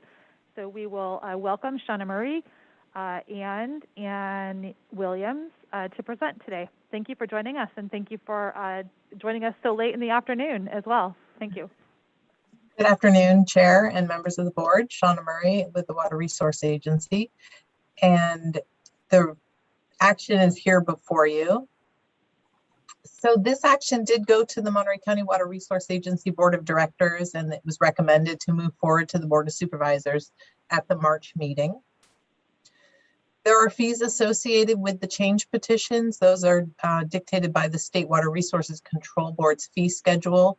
So the agency's budget does include these fees under Fund 426, which is a reimbursable DWR grant for the Interlake Tunnel. So the agency holds numerous appropriated water rights through the state board. And the 3 that we'll be talking about today are for Nacimiento and San Antonio reservoirs. They were amended in 2008 for the Salinas Valley Water Project. At that time, there was no change to the storage quantities or purpose of use. The significant change was the place of use, adding the Water Resource Agency Benefit Assessment Zone 2C to incorporate that area for the place of use. The agency operates these 2 reservoirs very closely coordination between the 2, and that's to meet downstream flow requirements, demands in the Salinas Valley, and the point of rediversion at our diversion facility in the Marina area. So in order to change a water right, must go through a process with the state board, and that entails filing a petition for change. This is regulated through the Division of Water Rights. And the petition is reviewed by the division for adequacy, and it's publicly noticed. If there's comments received and protests, then the division works with all parties to resolve those. If they're not resolved, then they can hold a hearing to make a final decision on the petition. This process takes 3 years or longer, which is why the agency wants to begin this process now. As you're aware, the agency is moving forward with an interlake tunnel and spillway modification project, and this is to redivert Nacimiento River water through a tunnel to then store it at the San Antonio Reservoir. This distribution of storage will really improve the overall capability of the system. We often find that San Antonio Reservoir doesn't have adequate water in storage to release downstream, and so at times we have to stop our operations short in the season due to that. So we're not proposing to change any of our maximum storage quantities or withdrawals that are in the water rights, but more redistribution of where the water is stored and some changes at the San Antonio Reservoir. So the Interlake Tunnel project is currently in CEQA review. The projects have not yet been approved. So briefly, I'll describe the 3 petitions for change. At Nacimiento Reservoir, we have a license and a permit, and we'll be proposing the same changes to those to the license and the permit, which is adding San Antonio Dam and Reservoir as an additional point of rediversion in place of storage, and also using San Antonio Reservoir as a place of use. We will not have any exceedances of the existing terms and conditions of either of these water rights in our proposal. At San Antonio, we propose to change our license there to increase the capacity of the existing storage by 41,000 acre feet. This will be in result of the spillway modification, the spillway raise. The new capacity would be 376,000 acre feet. And we'd also like to correct the place of use description in this water right. At the time when we added Zone 2C, the previous Zone 2A was not removed at the same time. We think this is an administrative error that could be changed rather swiftly. The other thing is this petition will not result in any exceedances of the existing water rights terms and conditions. And finally, we would like to extend our permit 21089 at Nacimiento, ask for an extension of time. We are supposed to put this water to beneficial use by the end of this year. We have not done that yet. So we'd like an additional 10 years to put water to beneficial use. And again, this petition will not result in any exceedances of the existing terms and conditions. So the agency has been working with legal counsel, engineering staff, and the division to discuss the process for applying for these change petitions, as water rights are fairly complicated. We'd like to file these 4 petitions together upon their recommendation. Really will help efficiency for division staff to review them together. And again, there'll be no change in our exceedances of our terms and conditions of the existing water rights that we hold. So we're available for questions. That's the end of my presentation.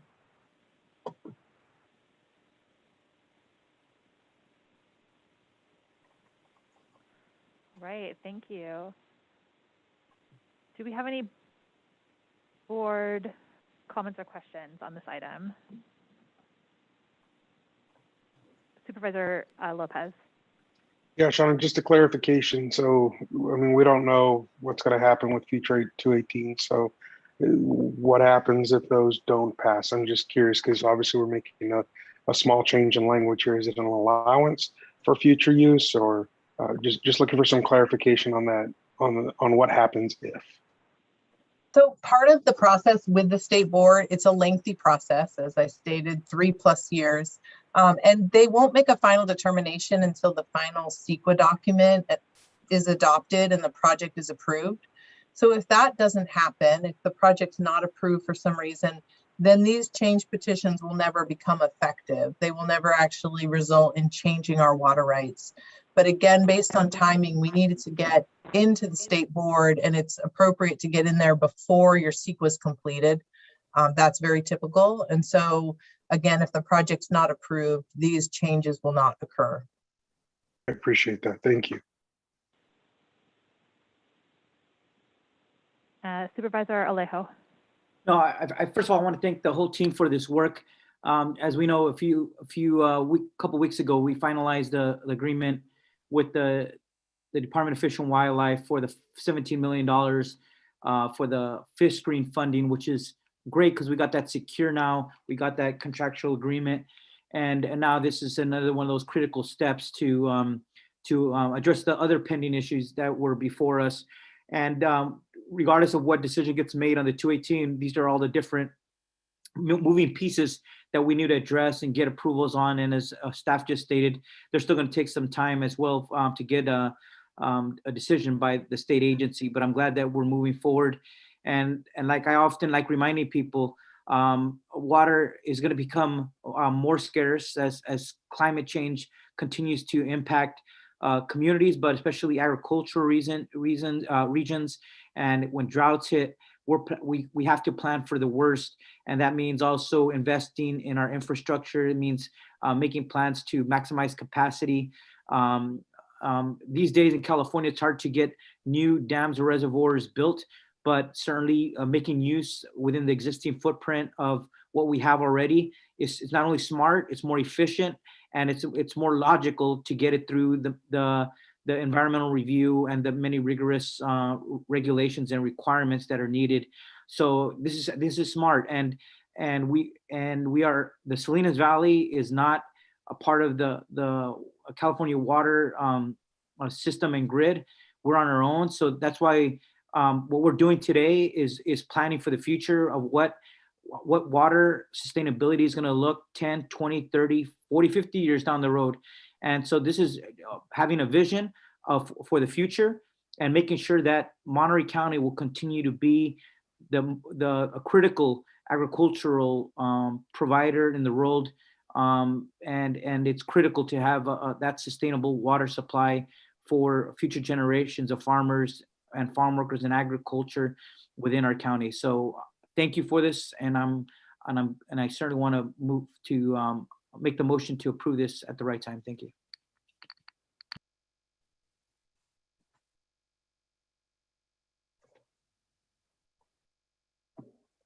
Maybe not. Okay, we'll take it out to public comment then for anyone in the public with comments on this item. Thomas Versick, we'll give you permission to unmute yourself and share your thoughts with us. Thank you for joining us today.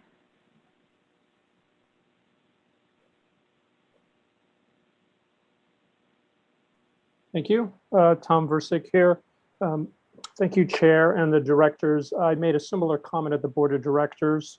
For today, I'm representing the Oradre interests in Scheid Family Wines. And about 20 years ago, they and some others entered into a settlement agreement and a judgment about a wide variety of things with the Monterey County Water Resources Agency. One aspect of that had to do with future administrative proceedings, which, at least in my opinion, would include the State Water Resources Control Board. So depending on the content of the petitions and possibly their timing, that may impact some obligations and things in the settlement. And I've reached out to agency counsel well before any of this came to the public, and we've had conferring on these matters. So I believe internal agency counsel is well aware, but I'm providing the comment because it's appropriate for me to do so in a public forum. I also need to be really clear that my comments are not about the Interlake Tunnel project, and they're not about any Proposition 218 process, whatever that may be at some point. Long time ago, there were protests by my clients for some state board petitions. And the idea is that if this is handled appropriately, that will not be necessary. That is all. Thank you. And I might say the same comment for the next piece in a very abbreviated fashion. Thank you. Great, thank you. And thank you for adding to the conversation today. Is there any other public comment? Seeing no additional hands raised, we'll close public comment, bring it back to the board. I do not see any other hands raised. Did you want to make a motion, Supervisor Alejo? Yes, I make a motion to approve this item. Second. All right, we have a motion from Supervisor Alejo, second from Supervisor Phillips. We'll take a roll call vote. Thank you. Supervisor Alejo? Aye. Supervisor Phillips? Aye. Supervisor Lopez? Aye. Supervisor Adams, Aye. and Chair Supervisor Root Askew. Aye.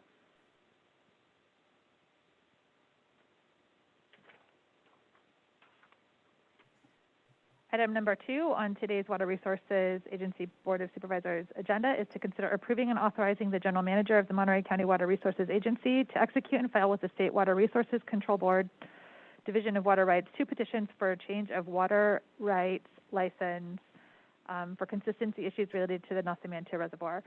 Again, we'll welcome Sean Murray, Ann Williams, and Kate Valiente. Great, thank you. Hello again. And this item also went to our Board of Directors in March and was recommended to move forward to the Board of Supervisors. For this change petition request, the fees will be paid directly to the state by San Luis Obispo County.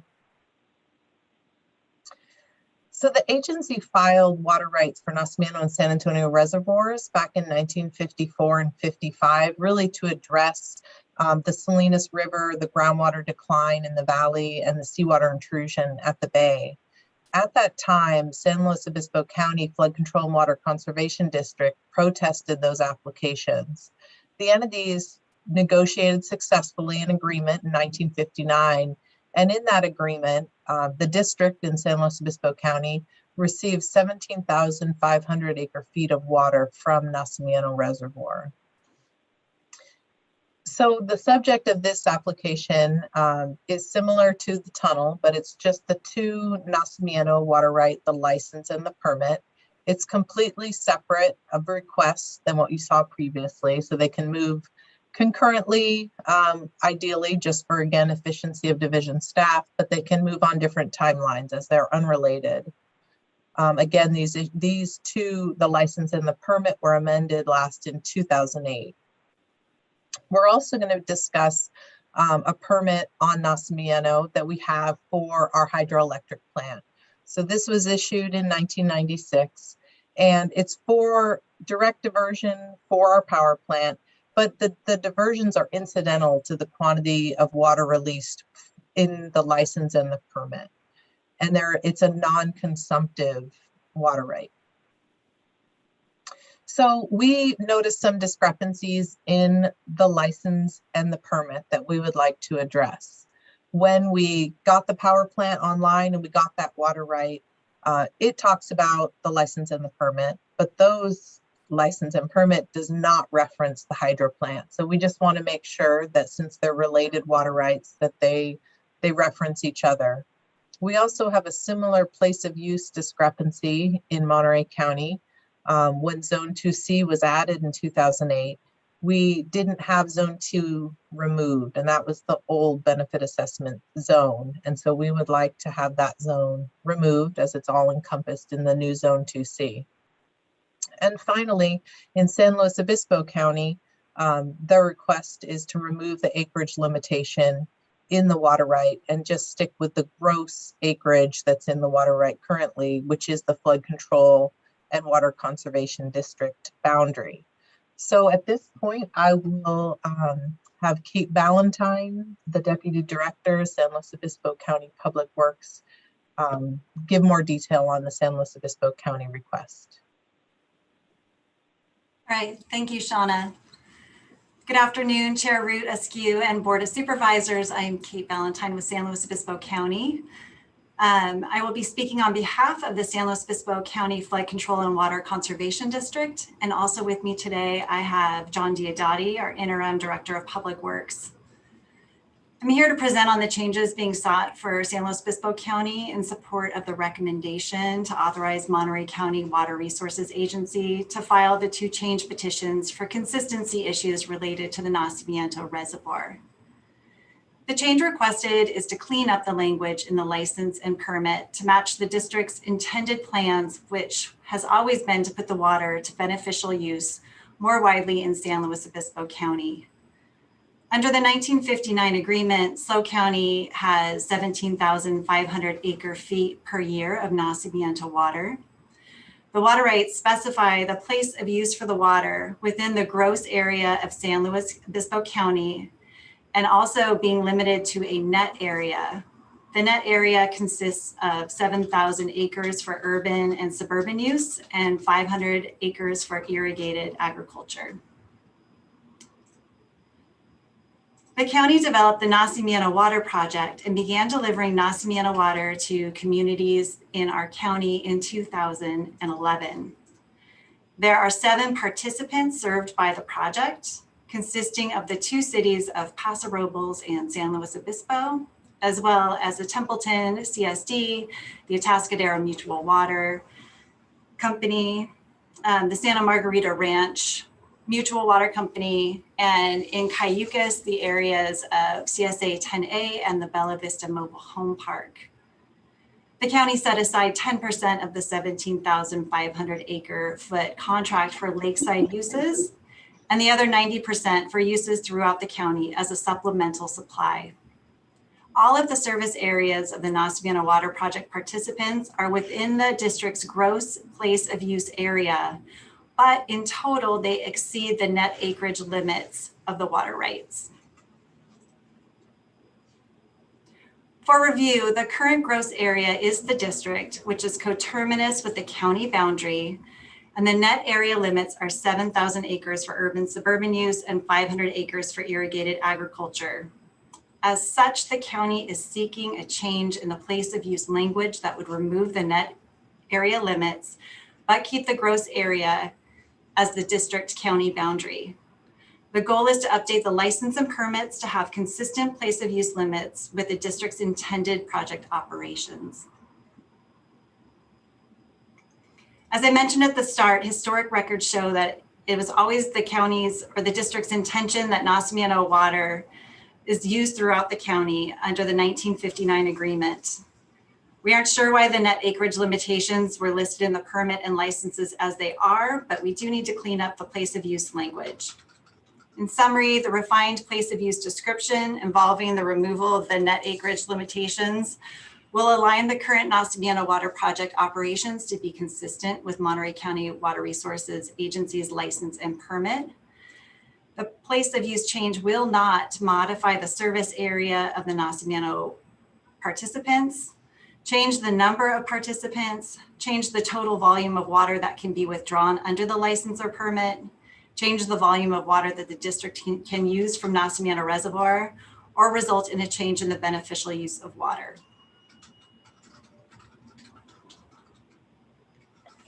Glove County has worked in coordination with Monterey County Water Resources Agency to determine how to address the place of use issue. And so our actions to date have been some informal meetings with the state board as to the process. San Luis County has analyzed the effects of removing acreage limits. These included a no injury analysis to other water rights holders and a water use analysis examining water conservation in San Luis Obispo County. Staff also completed an environmental review document, which was an addendum to the 2003 Nacimiento Project EIR. Additionally, while it's listed as next steps here, recently on March 16th, our district board reviewed and adopted the environmental document and formally authorized county staff to work with Monterey County staff to process this change petition. Next, we will finalize and submit the petitions and then continue to coordinate as needed to support the change petition process. And before I turn the presentation back to Shauna, I'd like to take a moment to thank our partners at the agency. The collaboration between our 2 respective staff has been excellent throughout this process. And then we really just appreciate your staff's hard work and partnership. So I'll turn it back to you, Shauna. Thank you. So in summary, the agency proposes to submit these change petitions for these consistency issues, again, adding incidental power generation to the purpose of use in the license and the permit for Nacimiento, and refining the place of use description to remove zone 2 in Monterey County and to remove the acreage limitations for net acreage in San Luis Obispo County. That concludes my presentation, and we're available for questions.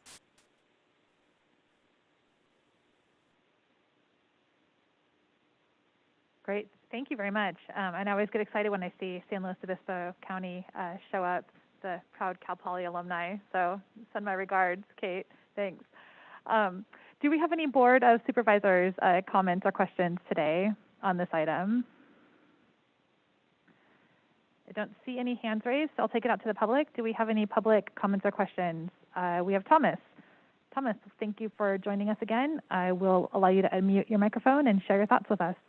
Thank you, Thomas Fursk again. And basically what I said before, I don't want to take very much of your time. So everything I said before, with these one additional caveat that I'm not expressing any opinion on San Luis Obispo's requests at the State Board.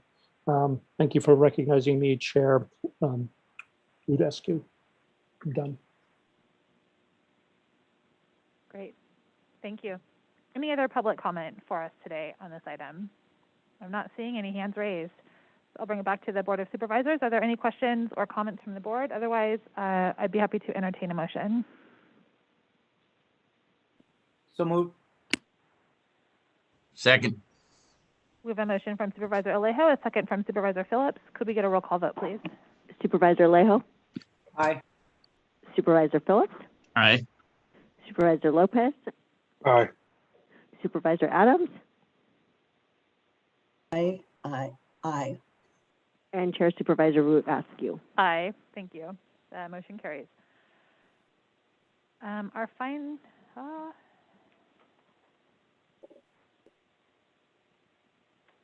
believe a final item on our open session agenda this afternoon is to consider receiving the Monterey County Water Resources Agency 2021 first quarter report with a presentation from General Manager of our Water Resources Agency, Brent Bucci. Good afternoon, Chair Rudescu. I'm not General Manager Bucci. I'm Senior Hydrologist Howard Franklin. I'm going to take this item. So today's action is to receive the agency's 2021 first quarter report. And as part of that report, a brief presentation of the 2020 groundwater level and seawater intrusion lines will be included. Making those presentations will be hydrologist Nicole Kurth and associate hydrologist Tamara Voss.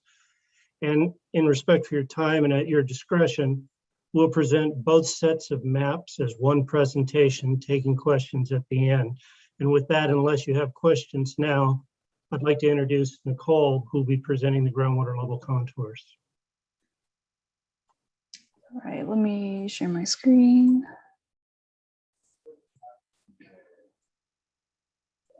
Can y'all see? Oh. We can see the Water Resources Agency logo. There we go. Your screen's up. Thank you. All right. So good afternoon, Chair Askew and Supervisors. As Howard mentioned, my name is Nicole Kurth, hydrologist at the Water Resources Agency, and I will be going over our 2020 groundwater level contour maps. Before I begin, I wanted to briefly talk about the agency's groundwater monitoring efforts. The agency has been collecting and analyzing groundwater level and water quality data since 1947. These efforts are ongoing so we can continue to monitor the health of the basin, evaluate agency projects, and to develop basin management strategies. One product that we produce with some of this data are our groundwater level contour maps. These are lines on a map that represent groundwater levels or elevations relative to average sea level.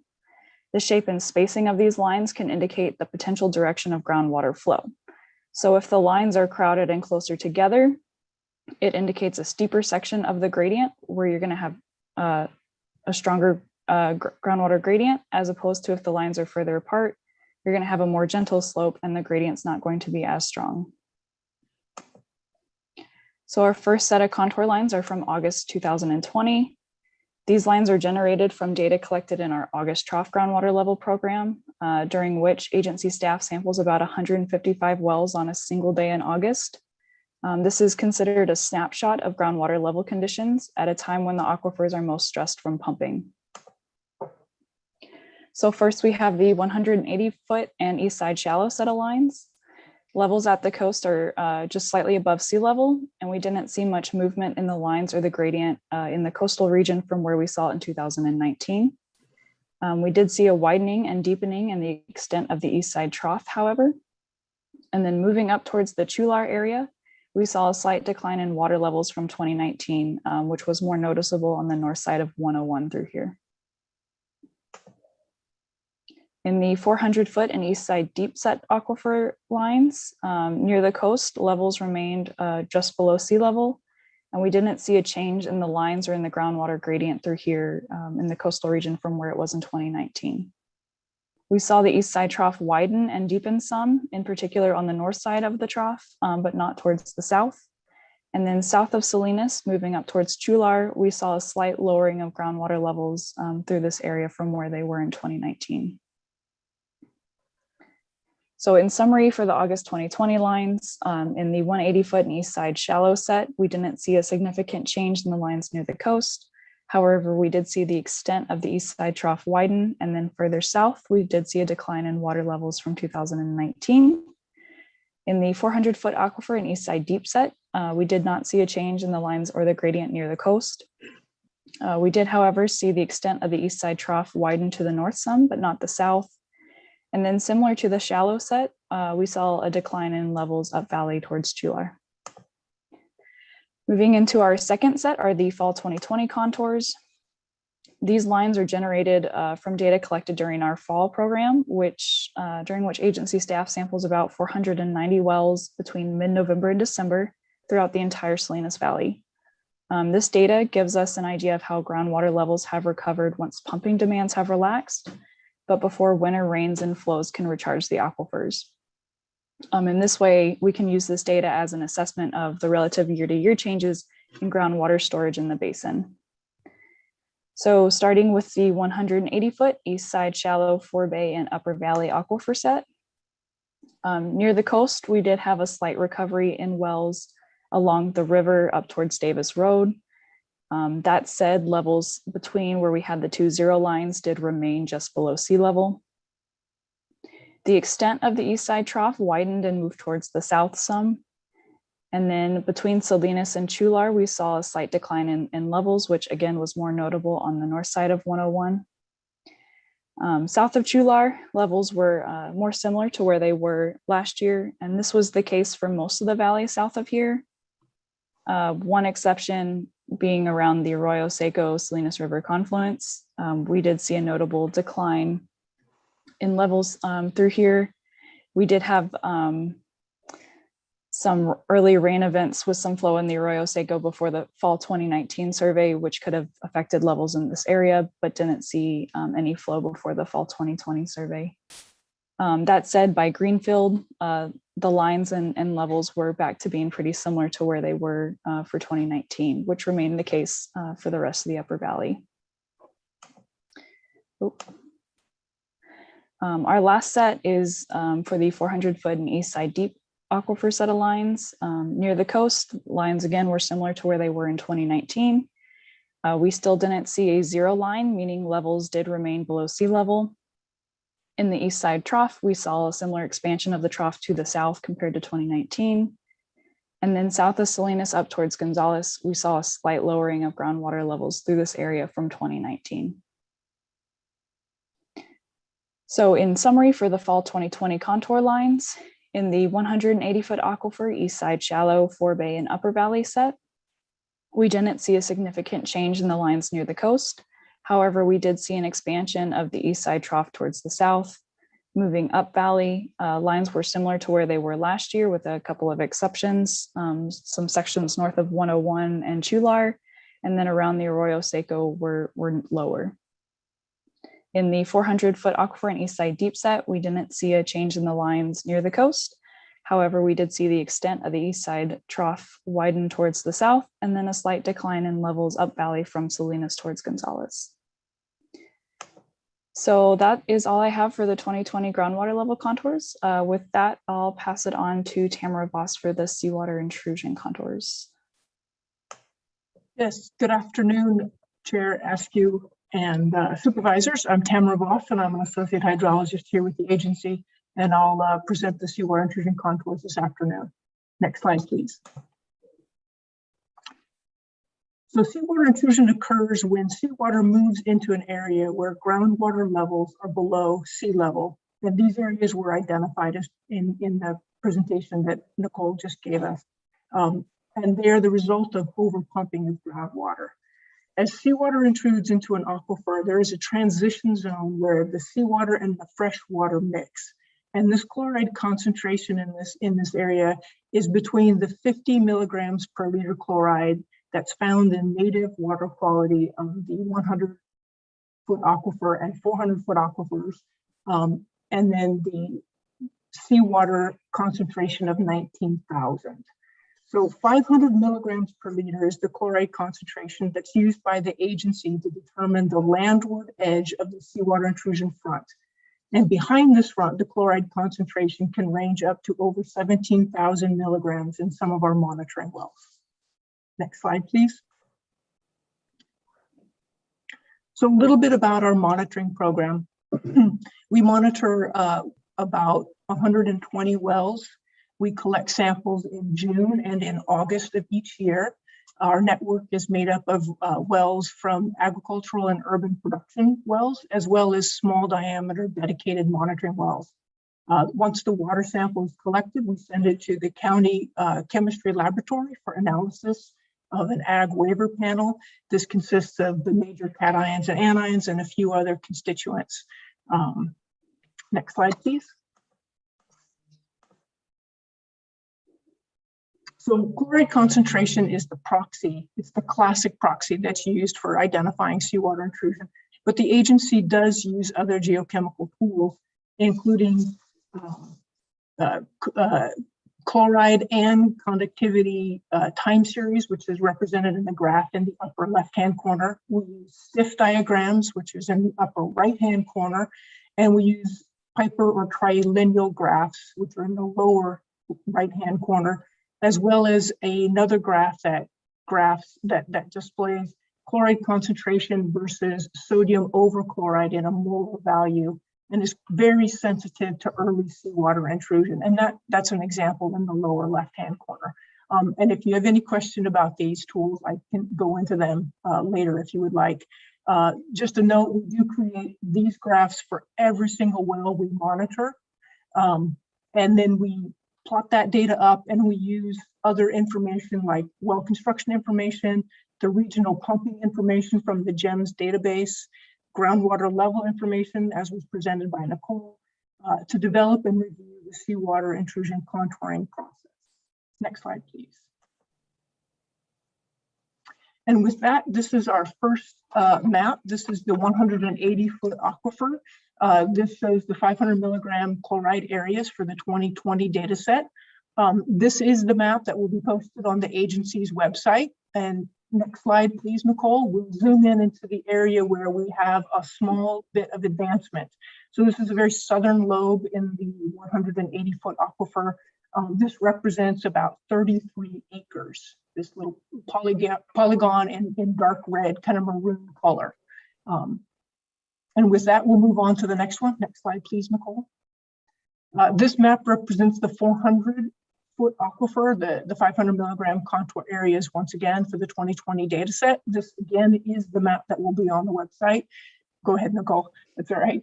And this is the areas where advancement has occurred. So there's a small little sliver that's advanced in the main body of the seawater intrusion there near Castroville, where the black arrow points. That represents about, let's see, about 13 acres. We also have continuing advancement or expansion of the islands that were first identified in 2015. These 3 islands are due to intruded 180-foot aquifer moving vertically down through some conduit into the 400-foot aquifer.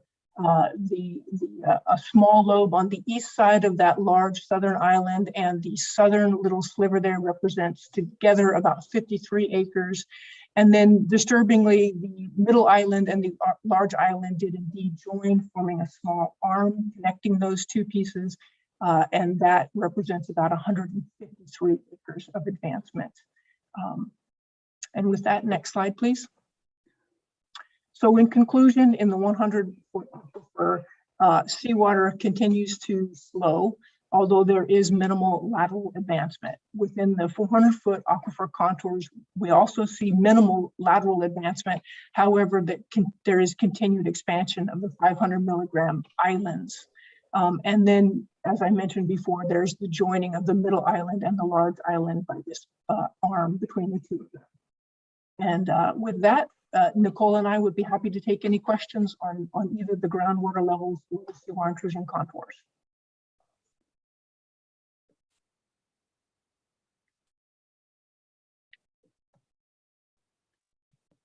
Thank you, Chair Root Askew. That concludes our presentation, and we'd be happy to answer any questions you may have on either the presentation or any of the items in the report.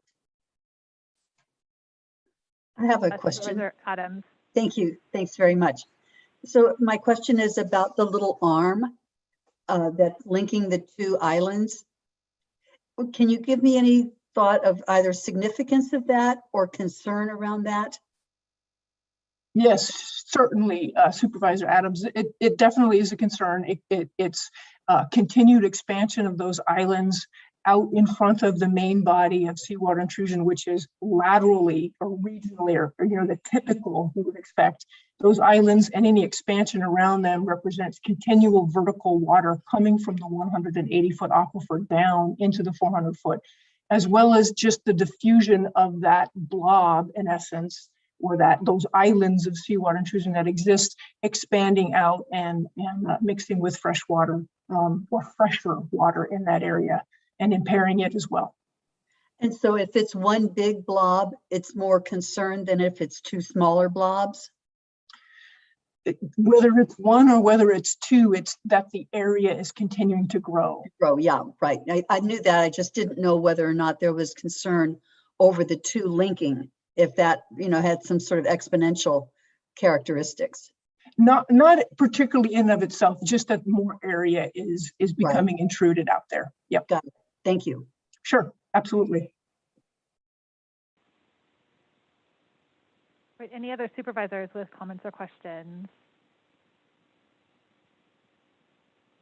I just want to take a brief opportunity to thank the Water Resource Agency for coming to the Board of Supervisors with this quarterly report. I know that my predecessor felt very strongly about maintaining ongoing open communication between the Water Resource Agency and keeping the board informed about the work that you're doing, the policy issues that affect our county. And so I just wanted to acknowledge and thank you for getting on the agenda and bringing all this information forward to us today. I will take it out to public comment. Are there members of the public who would like to share your thoughts with us in regards to this quarterly report from the Water Resources Agency? Seeing none, we'll close public comment, bring it back to the board. We are just simply receiving a report today, so we do not need to take a roll call vote. With that, we will adjourn the Board of Supervisors of the Monterey County Water Resources Agency. Thank all of our guests and presenters for joining us today. We will also ask, do we need to do a readout from closed session for the Board of Supervisors first? Thank you, Chair. There is nothing to report out today. I would just remind the board there was one item left over for closed session if the board desires to recess back into closed session, or we can take that up at a future date. I'd be inclined to go back to closed session and continue our conversation, if that's all right with everyone. Anyone object? Speak now. All right. We will then adjourn from closed session the Monterey County Board of Supervisors. Did I get that right? Adjourn from closed session? Okay. All right. Great. Thanks very much. Yep. Supervisor Alejo. Before you adjourn, if I may, I just wanted to make an announcement because Absolutely. We had the horrible shootings in Boulder, Colorado, with 10 victims. One of them, which was a police officer, but you think it's a tragedy in a faraway place. But one of our local reporters, Erica Mahoney, who is the news director of KAZU Radio, which is the local NPR station, her father was one of those 10 victims. And I wanted to express my condolences to her. And I saw her Twitter post that she wrote, "I'm heartbroken to announce that my dad, my hero, Kevin Mahoney, was killed in the King Super shooting in my hometown of Boulder, Colorado. My dad represents all things love. I'm so thankful he walked me down the aisle last summer. So my condolences to her and her family on the loss of her father."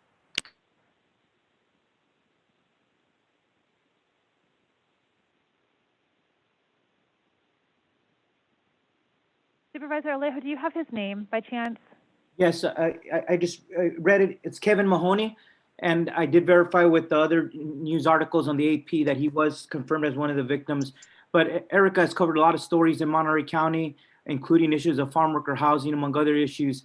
And it's tragic that some local resident, one of our journalists, is now having to confront this tragedy that it's hit so close to home to her. So I wish her and her family our deepest condolences. May God give her strength, and may justice be served for the tragedies of all 10 victims that occurred yesterday. Thank you, Supervisor Alejo. Is it possible to adjourn in memory right now? Is that something we can add? Did we need to do that earlier? In my opinion, it would not be a violation of the Brown Act to adjourn in memory. Okay, I would like to then adjourn this meeting in memory of Kevin Mahoney and send our deepest condolences to Erica and her family. Thank you for that, Madam Chair. Yep. Thank you, Madam Chair. There's not enough words to express the pain that is shared, and having it hit so close to home is just, ooh. Thank you. Thank you for taking this step today just to recognize a life lost to tragedy. Thank you. All right, I have nothing else to say. We'll see you all in closed session. Thank you.